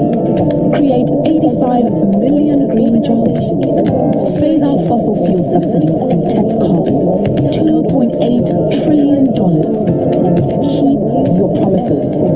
Support developing nations. Write off debts. Free up $1 trillion for climate resilience, people and communities. $500 billion for Africa to achieve universal energy access by 2030. Commit to a circular economy now. New resilient food systems. They can cut waste by 17%. Strengthen domestic financial insurance and banking accessible to everyone. Scale up the digital transformation to educate the 1.6 billion kids who missed school in the pandemic. Educate girls, including the 150 million not in school now. Ensure women's equal share of decision making. Eliminate discrimination against female workers and boost productivity by 40%. We cannot afford to leave anyone behind. We have a to-do list. We have the resources. 8 years to reach our goals. We're on this planet together. So let's work together. Let's get the list done.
to make sure that we can deliver good health for all. The fourth, to provide quality education so that people can think for themselves and lay a platform on which they can build for themselves. And that we end. The fifth, to achieve gender equality so that whether it is a boy or a girl, or whatever gender you assume, that you have the right to live in this world without fear of discrimination and with opportunities equal to all others. And the staff of life, water, to ensure that there's water for all. How can that be something that the global community doesn't fight for? That you have the right clean energy, because we have seen just now in the video what an abundant reliance on fossil fuels and an industrial revolution has done for us. And yes, for people of color, we say that we are now the victims of double jeopardy because our blood, sweat and tears brought about the industrial revolution. And for too many of us now, we are on the front line of the climate crisis. And how do we get through? When we speak to you as young people, we ask you to go for education. This assembly will speak today about the importance of transforming education so that you can be the best that you can be. But that is ultimately so that you can support yourself. Because freedom is about choice. And to have that choice, you need jobs. And that's what the to-do list at number 8 tells us. To support also those jobs, we need sustainable infrastructure. And we need to be innovative in this world where technology is moving at the rapid rate at which it is moving. And to have that choice, you need jobs. And in all these things, as His Excellency Emperor Haile Selassie stood here and said, we need to fight inequality. If not, there shall be war. We need to be innovative. We need also to make sure that the environment within which we live, particularly in cities, when people come in their millions and their thousands and their hundreds to cities, that the cities can provide life for them because their actions and living is sustainable. And every day we use things. And you, more than anyone else, as children, can lead the world in a waste-free world.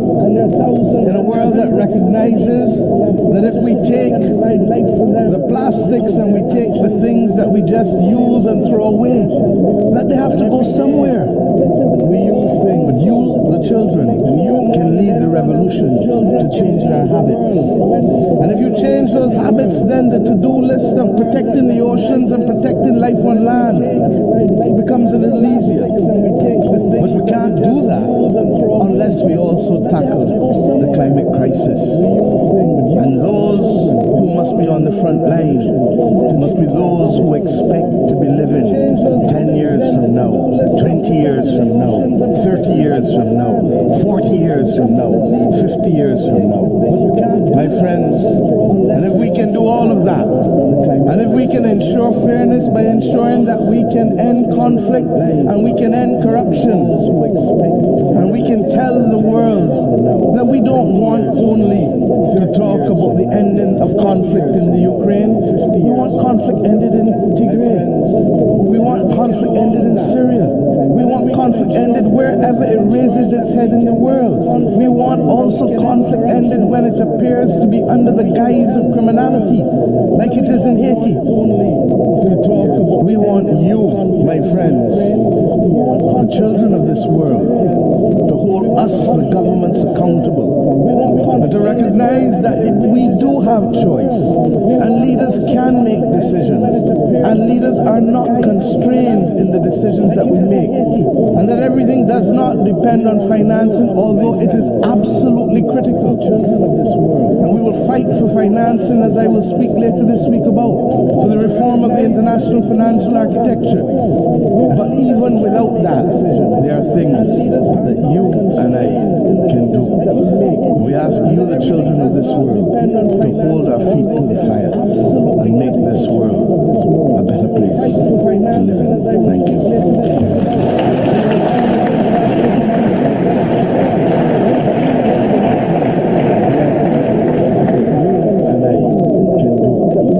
We ask you, the children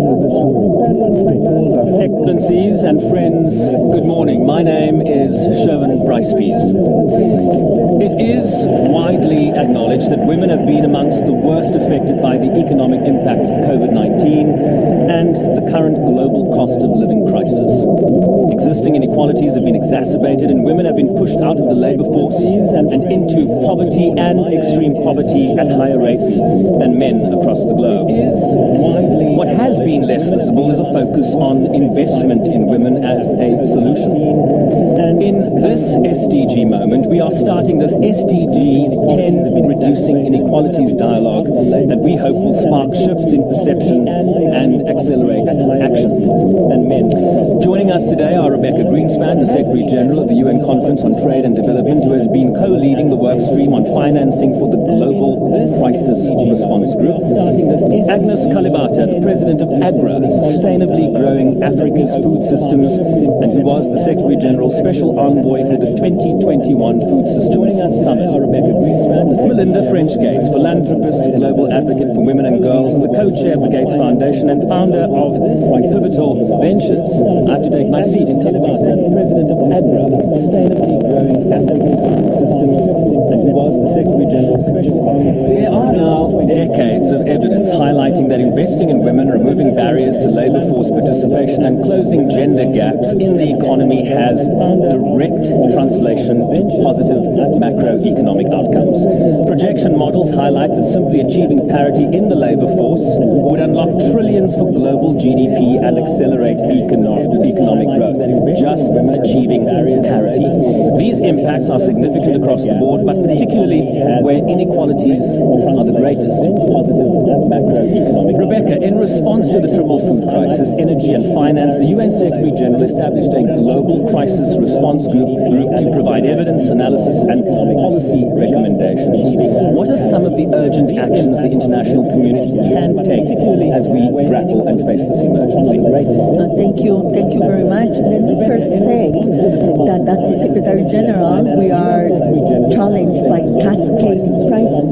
But cascading crisis is also cascading inequality. And women and girls are the hardest hit when this happens. And so we have to know that we have a health crisis that is not over, that we have a climate crisis that is getting worse, and we have a debt crisis that is in the horizon. 60% of low-income countries and 30% of middle-income countries are in debt and distress. So that is what we need to tackle. And on top of that, we have a cost of living crisis. Prices of food and energy are as high as they can be. So, what do we have to do? Today, we have a cost of living crisis that is a crisis of affordability. So we need prices to come down and we need liquidity to go up. For tomorrow, the crisis of affordability can become a crisis of availability. Without enough fertilizers, next year's harvest will be unable to feed the world. So we need enough liquidity for social protection for all, precisely to avoid this socioeconomic crisis, and we need to make fertilizers available for the world, especially for the small farmers.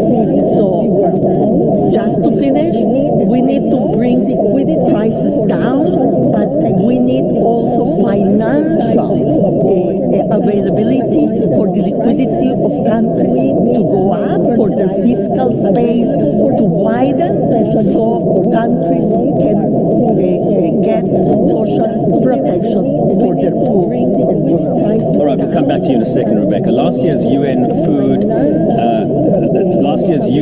Food Systems Summit was truly a watershed moment. Agnes, the world was working to make food systems more resilient, and suddenly we were faced with a global food crisis, right? Almost prescient that you had that summit last year. From fertilizer to inflation, what have we learned that we can take to scale in countries, particularly through the leadership of women? Last year's UN Food Systems Summit was truly a watershed moment. I guess one of the biggest lessons coming from the Food Systems Summit is the fact that these crises are not going anywhere. So we saw the COVID crisis immediately followed by the crisis we just talked about. But let's step back and remember that in Africa, for example, women, farmers, and farmers in general were living through crisis one after the other. Whether it is the droughts that started back in 2012, whether it is the Folame Worm and all these other things, the pests that they have to deal with every day. So what the Food Systems Summit did for us was to bring people together, to bring context from different parts of the world together and give us a chance to look at some of the challenges that people that are living on the edges of food system are working with, and the opportunity to actually give us a chance to prioritize, to start prioritizing on how to deal with vulnerabilities in our system.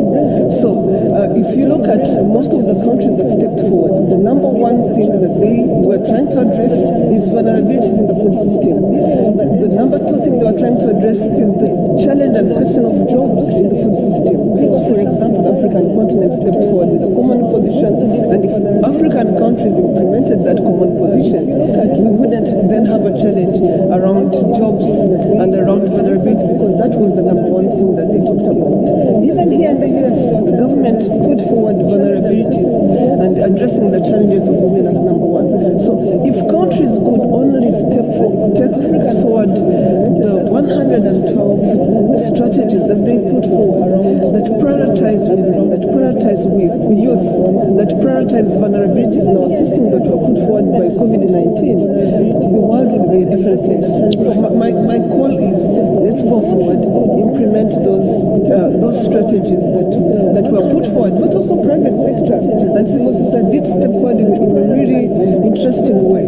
Or everybody was determined to find action. So if we can only come from those actions. Yeah, solutions are one issue, right? Implementation, of course, a completely other. Melinda, you have over the years been one of the fiercest proponents of the need to invest in women to build a better world for everyone and to accelerate sustainable and equitable economic growth. And you have actioned this yourself, investing millions of women in women entrepreneurs, in investors and leaders, literally putting her money where her mouth is. Melinda, can you tell us why investing in women is really the solution in women to build? We need to stop talking about empowering women. We need to just make sure women have power. And that means not... Say it again. Let's stop talking about empowering women and make sure they just have their power. So it's not just putting food on the table, it's making the decisions around that table. It's not just being a recipient of good government policy, it's sitting at the table when government policy is made. What we know is that women are force multipliers. When they have their full decision-making authority, they have their bodily autonomy, and they fully participate in society, everything gets better. We know from great research, their families are healthier, their children are in school, the families are wealthier. So we should want this as society, and yet it's always been this nice-to-do agenda. I grew up in a house where my mom said, make sure you set your own agenda or somebody else will. So our agenda is making sure women have their full power. So during COVID-19, we saw some fantastic programs, for instance, where cash was put into women's wallets, their digital wallets. It had a much bigger effect than if you just gave them cash, because the women had decision-making authority. Their husband or their father-in-law couldn't get to the money. We saw women in Uganda take the money, invested in their businesses, and their businesses were 15% more profitable. We saw women in Niger go to the market and tell us they could go to the market because the assets were protected. So we need to make sure women have money to have power. Money is power, and when they have money, they unlock all kinds of other benefits benefits for their families, their societies, and frankly, the global economy. All right, second round, 90 seconds each, please. So many of us are feeling the effects of the cost of living crisis, right? Me, you, everybody. Rebecca, how do we create fiscal space for struggling countries so that we can help families avoid impossible choices like paying for food or paying for heat and get back on track to keeping the promise of these SDGs? Each 90 seconds. So many of us are feeling so we need the international financial institutions to really use their deep pockets to make liquidity available for the country. This is a big fight, right? Yes, that's a big fight. But the instruments are there. We can use the instruments we have. The money is already there.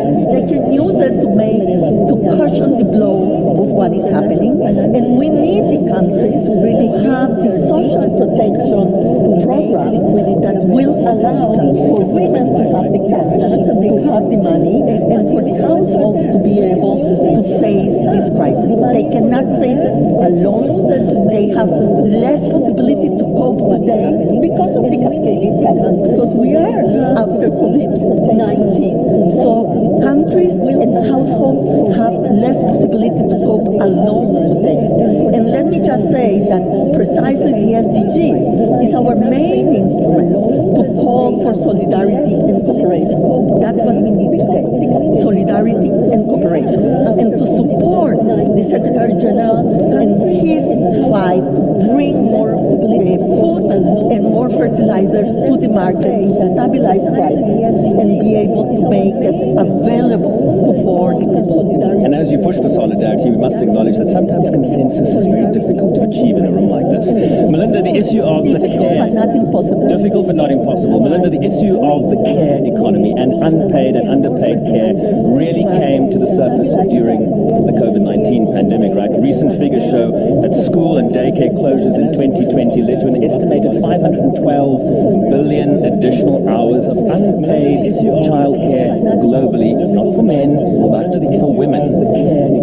Even before COVID-19, economists projected that we would lose trillions each year from the formal economy by not valuing the unpaid care and work undertaken mainly by women. You advocated strongly for significant investments in care as part of the economic recovery plans. Can you explain the link between unpaid care and inequality and how investment in care could actually be a driver for sustainable and equitable economic growth and the steps needed to realize this? The bottom line is we all care. We care deeply for our loved ones, for our children, for our aging parents, but who does the burden fall to of taking care of the young and the old? It is women. And it's the thing that we don't often talk about. It's both the loving care we want to do, but the many, many, many tasks. If we don't fix our care economy and the care burden that women have, they will never be able to have their full place in society. They won't be able to sit at the decision-making table. They won't be able to have the job they want. And it's not just in the formal sector. Informal sector, too. Women will tell you, I don't have anybody to leave my child with. How can I go run my market or my stand? So this is an issue for low-income, middle-income, and high-income countries. And it's time we did something about it. Agnes, we know that investing in women works. What will it take for women farmers, entrepreneurs, innovators to go to scale? And what kind of impact could they have on food security and food systems? So what it will take is nothing that we haven't had before. And they need a voice. Women already know what they want to do, and they're already practicing things that can go to scale. But they are not in places where they can express themselves. The knowledge they have stays with them because it's not being tapped into. So let's give them a voice, and let's allow ourselves to learn from what they are doing. Number two, they need to be seen. Women in different places of the world have different needs. So my mother's needs are extremely different from even the next village person's needs. So let's really focus on being able to draw out who these people are and be able to tap into their potential where they are. And the last one is they need choices. And this cannot be more important than the agricultural sector, where the type of seed you grow is extremely important to the type of money you get, where the type of business you're able to run and the ability to attract financing is extremely important to how you run your business, or even the knowledge you have is extremely important to how you show up in business, or even the ability to have land is important to how you can go to the bank and get a loan. So I think if we did those three things, and really ensured that we scale them across different societies and communities. Women can lead. Women are able to lead. Women are leaders. Someone told me the other day that if you want something said, tell it to a man. If you want something done, tell it to a woman. So 2 immediate takeaways. Women need power and they need choices. To close, let me invite each of you to share one word you're feeling about the SDG to-do list. Just one word. Let's go down the panel. Rebecca first, Agnes, and then Melinda.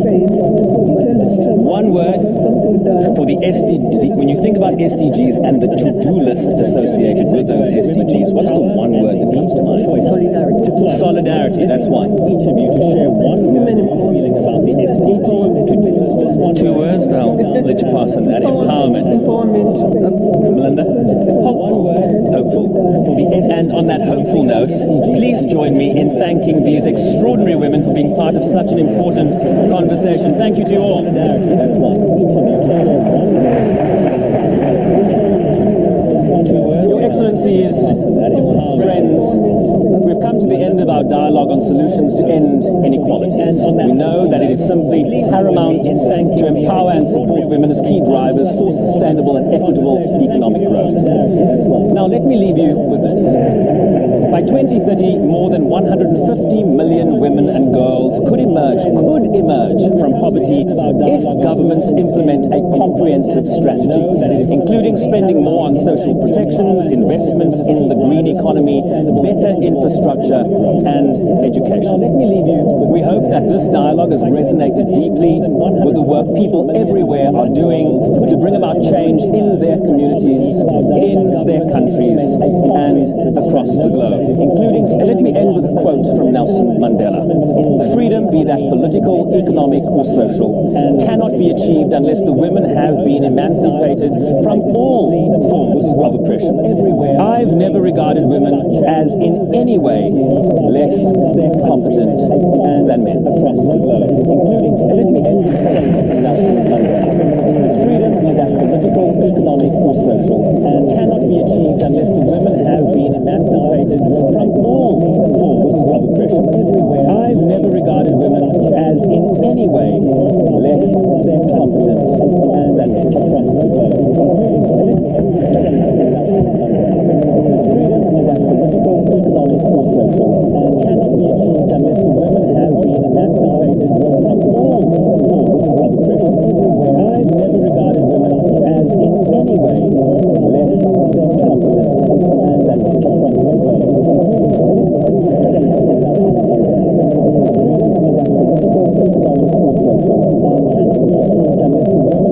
Your Excellencies, friends, our next guest is an inspiring young woman who has moved many of us with her poems of hope, change, unity, and resilience. Please welcome poet, activist, and UNICEF supporter, Amanda Gorman. Excellencies, friends, our next guest is an inspiring young woman who has moved many of us with her poems of hope, change, unity, and resilience. Please welcome poet, activist, UN Secretary General, distinguished guests, and all of humankind. How can I ask you to do good when we've barely withstood our greatest threats yet? The depths of death, despair, and disparity, atrocities across cities, towns, and countries, lives lost, climactic costs, barely exhausted, angered. We are endangered not because of our numbers, but because of our numbness. We're strangers to one another's perils and pain, unaware that the welfare of the public and the planet share a name. Equality doesn't mean being the exact same, but enacting a vast aim, the good of the world to its highest capability. without power, leaves our planet without possibility. Therefore, though poverty is a poor existence, complicity is a poorer excuse. We must go the distance, though this battle is hard and huge, though this fight we did not choose for. Preserving the earth isn't a battle too big to win, but a blessing too large to lose. This is the most pressing truth, that our people have only one planet to call home, and our planet has only one people to call its own. We can either divide and be conquered by the few, or we can decide to conquer the future and say that today a new dawn rewrote. Say that as long as we have humanity, we will forever have hope. Together, we won't just be the generation that tries, but the generation that try us. Let us see a legacy where tomorrow is not driven by the human condition, but by our human conviction. And while hope alone can't save us now, just be with it. We can brave the now, because our hardest change hinges on our darkest challenges. Thus, may our crisis be our cry, our crossroad, the oldest ode we owe each other. We chime it for the climate, for our communities. We shall respect and protect every part of this planet. Hand it to every heart on this earth until no one's worth is rendered by the race, gender, class, or identity they were born. This morn, let it be sworn that we are one human kin, grounded not just by the griefs we bear, but by the good we begin. To anyone out there, I only ask that you care before it's too late, that you live aware and awake, that you lead with love in hours of hate. I challenge you to heed this call. I dare you to shape our fate. Above all, I dare you to do good, so that the world might be great. And awake, that you lead.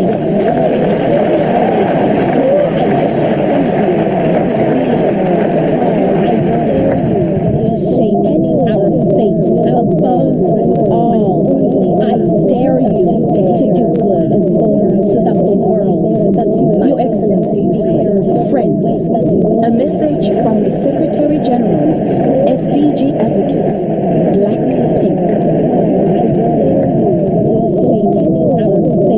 Hi, this is Blackpink. This is the United Nations SDG moment. We're here today to bring you special attention to the Sustainable Development Goals. We can't deny that the climate crisis is getting worse. There isn't a single moment to lose. That is why SDG 13 for climate action is so important. It can truly make or break our efforts across all global goals.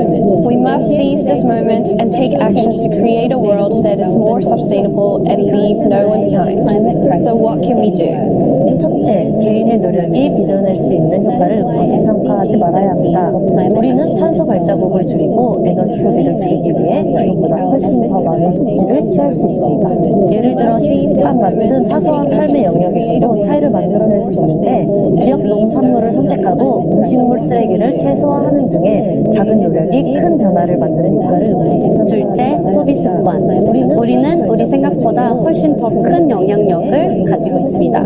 소비를 통해 사회에 메시지를 던지고 원하는 것을 요구할 수 있으니까요. 현명한 소비를 위해 우리 함께 지속 가능한 상품들을 찾아볼까요? 그리고 무엇보다 기후변화에 대해 꾸준히 공부를 해야 합니다. 우리는 미래를 보호해야 할 책임이 우리 모두에게 있으니 배움과 지식을 통해 함께 더 나은 내일을 만들면 좋겠습니다. All of us deserve a world of abundance of nature, energy, and livelihood. 저희 블랙핑크는 이제 배우고 행동하는 여정을 시작했습니다. 저희와 계속 함께 해주시겠어요? 지금은 UN SDG moment입니다. Let's take a moment to learn about our planet and what we can do to make it better. All of us deserve a world abundant of nature, energy, and livelihood. 저희 블랙핑크는 이제 배우고 행동하는 여정을 시작했습니다. 저희와 계속 함께 해주시겠어요? 지금은 UN SDG moment입니다. Not enough time to miss me. Excellencies and friends, the Secretary General spoke about the various perils pushing the SDGs out of reach. Among them, the climate crisis presents possibly the greatest threat. Right now, climate impacts are taking a growing toll on people, prosperity, and our planet. Now, the outlook ahead is precarious. As we learned from the Uniting in Science report, we are headed in the wrong direction on many key climate indicators. Among them, at the same time, we have vast opportunities ahead if we double down on climate action to supercharge progress right across the SDGs, our planet. To discuss the state of play on Goal 13, climate action, and the various pathways ahead, I'm joined by Simon Steele, the Executive Secretary of the UN Framework Convention on Climate Change, and boy, do we need more steel in the game. Chido Mpemba, the Youth Envoy for the African Union, and Ingrid Ruimert, Senior Vice President at Renewables Company Ørsted. And the various pathways ahead, I'm joined by Simon Steele, the Executive Secretary of the UN Framework Convention. The Secretary General has said that grotesque greed is a key factor fueling the climate crisis, even as we see devastating losses from floods, fire, and drought. People and the climate can't seem to catch a break. Simon, you've taken up a role at what really is an inflection point, right, in this climate emergency. Clear climate impacts are rapidly worsening, and yet there's growing evidence that climate action, particularly from governments, has stalled. We are 51 days away from COP27, a vital moment from the world. What does it need to deliver? Thank you, Sharon. Two things, progress and direction. With only 8 COPs to go in this decisive decade of action, think about it. 8 COPs, that is the equivalent of 2 World Cup finals. That's 2 Olympic finals to go. So every COP is absolutely critical. And we know that progress will be made in each of those. But the question is, will it be sufficient progress? So every COP is a crucial COP. And the science is clear. If we continue doing what we're doing, every COP, we're going to fall off a cliff edge. The evidence is clear.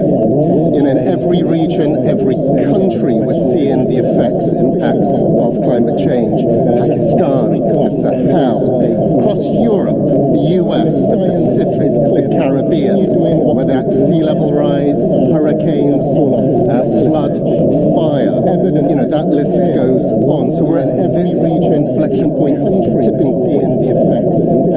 So we know what needs to be done. We know we need to limit, cut emissions by half within this 8-year period. But the good news is that we've entered a new era in the climate discussions. The Paris Agreement is more or less negotiated. So this new era is shifting from negotiations to implementation. And what does that mean? It means getting stuff done. It's moving from how should we do it to this is how to do it and getting those things done. Whether that's at a country level, whether that's companies, whether that's in our homes, every person. And we know the 4 negotiating tracks, the work tracks, whether that's mitigation, adaptation, finance, loss and damage. But we also need direction. And what COP27 has to demonstrate, recognizing the urgency of what needs to be done and the scale of the response that is required.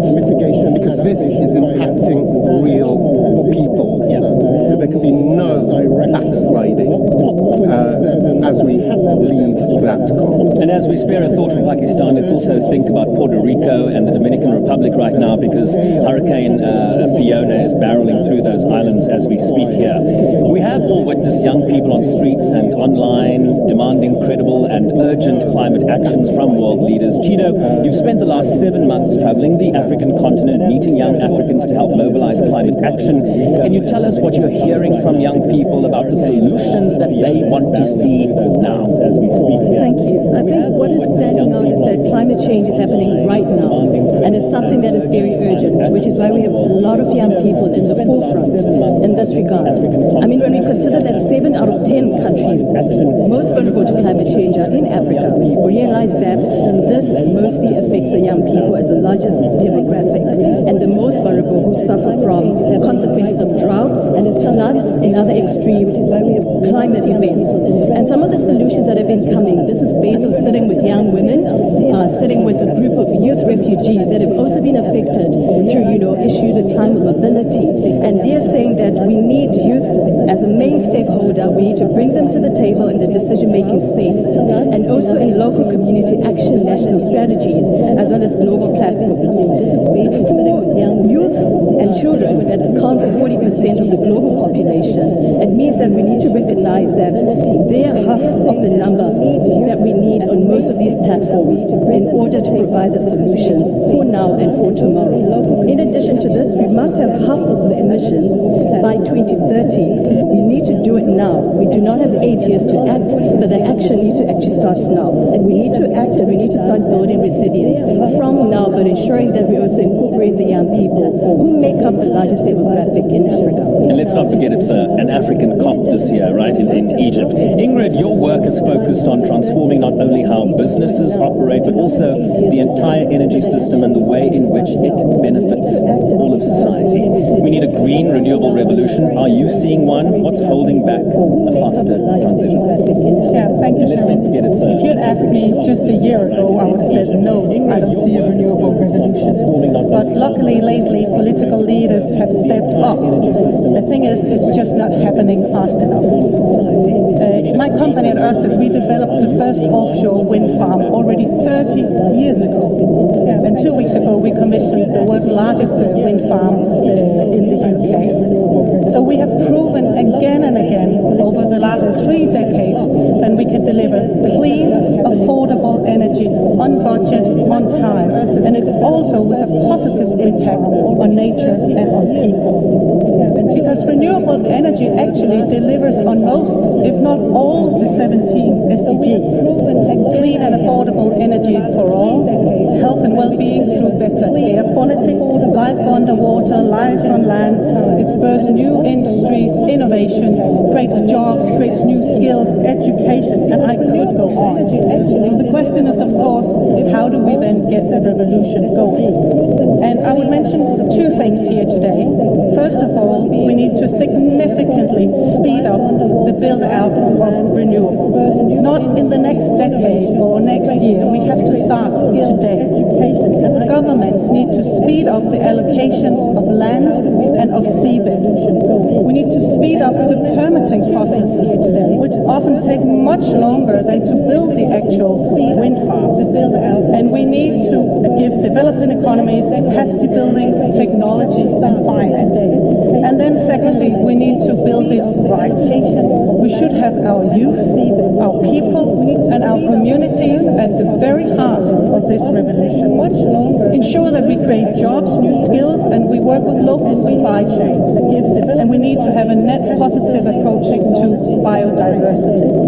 And only then, I think, the renewable revolution will sweep the world, and we will be able to create a world that runs entirely on green energy. Yeah, and I think, the broader point there is that coal cannot achieve the SDGs anymore, right? Coal cannot do it. But the big question is this principle of common but differentiated responsibilities, the responsibilities that developed countries have to developing countries that are still so very reliant on coal for energy. Simon, there seems to be broad agreement that the climate crisis is a code red for humanity. and that urgent and bold action is needed. Simon, in your career, you've worn many hats in government as well as the private sector, giving you a very unique perspective. What do you see as the key opportunities to drive progress for climate and all the SDGs? Thank you, Sharon. Stronger climate action will drive progress across virtually all of the SDGs.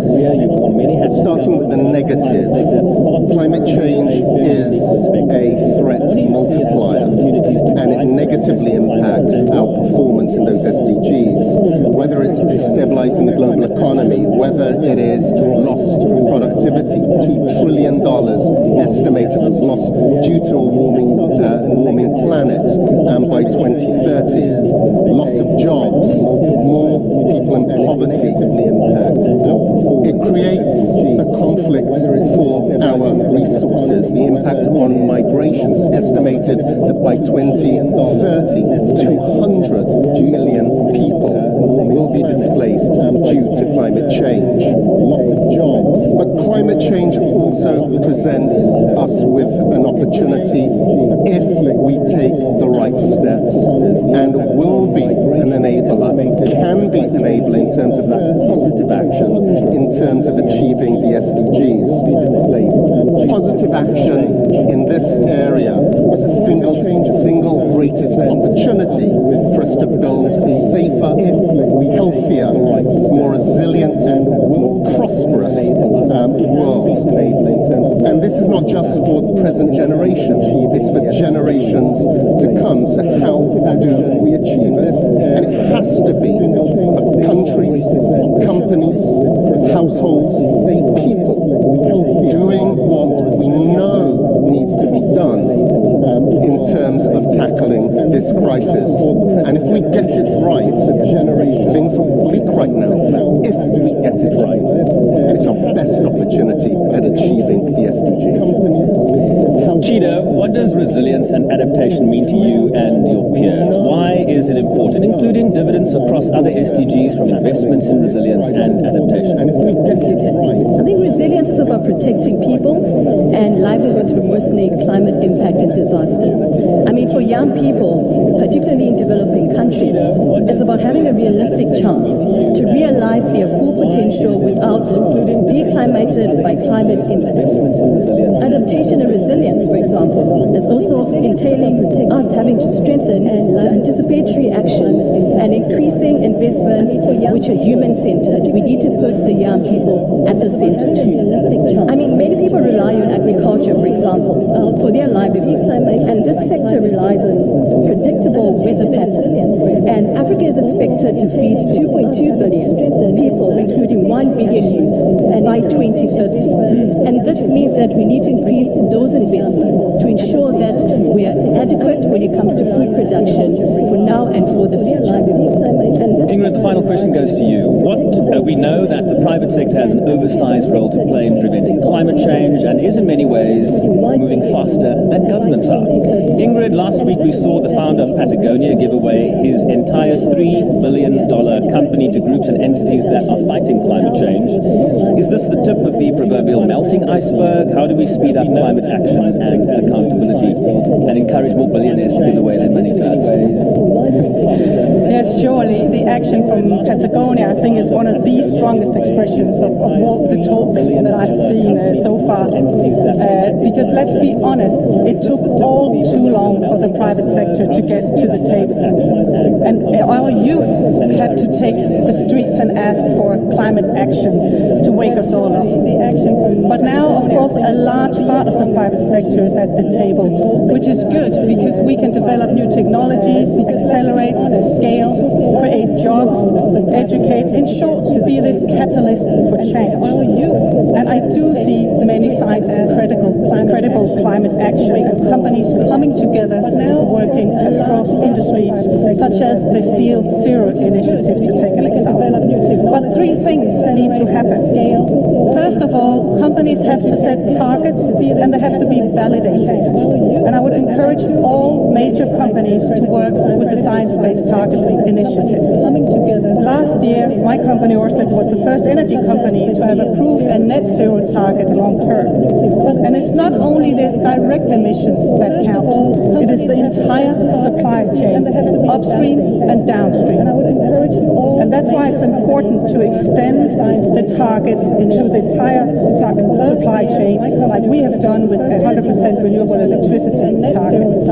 Because accountability is crucial. We need to push for targets, standards and reporting. And secondly, we need to act. Because long-term targets mean nothing without immediate action. And luckily, we experience a huge appetite for clean energy from some of the largest companies in this world.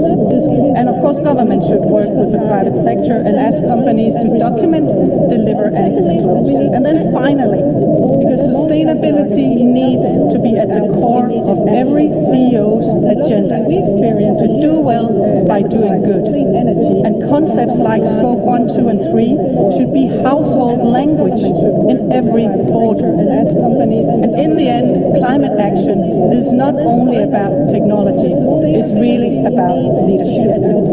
So very quickly to close, each of you need to give me one word that comes to mind when you think of the SDG to-do list. Simon, we'll start with you. Momentum. Momentum.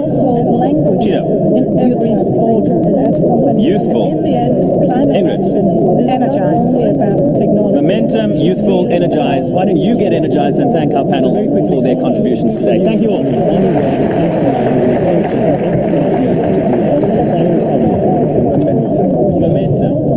A daunting set of challenges, as we heard today, but also an incredible opportunity ahead to supercharge progress across the SDGs and bring them closer to within reach.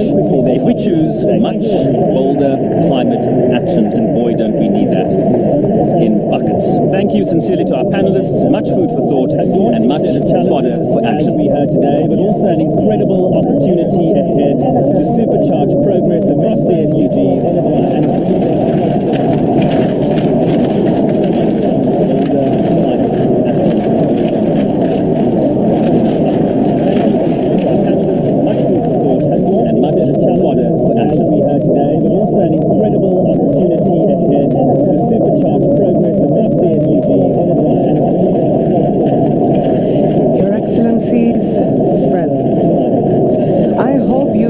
inspired as I have listening to people who are driving true change in their countries, in their communities, and across the world. As Her Excellency PM Motley so rightly just said, we ask you, the children of the world, to hold our feet to the fire. As inspired as you heard it here, to people who are driving. People everywhere are leading by example in their community. Leaders making bold policy choices. Young climate activists raising their voices. Entrepreneurs scaling solutions and humanitarians working tirelessly every single day to help people in need. Now, while there are so many challenges facing us around the world, there's also so much inspiration and hope. As you just heard young activist Amanda Gorman just say, I dare you to do good so that the world might be great. What needs to happen has been vividly illustrated. We have the commitments, the resources, the tools, and the plan to change all that is destructive, disrespectful, and dangerous. I dare you to do what we need now is ambition and action to turn those commitments into a reality. Vividly illustrated. Today we remind the world of its historic responsibility and promise to deliver the Sustainable Development Goals, the world's to-do list. We've been inspired by the breathtaking projections created by Expo 2020 that you have been surrounded by. Now in front of you, you will see an SDG board as well, and I implore that you take this back with you and let it serve as a daily reminder of the important commitment that we have made. We've been inspired by the breath. When we leave this room, we must leave determined to work every single day to advance the goals so that we can return in a year's time lot more closer to achieving and let it serve as a daily reminder. Now we should take inspiration from singer-songwriter Judith Hill, who will be performing Bob Dylan's legendary song Blowing in the Wind to a short new film made for today. But before I pass it on to Judith, I would like to say, as you listen and as we watch, we need to resolve together to get the world's to-do list done. Thank you so much.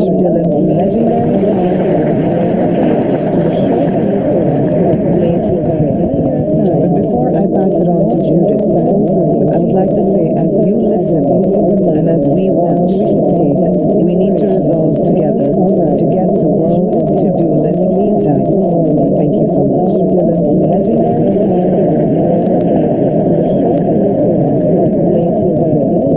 But before I pass it on to Judith, I would like to say, as you listen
government, civil society, and the private sector, alongside my SDG Advocates Group co-chair, Prime Minister Motley. Mia, look forward to seeing you in a few days. This SDG moment and Richard Curtis's exhibition reminds us that our SDG goals aren't just a blueprint or a to-do list. They're an urgent call for action. 2030 isn't far away. We need urgent collective action to move forward on our shared commitments. Comme vous le savez, as you are aware, we have seen delays with respect to the many significant challenges which are of concern to us. For example, we consider the efforts to reduce poverty throughout the world. Declining poverty rates isn't there as many people living in poverty today as there were in 2015 when the 2030 agenda was adopted. The truth is that everything from COVID to climate change to international conflict makes the solutions we need more complex and interconnected than ever. Poverty rates, that isn't a reason to lessen our ambition. It's a reason to accelerate our efforts towards reaching our sustainable development goals. For this reason, Canada has invested $827 million in the agricultural and agricultural systems, and more specifically to facilitate climate action as well as resilience. This is also why in March we held a summit headed up led by young people, during which we learned more about young displaced persons and sought to find solutions to promote their education. We've invested more than $5 billion to reduce pollution and to shore up climate resilience throughout the world. And we intend, in view of holding COP15 in December, to advance the question of biodiversity. Canada wishes to surmount these challenges and many others. And it might seem daunting, but by working together, we're confident we'll make it through. So thank you for your partnership and your leadership. I look forward to working with all of you over the months and years to come. Thank you. Canada.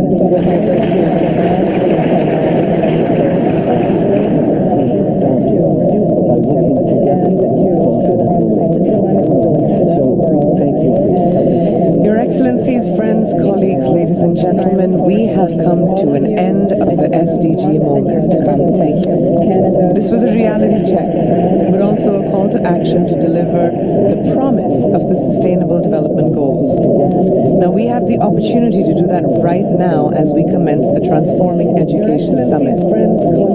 As Ms. Melinda Gates just said so eloquently, women don't need empowerment, they need power. This was a reality check. Fighting for the rights of freedom of children, young people, especially girls, and ensuring their access to transformative power of education are at the heart of my work as a UNICEF Goodwill Ambassador. I grew up in India, where access to education is a challenge for a lot of girls, as it is in many other parts of the world, where children desperately want to learn, but are challenged to do so. I strongly believe that education is the cornerstone of equality, social justice, social change, and democracy. It is the foundation that so many of the Sustainable Development Goals are built on. As Nelson Mandela once very famously said, education is the most powerful weapon which you can use to change the world. It is time to transform the world. Thank you and good afternoon.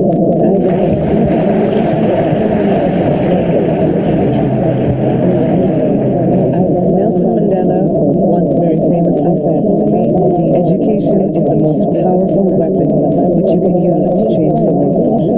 It is time to transform the world. Thank you and good afternoon.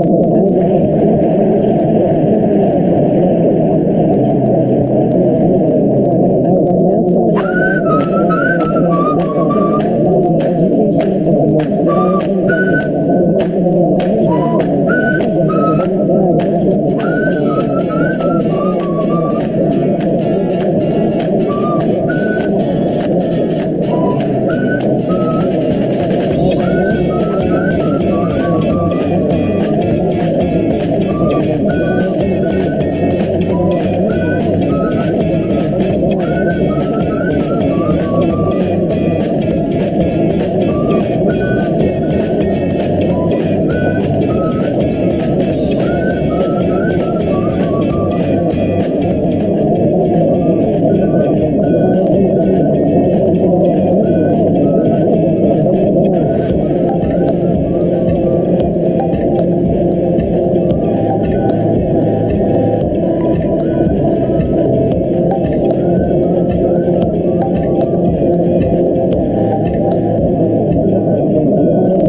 name is Arif Rehan, and I'm the founder and executive director of Sunlit, an organization that I've started in Mumbai, India, that is used to help empower community and illuminate lightless places all across India and the state of Maharashtra. I'm incredibly glad to present this to you today, and I'm so thankful and grateful for Global Goals Week to choose me as a fellow. My name is Arif Rehan. Before I get into more about Sunlit, I'd like to tell you more about Global Goals Week. It's an annual week of action, awareness, and accountability for the SDGs.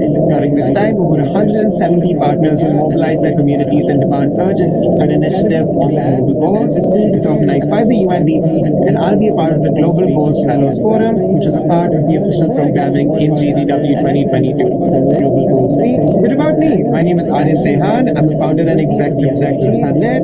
I'm also the founder of Parcels of Yard, which translates to Parcels of Love. Urgency for an initiative. I am a Microsoft Office World Championship. I was the Sankalp ICT India Champion. I have a TED Talk published on YouTube on the idea that I explored earlier this year. I assisted research on indigenous and ancestral knowledge called Geographies of Hope with professors at UC Santa Cruz. I did independent research on pollution policy in Delhi and the GRAP, which is the Creative Response Action Plan, and negotiated model users' rights from the IISA for choosing the most efficient system for making pollution lesser in Delhi. And also, I'm part of Youth Adults, which is an organization where I run a podcast featuring conversations with over 15 indigenous leaders and youth activists worldwide. I'm passionate about electrical grid design, environmental justice, indigenous stewardship. I work with Parcels of Yard, where I founded an organization to source home fields and COVID-19 patients during the pandemic in 5 major Indian cities, and we were the only one of the few platforms that had a completely contactless delivery platform to give all the food that we wanted to people in COVID-19. I've also been featured on the UN APFSD panel, TEDx at JNS, and Times of India for Parcels of Yard. Patients during the pandemic. Here's just a couple of snippets from those amazing experiences that I've had presenting my work and my impact on my community. Now, let's start by breaking down and introducing the problem that I would like to tackle with Sunlit and how it came to be. APFSD panel, TEDx at JNS. In 2017, 20 countries with the greatest access deficit, which is basically the number of people who don't have electricity, accounted for about 78% of the global population lacking electricity.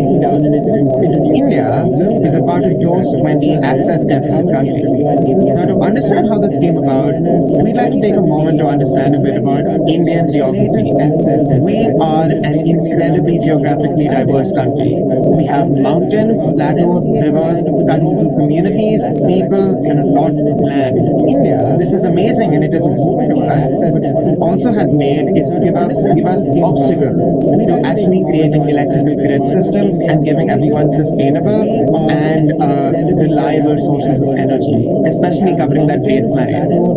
What this means is there are so many communities in unreachable areas that have zero access to electricity, and that's what we really want to try to tackle. The reason is because in an electrical grid, you need everything to be connected through a wire. And if you have a village that's located right smack dab in the middle of a valley, you simply can't throw a wire across the mountain and connect that village. It's just not that easy. So thinking about that, I was really, wondering what we could do to change that. And that's when it hit me. And if you have a village, why grids? Why grids? Thinking about that has really helped me innovate about a new way of thinking, empowering cities and especially rural communities. So thinking about that, before we continue on from this question, let's try and see some other questions that arise when you ask why grids. And that's when it hit me. If not grids, then what? Why grids? What is the advantage of this new system that you thought of? Finally, how do we afford this system? Let's try and explore that.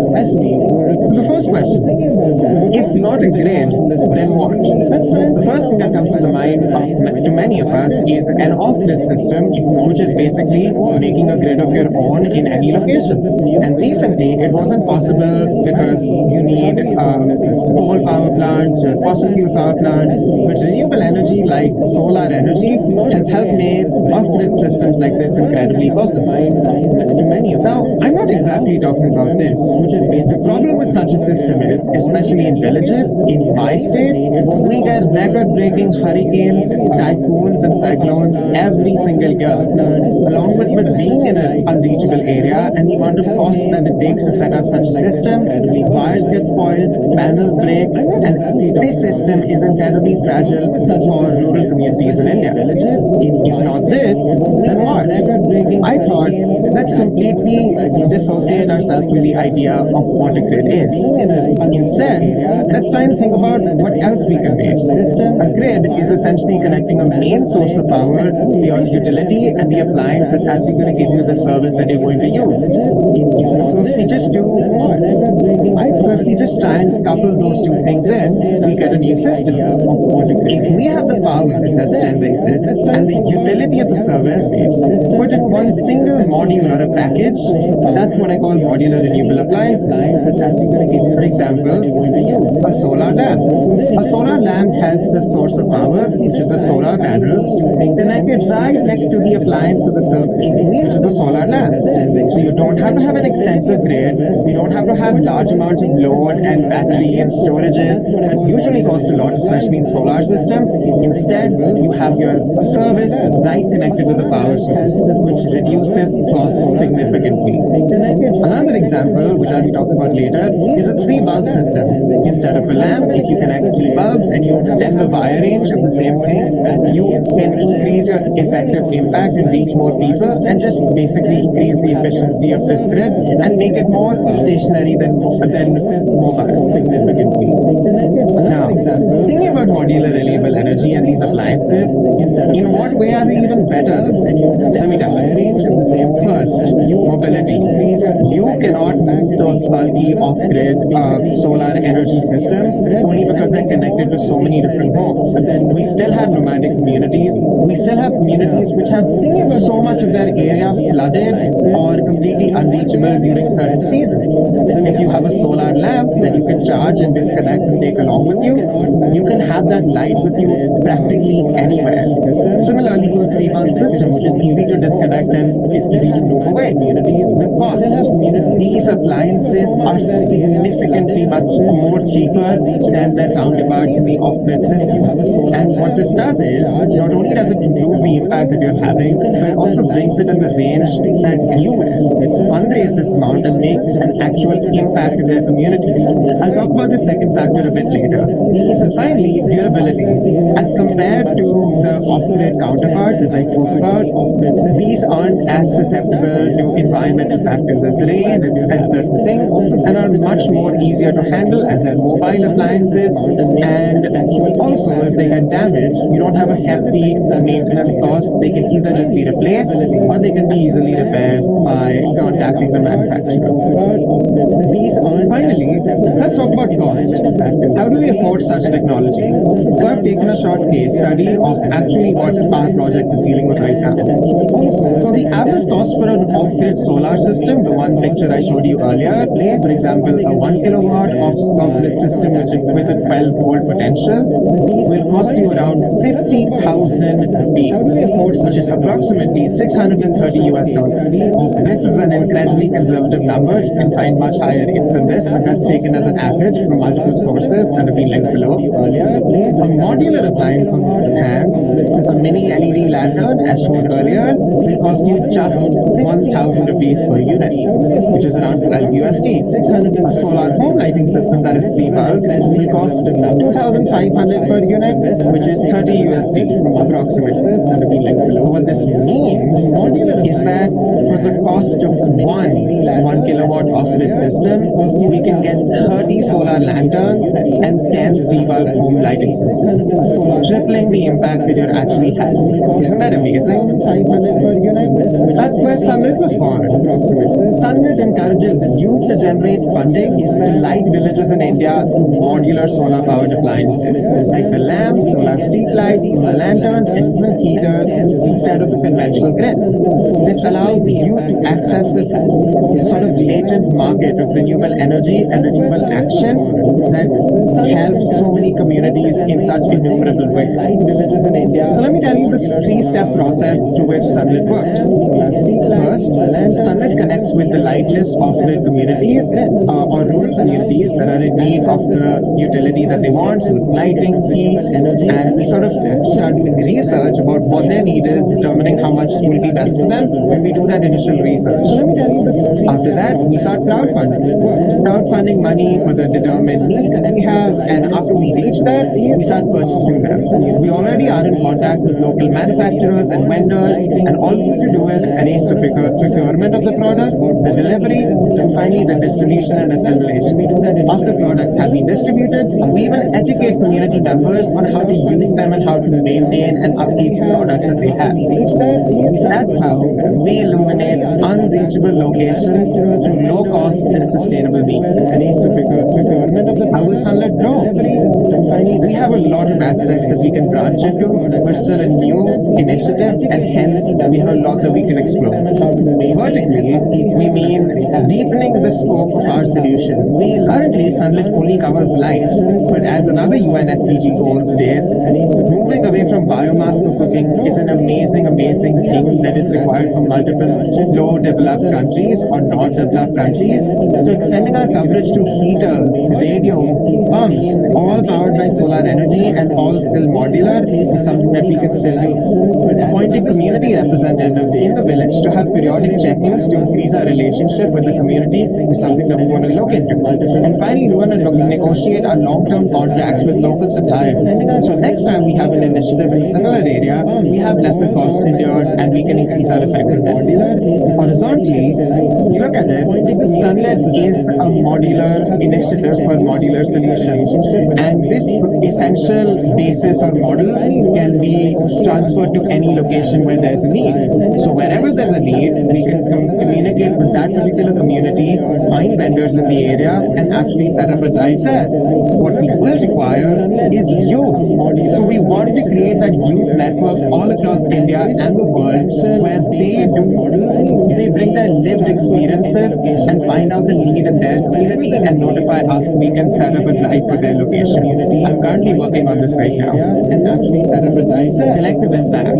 How does Sunlit advance global goals? For people, by having increased youth engagement in renewable energy projects, we're doing something that hasn't really been explored before. We're making communities safer, more productive, and more reachable by giving affordable lighting to them, which is a big resource for the planet.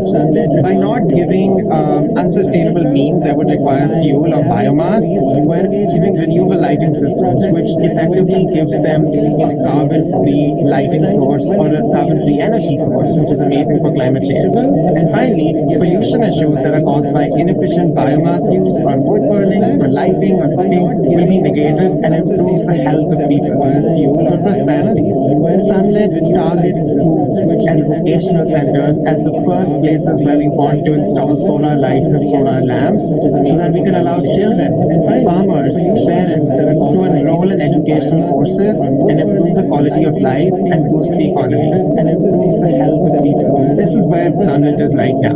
Sunlit is working on the first project where we're providing solar and illumination to a school in a lightless village in Raigad, which is in Maharashtra. We have already fundraised 60,000 rupees from crowdfunding platforms, and we're currently in the process of arranging delivery of appliances to the community from our local vendors and suppliers. Soon, we will be sending volunteers to install products and educate the community about long-term use and set up a points of contact. That's where we are right now. This is the first time that we're actually testing our product and seeing the actual scope, and we're really seeing a lot of promise. we have had the community be incredibly grateful for us, and we think we're going to be making a really good impact there. Set up a points of contact. So yeah, I'd like to start by saying thank you very, very much to Global Goals Week to allow me on this platform and appointing me as a Global Goals Fellow in the forum. You are helping empower a community of incredibly bright, enchanted, and incredibly focused students who are working to make their community in Mumbai greener, cleaner, and more sustainable. Finally, Sunlit is still a work in progress, and we really want to hear more from you. If you like the idea, if you liked our story, if you want to support us, want to get in touch, feel free to use the QR code below and contact me on my LinkedIn, and we can definitely see how you can fit into the Sunlit ecosystem. So yeah, thank you so much for attending my presentation, and I hope you enjoyed it. And we really want to hear more from you.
Texas, and today I'm going to talk a little bit about my nonprofit, We Are Love Foundation, and the work we are accomplishing in strengthening our community.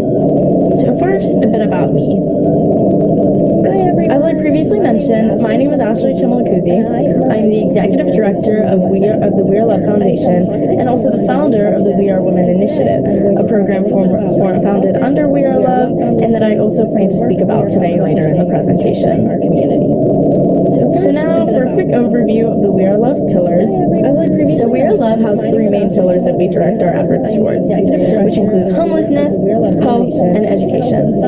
Now, I want to take the time today to go through each pillar and explain the significance of these three issues in the context of We Are Love's efforts to strengthen the community. So first, homelessness. The initial scope of We Are Love is the city of Dallas. So according to Dallas statistics, over 7,000 individuals are currently experiencing homelessness in the area. Looking globally, it is estimated that 1.6 billion individuals worldwide live in inadequate housing. I chose to take the time today to share some of these basic statistics to emphasize just how important these issues are, not only in the city of Dallas, but around the world. We Are Love chooses to specifically focus on homelessness because a lack of housing is an issue that we have found has a significant impact on an individual's quality of life and also contributes to cyclical poverty. This pillar relates to the first United Nations Sustainable Development Goal of no poverty, and we hope to continue contributing to making this possibility a reality. Moving to our next pillar, health, 18.4% of Texans do not have basic access to health care. Again, looking globally, 400 million individuals worldwide do not have access to essential health services. We Are Love chooses to prioritize health as one of our 3 pillars because health is also a factor that has a large influence on an individual's quality of life.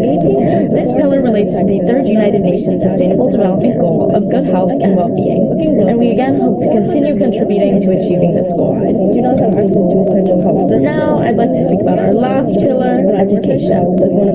Dallas studies have found that children from low-income families score around 3 grades lower than those of higher-income families. Again, looking globally, 58.4 million children worldwide do not attend primary school. We Are Love finds the issue of difficulty accessing quality education particularly important, as education can help individuals escape cyclical poverty, find housing, and access basic health care, which goes back to address our other 2 pillars of health and homelessness. We also believe in the importance of educating our future generations, as this is the key to creating our world's future leaders and change makers. This pillar relates to the 4th United Nations Sustainable Development Goal of quality education, and we are again proud to contribute to achieving this goal and hope to work with the United Nations Foundation and other global nonprofits to make quality education a reality for more people worldwide. Leaders and change makers. This pillar relates subsequently. Our mission is to strengthen our community, whether that of the city of Dallas or the greater global community, specifically in the areas of education, health, and homelessness, our 3 pillars. We feel not only the obligation, but the desire to help people in need. Okay, shifting gears now to talk about what We Are Love has done to help mitigate these issues of education, health, and homelessness. So I'd like to describe our impact throughout the community thus far. So our first main event, which you can see pictures of here on the slide, was our 2021 Holiday Project, which aimed to combat homelessness in Dallas. So we organized this in partnership with Vocal Alcove, a local family homeless shelter here in Dallas. So they usually provide their families with food bags every day, but are unfortunately closed during the holidays for a week every year and couldn't do so for that week.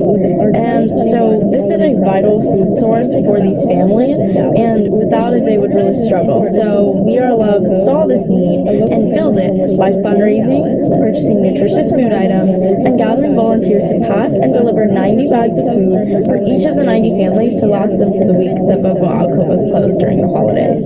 I think this is a prime example of one of our main goals at We Are Love, which is to really analyze and speak to pillars in the community, nonprofits, and really look at the issues the community is facing to see the gaps and work to fill those. Now, continuing with our impact, our second event was our 2022 Spring Project, which worked in partnership with the Dallas Life Homeless Recovery Center to address period poverty in our city. So this project worked in the areas of homelessness and health. And so for this project, our 2 main focuses were 1, raising awareness regarding period poverty, as we found through research that a lot of people did not know much about the issue or how they could help, and 2, fundraising to provide homeless women with menstrual products. So we started fundraising by hosting 2 successful bake sales, in which we passed out flyers with information and statistics about period poverty to promote education about the issue in our community, and then also raised $532 with these events. We then reached out to companies such as Poppy Flowers and the Dallas Garden School to ultimately bump up this number and raise $3,450. This allowed us to provide 6 months worth of menstrual products such as pads and tampons to the 55 homeless women served in Dallas Life. From this project, we received media attention and gained recognition from multiple local newspapers and magazines, including Preston Hollow Advocate Magazine, People newspaper, Leaders, and Voyage Dallas. This is a great way to spread the word about We Are Love, our mission, and our impact, and also raise awareness about period poverty and suggest ways for people to help, whether through charitable efforts or even advocating for legislative reform to help mitigate this issue, including Preston Hollow Advocate magazine. On a similar note, this project made me realize a lack of awareness specifically surrounding women's health. I then decided to form a separate program under We Are Love called the We Are Women Initiative to spread awareness about major women's health issues and work to address them. With this initiative, I hope to plan and execute projects similar to what We Are Love currently does, but also call for global and widespread legislative reform to promote women's health worldwide. I think legislative reform and societal reform is a large part of promoting women's health worldwide, because with this initiative, advocating for legislative reform to combat things like the pink tax or the tampon tax can really help, for example, with mitigating period poverty worldwide. And things like this for specific different women's health issues is what I aim to achieve through We Are Women. And so We Are Women's mission goes hand in hand with the 5th and 10th United Nations Sustainable Development Goals of gender equality and overall reduced inequality. And we hope to aid the United Nations and greater global community in achieving this goal. Women's health is so now going forward. So in terms of future plans, We Are Love and I are extremely excited for the opportunities the future holds. First, we're currently planning our 2022 Back to School project in partnership with Readers to Leaders, an education-focused nonprofit based here in Dallas, to backpacks with educational supplies that are vital to the success of students in the Dallas Independent School District for the upcoming year. So secondly, I am currently in contact with a network of my peers around the city to expand We Are Love and engage more with the community and strengthen the community more. So I hope to involve my peers by having them form branches of We Are Love at their respective schools, and this will again help with outreach and create a stronger and more robust volunteer base with more brains working toward creating unique solutions to the problems within our 3 pillars that we work to address. And then lastly, We Are Love is currently working toward achieving global expansion, first through our participation in this year's United Nations Foundation Global Goals Week, which is an amazing opportunity to elevate We Are Love's impact in strengthening the community. We also hope to achieve this global expansion through a youth ambassador opportunity for me through Ariel Foundation International, in which I hope to work with NGOs and other organizations to plan globally impactful projects and really take We Are Love's impact to the next level. Goals Week, which is an amazing opportunity to elevate We Are Love's impact in strengthening the community. Okay, so the last thing I want to mention is how to contact and keep up with both the We Are Love Foundation and the We Are Women Initiative. So on this slide here, I have listed emails and social media accounts for We Are Love and We Are Women. Please do not hesitate to reach out via email or social media if you have any questions or want to know more ways to get involved. Okay, so the last thing I want to mention is how to contact. Okay, to finish up my presentation, first I would like to give a special thank you to the United Nations Foundation and all partnering organizations for the amazing opportunity to participate in this year's Global Goals Week. Again, it is a really great way to elevate We Are Love's impact and really spread awareness about our mission. Thank you all for listening, and I hope you will join us on our journey to change the world. First, I would like to give a special thank you to the United Nations Foundation and all partnering Hi folks, Alex here. In 2015, the United Nations set up 17 Sustainable Development Goals, also known as SDGs, that were adopted by 193 countries. And our mission is to achieve these goals by 2030. In this video, we are going to talk about the SDG wedding cake and 2 other interesting ways you can use these goals to see if your country or your business is sustainable. Okay, let's get drawing.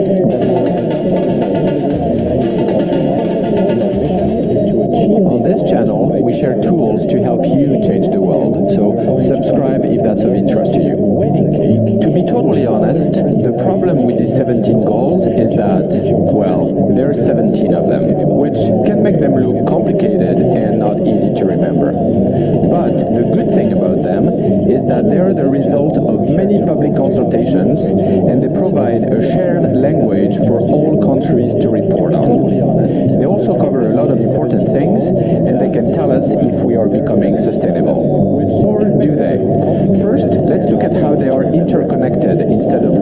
them individually.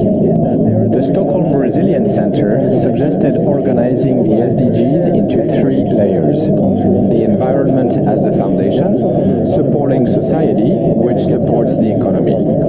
This is like the triple bottom line, or the 3 pillars of sustainability that I presented in another video. I put a link in the description below. Essentially, sustainability is about meeting human needs within ecological constraints, and the economy is a strategy to make money while achieving sustainability. There are 4 goals about the environment: clean water, climate action, life on land, and life below water. 8 goals are about society: no poverty, zero hunger, good health and well-being, quality education, gender equality, affordable and clean energy, sustainable cities and communities, and peace, justice, and strong institutions. And these 4 goals are about the economy: decent work and economic growth, industry, innovation and infrastructure, reduced inequalities, responsible consumption and production. Clean energy. They call this representation the SDG wedding cake. In other words, we can't achieve decent economic growth or even food security without first taking care of our oceans, as was demonstrated in Newfoundland during the collapse of the Atlantic cod fisheries in the 1990s. And, to use the more recent example of the coronavirus crisis, we can't have everybody in good health and achieve no poverty without taking care first of our land, forests, and our greenhouse gas emissions. My video on coronavirus explains this in more details. With the 17 goals come targets and indicators. I am not going to bore you with all the 169 targets and 232 indicators, but if we look at the affordable and clean energy goal as an example, it has 5 associated targets which read like this. By 2030, ensure universal access to affordable, reliable, and modern energy services. By 2030, increase substantially the share of renewable energy in the global energy mix. By 2030, double the global rate of improvement in energy efficiency, etc. And we can look at the performance of each country by indicator on this website. It looks like this for the United States, for instance. If a country is doing well on the SDGs, does that mean that they are more sustainable? Let's look at the top of the list.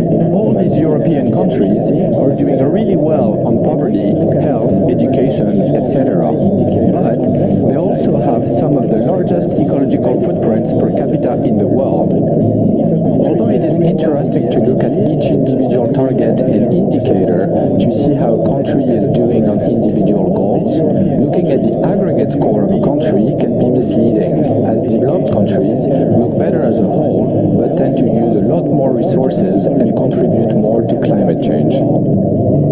To break down sustainable development into all its dimensions, these 17 goals are great. But if you're trying to make a plan for a country to become sustainable, I would recommend using these first-order principles for sustainability that are grounded in science: 3 ecological ones and 5 social ones. They're necessary, sufficient, and non-overlapping. Once we comply with these principles, we are truly sustainable. I included the video link in the description below. If you are using these 17 goals to see if your company is becoming sustainable, Future Fit Business offers a holistic benchmark for companies to assess their social and environmental impact.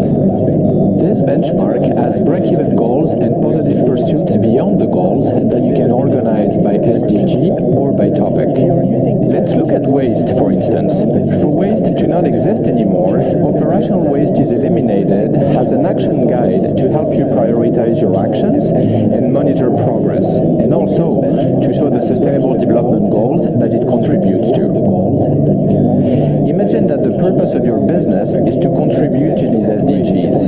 You can organize them like this: environmental goals, employee goals, and community goals. There is a lot of work that needs to happen to achieve the 2030 agenda worldwide, but it is important to remember that if the environment is fragile, it can literally crush the wedding cake. If you find these videos useful and are wondering how you can help me make more, you can do it on Patreon. In a nutshell, you make a pledge that will apply to each video I will post in the future, and you get perks like your name in the credits, access to my drawings, a character drawn after you in the next video, etc. It helps me cover the production costs and stay independent.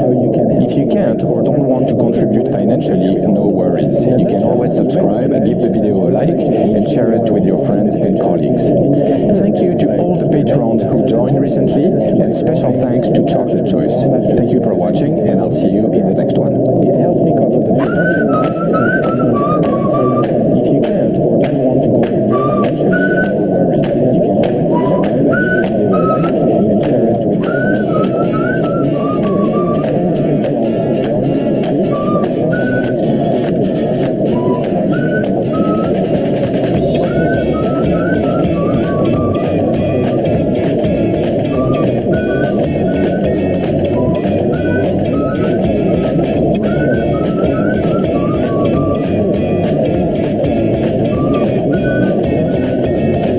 with your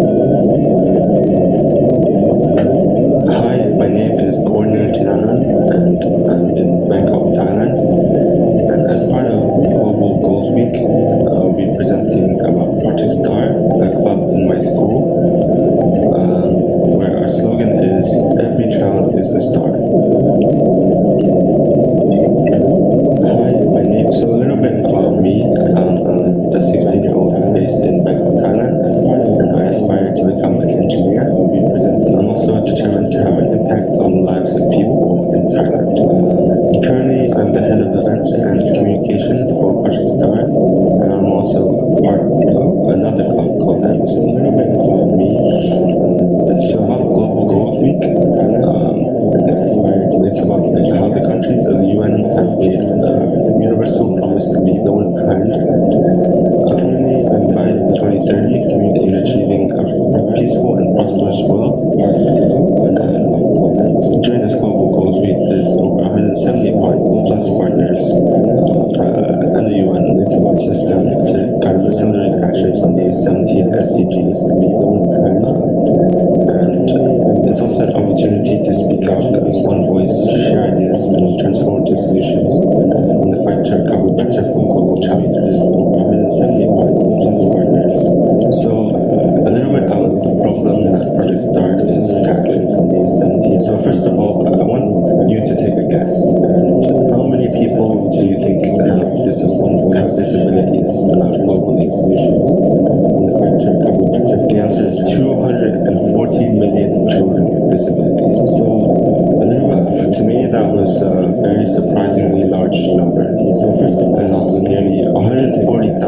and Project STAR, we are basically addressing two main SDGs, which is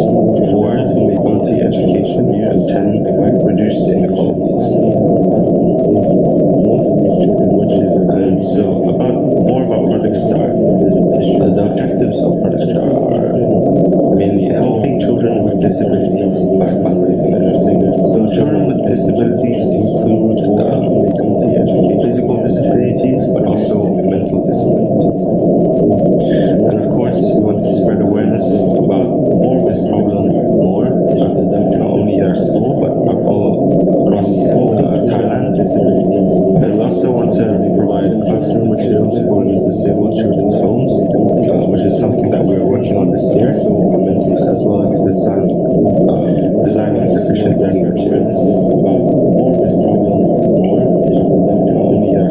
So who does Project Star target? So of course we target the children, the disabled children, mainly in Bangkok, but we have also wanted to try to help maybe disabled children in rural areas too. So of course as a social impact project, we Project Star are supporting students who are eager to help target those who are less fortunate, believe they can make a difference in the disabled children's lives, and want to raise awareness about the issues that we are tackling in rural areas too. So how does Project Star work? So there are mainly 4 steps in how Project Star works. So firstly, advocacy, fundraising, then they can make a direct community action and indirect community action. Want to raise awareness. And over the past years, we have done many different activities in terms of community action, some of which I will show later on.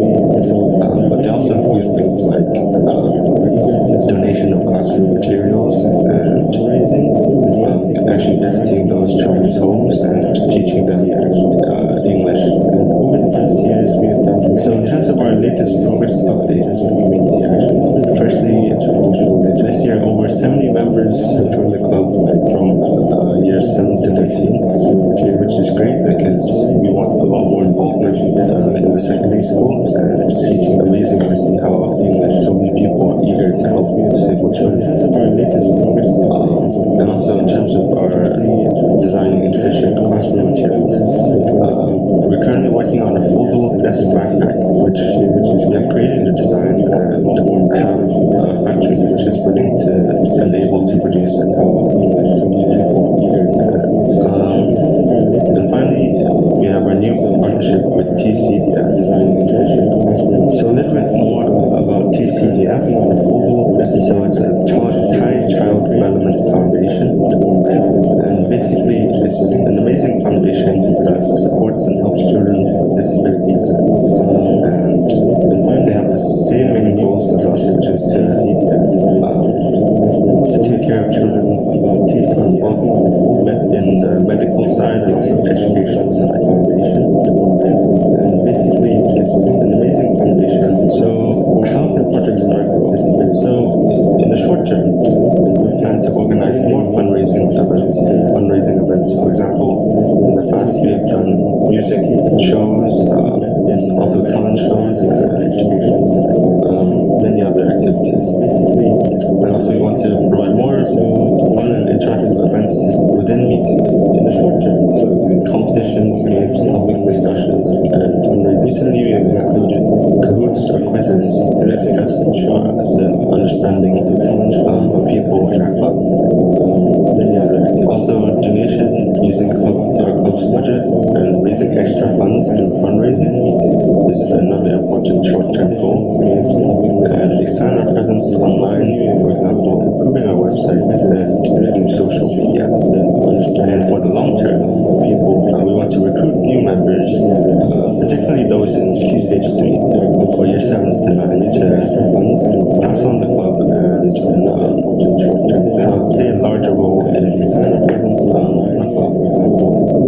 And of course, we want to have more possible trips outside of Bangkok. New members make direct impacts in organizations for year 7s to 9s.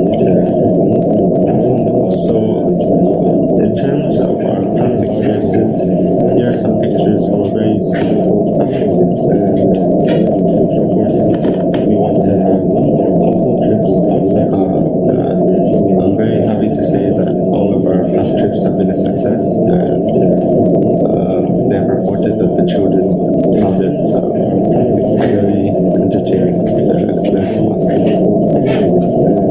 So how can youth engage? Well, there are many ways where youth can support the work that we are carrying out for Project Star, whether that be advocating for equality, building a community, collaborating with new partners, or designing new fundraising activities, and educating the underprivileged. All of these goals is what we are already doing in Project Star. The work that we are carrying out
going to introduce this project that is the analysis of environmental climate change and economic development.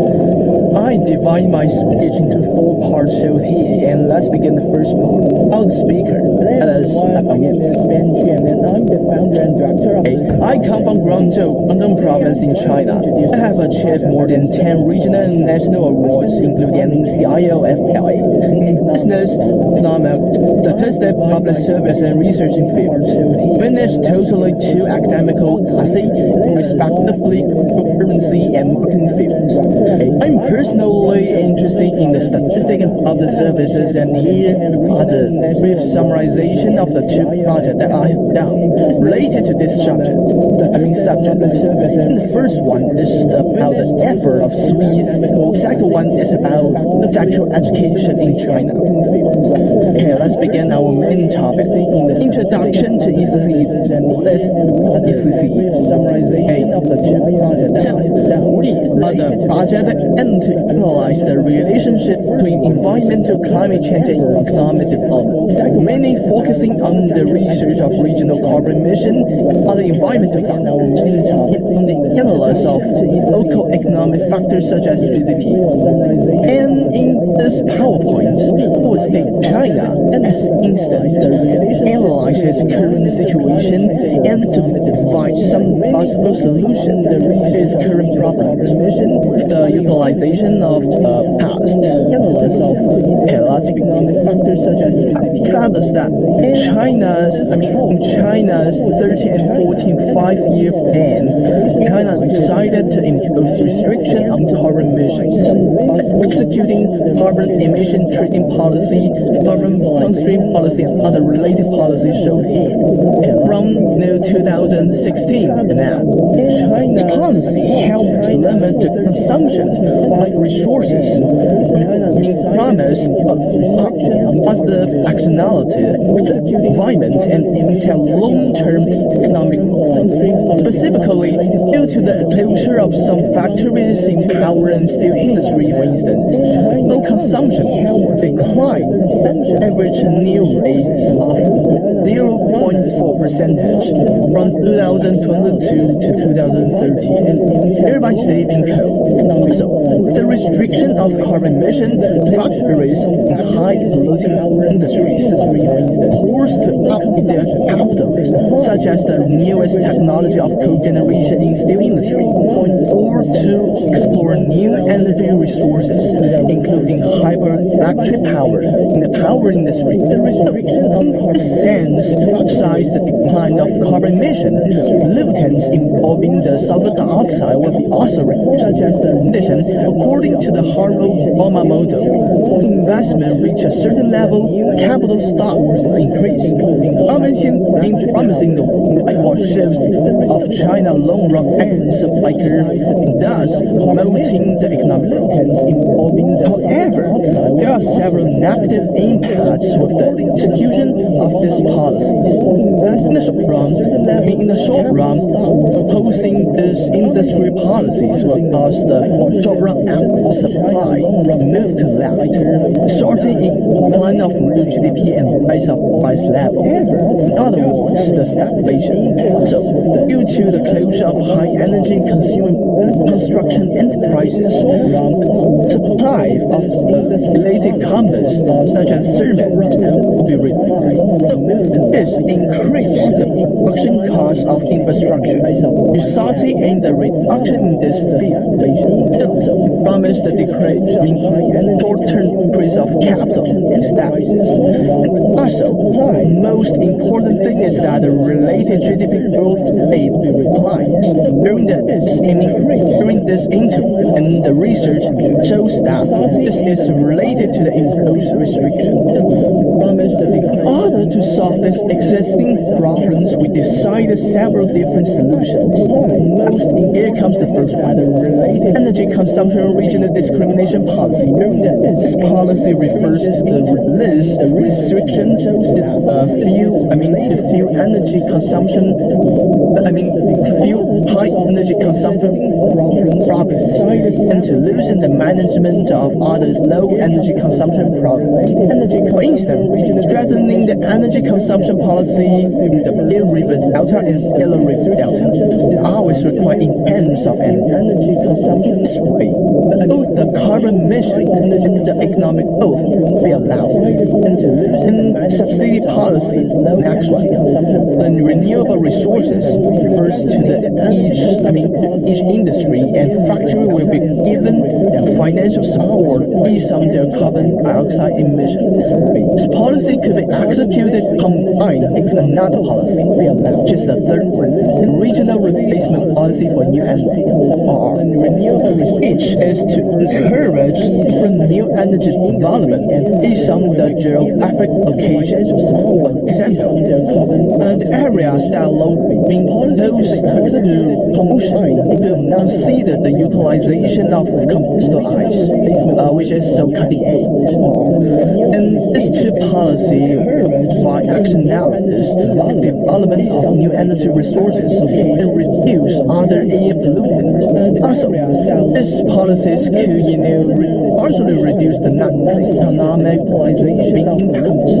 In addition, with the execution of these alternative policies, combination of regional policies and these alternative policies also used. As we can see that we can combine the regional replacement policy for new energy with the carbon constraint policy or with the carbon emission trading policy. And let's go to the next step. The collection of data set of model here. It could finally determine the effect of this policy. Illustrated in this graph of the CO2 emission, you can see that the combination of regional replacement policy, new energy, and the carbon constraint policy is the most effective way to reduce carbon dioxide emission. However, when we consider the factor of GDP per capita, we should choose to encourage the business competition, which is the non-policy, or to execute the regional replacement policy. So in this way, the GDP per capita could be saved for something. So with this complex result, assume that as we balance the carbon emission and the economic development, should dynamic execution of the regional replacement policy and the combination of regional replacement policy, new energy and carbon constraint policy. With the auxiliary of other policies, we can see that this can cause some benefits to society. Also, some limitations should be also included in the decision making. Because some limitations like the efficiency of executing this policy and technology refers to the extract of the combustible ice is a little bit difficult to execute. And also, something that related to other social factors like the employment we also consider in decision making. Showing this graph, you can see that with the execution of some policy like the carbon economic trading policy, can cause some shift between the industry of iron steel industry. So in this way, policy should be decided carefully with the execution of some. And to conclude, research of China's current situation, there's a paramount important to execute dynamic and flexible execution based on the current economic factors involving GDP and current environmental factors such as the carbon emission. Also, the design of the policy should be also based on the regional factors and analysis. Since every nation is unique in work promoting the methodology of dynamic regulation, each nation should be each nation to create different combination of possible policy. This is also Project 4ED concerns. Finally, this is the end of my speech, and thank you to come to the Global Coast Week, and thank you to listen to my speech about my project 4ED. See you next time. Bye. Different combination of possible policy.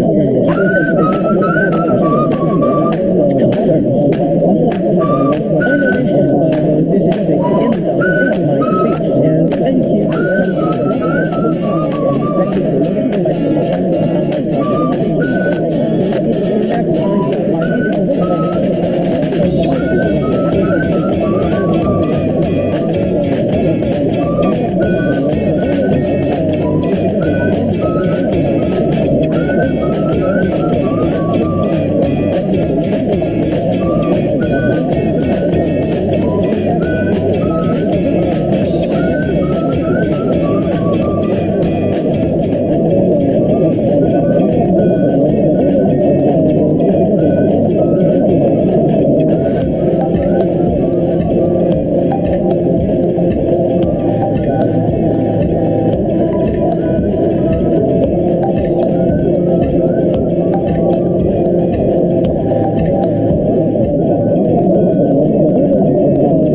project called Blooming for the Global Ghost Week. And before I get started with my project, I'd like to introduce myself. My name is Aina Ramadeva.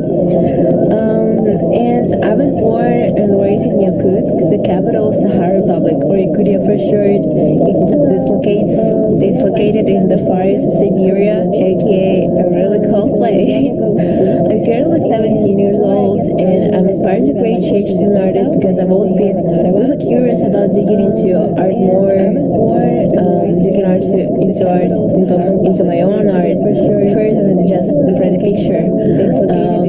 And at university, I hope to study communicative design and illustration. So I could, study more about how to properly translate my thoughts and purpose through artistic storytelling to people, even if it's just one static image. Because I think communicative design and illustration just amazing majors for that. What is Blooming? It's a story about teens and stuff they had to deal with, but with a little sprinkle of extra of stuff happening to them. Well, honestly, it's a story where I wanted to kind of showcase a lot of struggles, issues, both ecological and political that we have in Yakutia and that I witnessed myself. It's, to be honest, about the struggle we have face every year. Most important issue that we have currently is massive fires that affect a lot of inland life. Even it's not even about the quality of air that we breathe every summer, because it's always just smoke and it's really bad for your lungs. But also that massive fires cause permafrost to melt and just literally destroys our towns and cities that have to be built on the permafrost. So I want to show that tell these issues, the stories I have for the greater audience through a story, a comic story, and so I chose that this story would take place in a location based primarily in Yakutia. And there's massive fires all around and it gets drastic, just the same thing that I experienced last year when the when the forest fire was the worst that I've ever remembered it to be. It's just a little bit even worse than it's been in real life. The main character, Sardana, here she is an 18-year-old, and her mom is an activist, just like showed here, and it's a pain. Why did I write that? First of all, I think it's worth mentioning why I chose the age for my main character. I think that I wanted to also show the more common struggles that teens face, the issue of growing up and having to face the adulthood. It's a really anxious theme for me, and it's something I honestly dread, the fear for my main character. So I wanted this growing up of my character, her coming into her adulthood, parallel the growth and change happening around her in her region, and I just thought it'd be cool to show that through more human and down-to-earth things that everyone faces. And her mom is an activist because I thought that it'd be really kind of cool to show the confrontation between mother and daughter, and it seems like a really common thing because honestly, who doesn't antagonize their mom at least once in their life? Just her being a politician and Sardana having her thoughts differ from hers. I think it really shows the thing that Sahaki is here. There's a lot of people I know from at least once in my life. There's a lot of people that I know personally that are city folks. city folks face the same problem from her growing up. They just, I think, basically get brainwashed into thinking like a white person and just kind of erasing their ethical identity to the point that they feel kind of detached from both the republic and because of racism in the rest of Russia.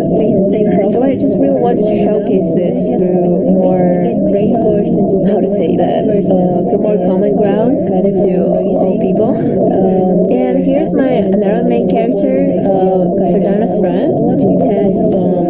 Her name is Zuya, and Zuya means, so what it means, it's a Ha language. It's a Ha language, it means NS, and I think it really suits her. Zuya is like that one character that I think, that one person that I think would carry out their legacy, their culture, would embrace it so proudly and kind of nest it in her own being, and just think that is beautiful. That was like also the point of being here, is that Sardana and we are complete opposites, but they still kind of have a common ground nevertheless. I don't know if that makes sense. I hope it does. Relevance. I just thought that my primary thought that for creating the story was that I never really stumbled upon any good representation of Asians in Russia. More specifically, indigenous people of Siberia that isn't blatantly racist. Second of all, I think that it's just a really good, it can become a really good story for teens to read and just relate to it. Kind of feel indigenous people of Siberia. I don't know, feel heard, something like that. And from my own experience, I think that Western audiences are really fairly interested in cultural knowledge of other nations, countries, because I run this Instagram account and there's been a lot of foreigners that are pretty interested in learning more about Yakutia and Saha culture, as I tend to share it a lot in my stories and in my posts. So I just thought it'd be really great to finally do something that actually can make a change. Target audience, I think it'd be teens from 14 to 19 and young adults. I'm most targeted towards Western audiences, and to be honest, it mostly has to do with Russian censorship, and just I'm kind of afraid of it suiting the censorship here, and just people being really mean about it as well. But I think that if it does good in Western audiences, it's just going to be naturally translated into Russian for Russian audiences, so I think it'll work out anyway. My team currently is me, as everyone. Me, an artist, me as a writer, and my emotional supports are my mom, of course, and my friends. They've been really supportive of me. Here's a little sketch of my girls, Sardana and Uya. My team currently, promotion. I think a promoter needs mostly through social media for now. Just around TikTok. Once I have a lot of content for it, I think of creating a brand new account for the project on every social media, and I think I'm managing by sending Patreon and content pages for women. Here is all more about monetization. I also plan to sell physical issues, I think. So I just think that a lot of people still appreciate the physical copies more than just those you can read online, because it just has this emotional connotation to that, emotional aspect and all that. And of course, Patreon, as I already mentioned, that's monetization maybe if I decide to post it on there in Coffee. Plan of action. I finish writing the plot, as I'm writing out every scene, details, etc. It has yet to be done. Illustrate the first issue. Find sponsors course, it's a really important thing. My new German tech,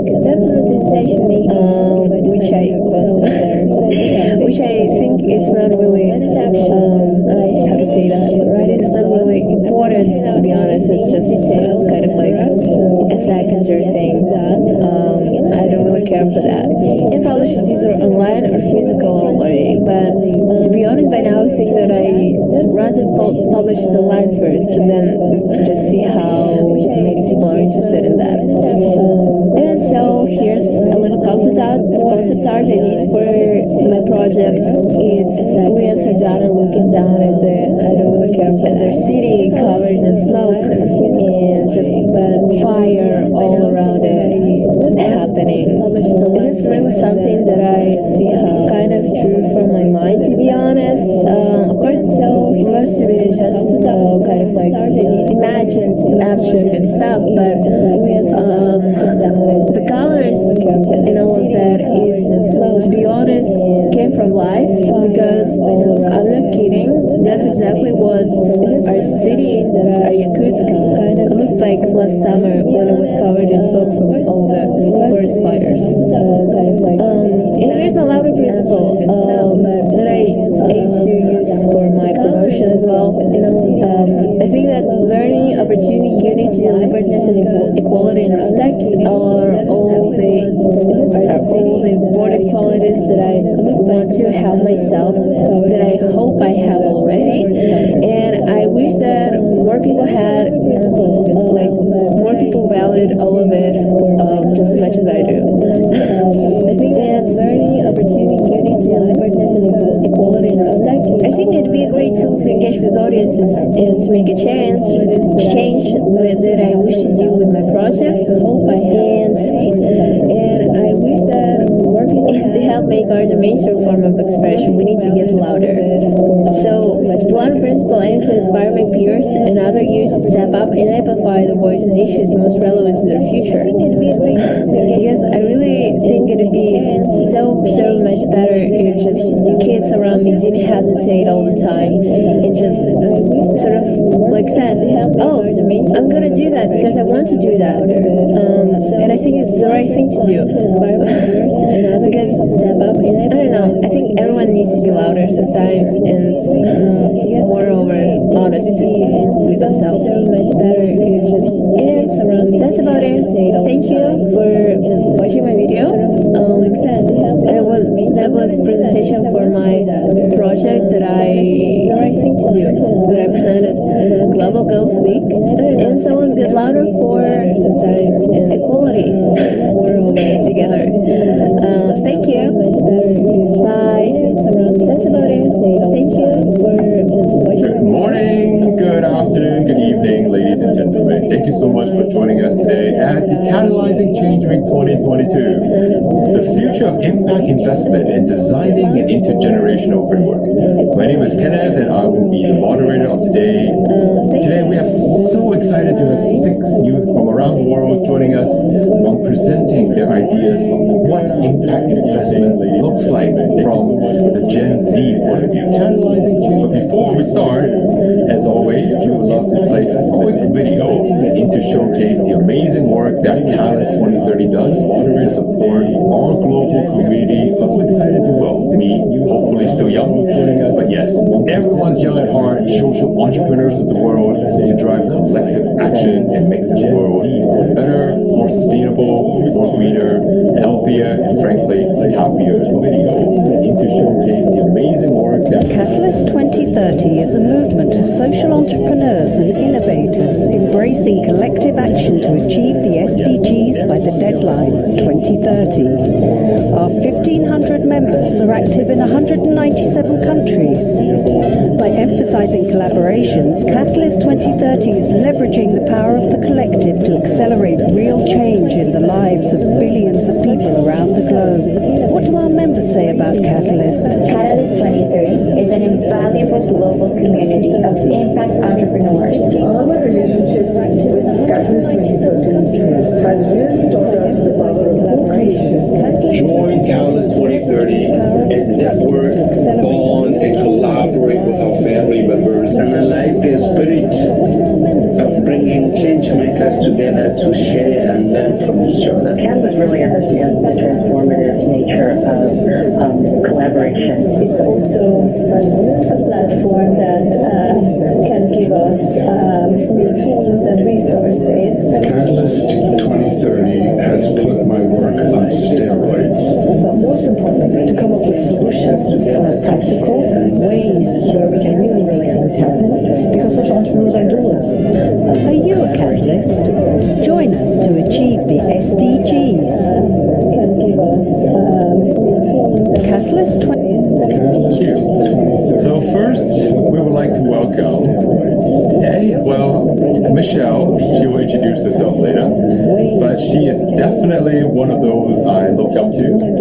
She has been working with the Global Citizen Capital and the Kids for SDGs community for quite some time.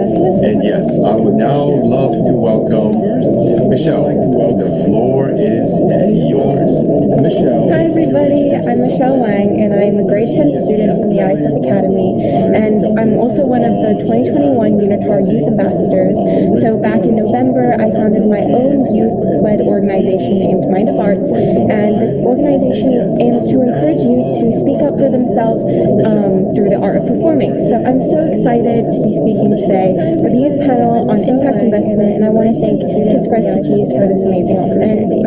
So getting straight into it, let's talk about the reasons why we should encourage impact investment. So first of all, I believe that impact investment creates paths towards a healthier planet, which leads to a brighter future for the next generations. So we may not be able to change our world in mere seconds, but we can surely play an active role in shaping our future with impact investment. So we need to heal our world, so this is for our planet. Impact investment. Secondly, we must take responsibilities of the consequences of our actions as global citizens.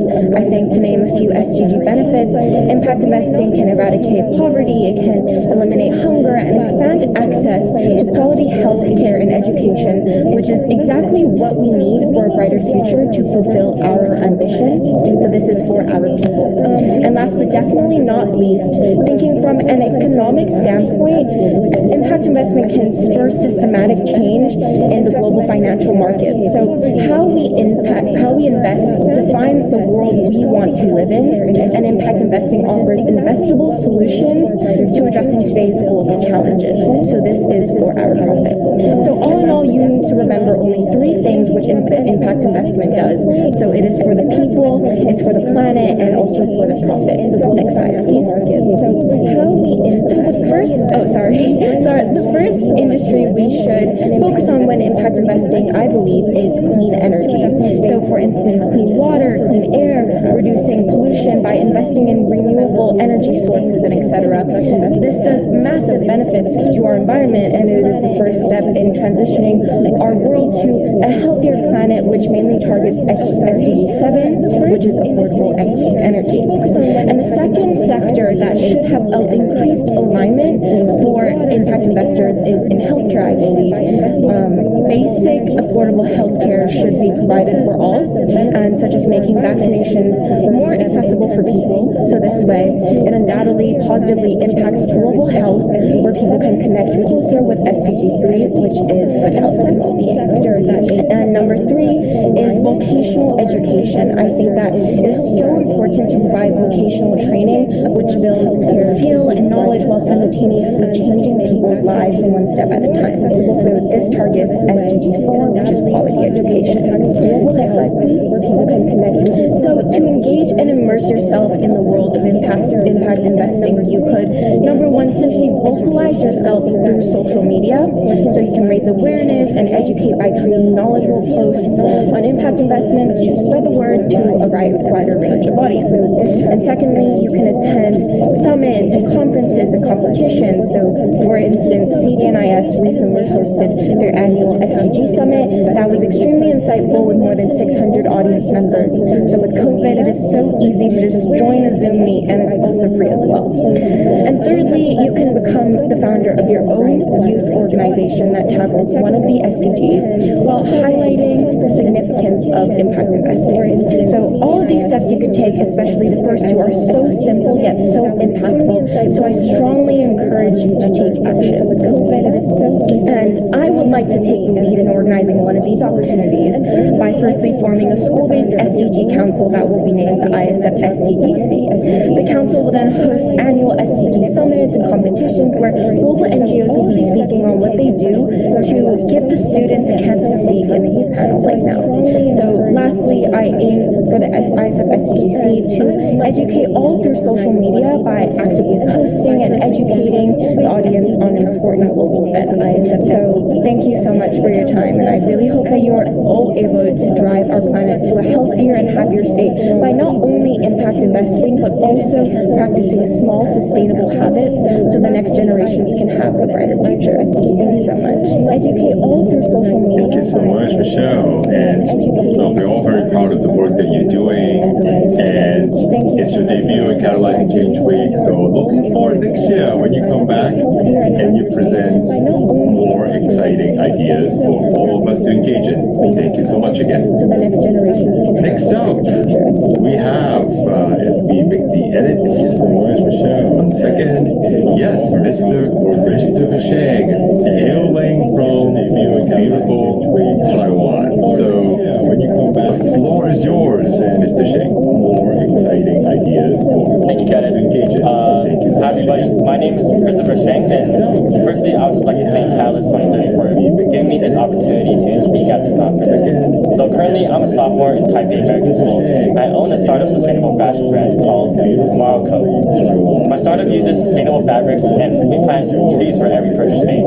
So currently, Tomorrow has planted over 200 trees in just 5 months. And my other environmental projects include starting a climate change club at my school, where we not only do environmental outings like planting trees, but also spreading awareness about environmental science. I'm also deeply invested in international relations, speaking at multiple UN conferences and winning several awards as well. And my other hobbies include playing basketball, tennis, and I also like making music in my free time. Next slide, please. We not only do environmental outings like planting trees, but also spreading awareness about environmental science. So for me personally, I've always had a big interest in helping the environment and making financial returns at the same time, which is why impact investing is extremely attractive in school. Impact investment is needed in this world, as many people have great ideas to help the environment, but just don't have the funding to do so. Impact investing can help different industries transition to a more sustainable industry by simply providing funding to purpose-led companies. The 3 key industries that I believe need more financial aid is green technology, clean technology, and agricultural technologies. Green technologies such as renewable energy sources like hydropower, wind power, solar power, and one that I think is very vital, nuclear fusion, can help different industries. If impact investors invest in fields like this, prices of renewable energies will lower drastically, encouraging more people to utilize renewable energy. Clean technologies such as zero-emission vehicles are also vital for helping the environment. As if more investment is done in this field, prices of zero-emission vehicles will go down, pressuring competitors to produce EVs and encouraging the purchase of them as well. And agricultural technologies such as genetically modified crops that require less pesticides and less polluting to grow. This ensures that the agricultural industry takes steps towards becoming more sustainable. As if more investment, next slide please. Prices of zero-emission vehicles will go down. So to encourage impact investing, one opportunity to be involved with impact investing is to participate in impact investing competitions that compete in who makes the most return on investment and contributes the most to help the environment. Another opportunity is to invite guest speakers to speak at clubs, events, or schools, such as business clubs, or environmental clubs, to encourage so more people will be aware of the effects and opportunities of impact investing and to participate in. A third opportunity could be a summit or conference with the topic of helping the environment while gaining financial returns. Gather hearing speakers from the Asia Pacific area. Forums like these will encourage students to research about topics such as social entrepreneurship and impact investing, and spreading awareness about it as well. And more importantly, it can help form connections between people who are also interested in these topics. But one opportunity that I could personally organize is the forum previously mentioned. I chose to include other aspects of helping the environment while gaining financial returns, such as social entrepreneurship, because as a social entrepreneur myself, I believe it is just as important as impact investing. And if there were no social entrepreneur, the effects of impact investing would be lessened. I would reach out to schools not only in Taiwan, but schools in the Asia Pacific area to bring in a diverse variety of speakers. And this forum could prove to be a very good opportunity for students who are interested in this topic and want to form connections with each other. I believe it is just as important as impact. This forum can spread the awareness and the necessity for 3 very important SDGs. SDG 12, responsible consumption and production. SDG 13, climate action. SDG 7, affordable and renewable energy. So with that being said, thank you again for Catalyst 2030 for inviting me to speak on this forum. And these forums contribute a lot to the awareness of impact investing, and I'm hopeful that they will lead to action. Which is what I think the point of impact investing is to actually make an impact. And currently I see that there's a lot of discussion and debate on how we can actually impact and help the world. But there's never any action. And my wish is that we're the generation that acts. And although my sustainability startup may be just a drop in the bucket, I'm hopeful that if we were to have more forums like this, encouraging more action, that bucket can overflow with real, impactful contributions to the environment. Currently, I see that there's a lot of discussion and debate on how we can actually impact and help. Thank you, Mr. Shea. So, once again, look, I always say that our youth should lead by example, and you can see Chris, right? At his humble age of 15, 16, starting Tomorrow Code. So, thank you so much, Chris, for all you do, and we look forward to hearing more wonderful news from you. So, next up, going to Beijing, we have Mr. Austin to lead by example. Austin, the floor is yours, right? At his humble age of... Thank you, Kenneth. Starting tomorrow. Hello, everyone. Good morning, good afternoon, and good evening. I am Austin Zhou, founder and director of the Sustainable Housing Initiative, Catalyst 2030 conference speaker on impact investment, International School of Beijing Business Club co-president, and a normal 10th grader. Today, I'll be giving out a speech about the future of impact investment and how teenagers can be an active part of it. Founder and director. First, why is impact investment even important? Unlike traditional investors, impact investors are willing to give up some of their profit in exchange for environmental or social benefits, because in the future, environment will be the biggest threat to the world, and many issues have already arisen. Some companies realize this threat to humanity, but it is very difficult for these companies to survive. Under the traditional profit maximization market, impact investments can help select environmentally friendly companies and support them on their way to success and achieving sustainability. And many issues have already arisen. And some companies realize this sustainable investment is still a relatively recent idea. There are still many industries and areas that demand a change to sustainability. China, which has the largest population globally, still has significant areas for improvements in sustainable development, especially in the housing industry. Nearly 80% of China's personal investment is in the real estate, but this has caused a surplus in unoccupied houses, and people are buying low-quality houses that they're not even going to live in, just as an investment. On the other hand, impact investments focus on social and environmental well-being. Instead of building more apartments and townhouses, impact investments focus on improving houses and making them more sustainable in every aspect. When we look at the agriculture industry worldwide, it is still a high contributing factor to the world's carbon emissions, and these fatal greenhouse gases are slowly suffocating the world, and we must change.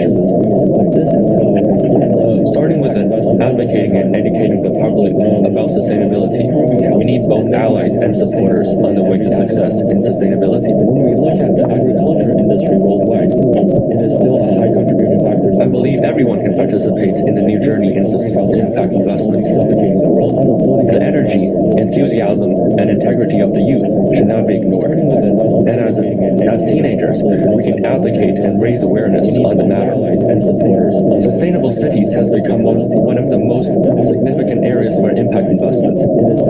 Students can use this as an opportunity to apply their theoretical knowledge into the real world, engaging in design and innovative works. To achieve the 2030 goals, my personal agenda is to organize innovation projects related to sustainable housing that investigates schools in China and provide them with areas and plans for change. My first step is to recruit other students who share my passion for designing and sustainability, or who has the knowledge related to engineering and architecture and are interested and want to learn. I will contact Beijing schools after this and conduct real-life field research that can better identify the areas for improvement, as well as advocating within the schools in ways such as presentation during school fairs, cooperative student leadership events, and special educational presentation. And at last, making actual physical changes on the campus, advocating online, and reaching out to teenagers all across the world to make a change. Because I believe that teenagers are the futures of impact investment. And I stand here as a normal high school student reaching out to other teenagers around the world. It is never too early to make a change. And at last, thank you for your time. Thank you, Catalyst 2030, for giving me this opportunity all across the world to make a change. Because I believe. Thank you so much, Austin. Austin's very humble. He has grand plans for turning one of the world's biggest city into a sustainable and smart city hub. So let's all work together to make sure the cities that we live in, wherever we are also smart, sustainable, as well as sexy, right? Next up, we are super honored and lucky to have Rena dialing in from across the pond. Rena, the floor is yours. Wherever we are. Hello everyone, thank you so much for joining us today in this session at Catalyst 2030. I'm Rena Kurihara, a sophomore at the Taft School in Watertown, Connecticut, and I'm originally from Tokyo, Japan. I'm also the president of Boarding School Alumni of Japan, which spreads educational equality in Japan through boarding schools. And to share a little background of that, when I myself applied to boarding schools, ESAsia was the one that supported my application so much. It was great to hear the actual voices from the students at boarding schools, and I realized that now it's my turn to support those students. Also, as my passion, I've been running for 8 years in track. I do the 800, and currently I'm aiming for the school record at my school, and that also, doing track also fostered my competitive character. Next slide, please. Actual voices from the students at boarding schools, and I realized that now it's my turn. Oh no, is it working? Also, as my passion, I've been running for 8 years. So before I begin to address the significance of the impact investment, I want to mention how we all hear, like, let's make this world a better place, or SDGs are so important these days, all the time, everywhere. But what do you actually work towards that? How can you work towards it? I will answer these starting here regarding impact investment. First, these offer political and economic opportunities. Like, to satisfy an investment, it is so important to long-term capital is really important by balancing for people, for planet, and for profit, as Michelle mentioned.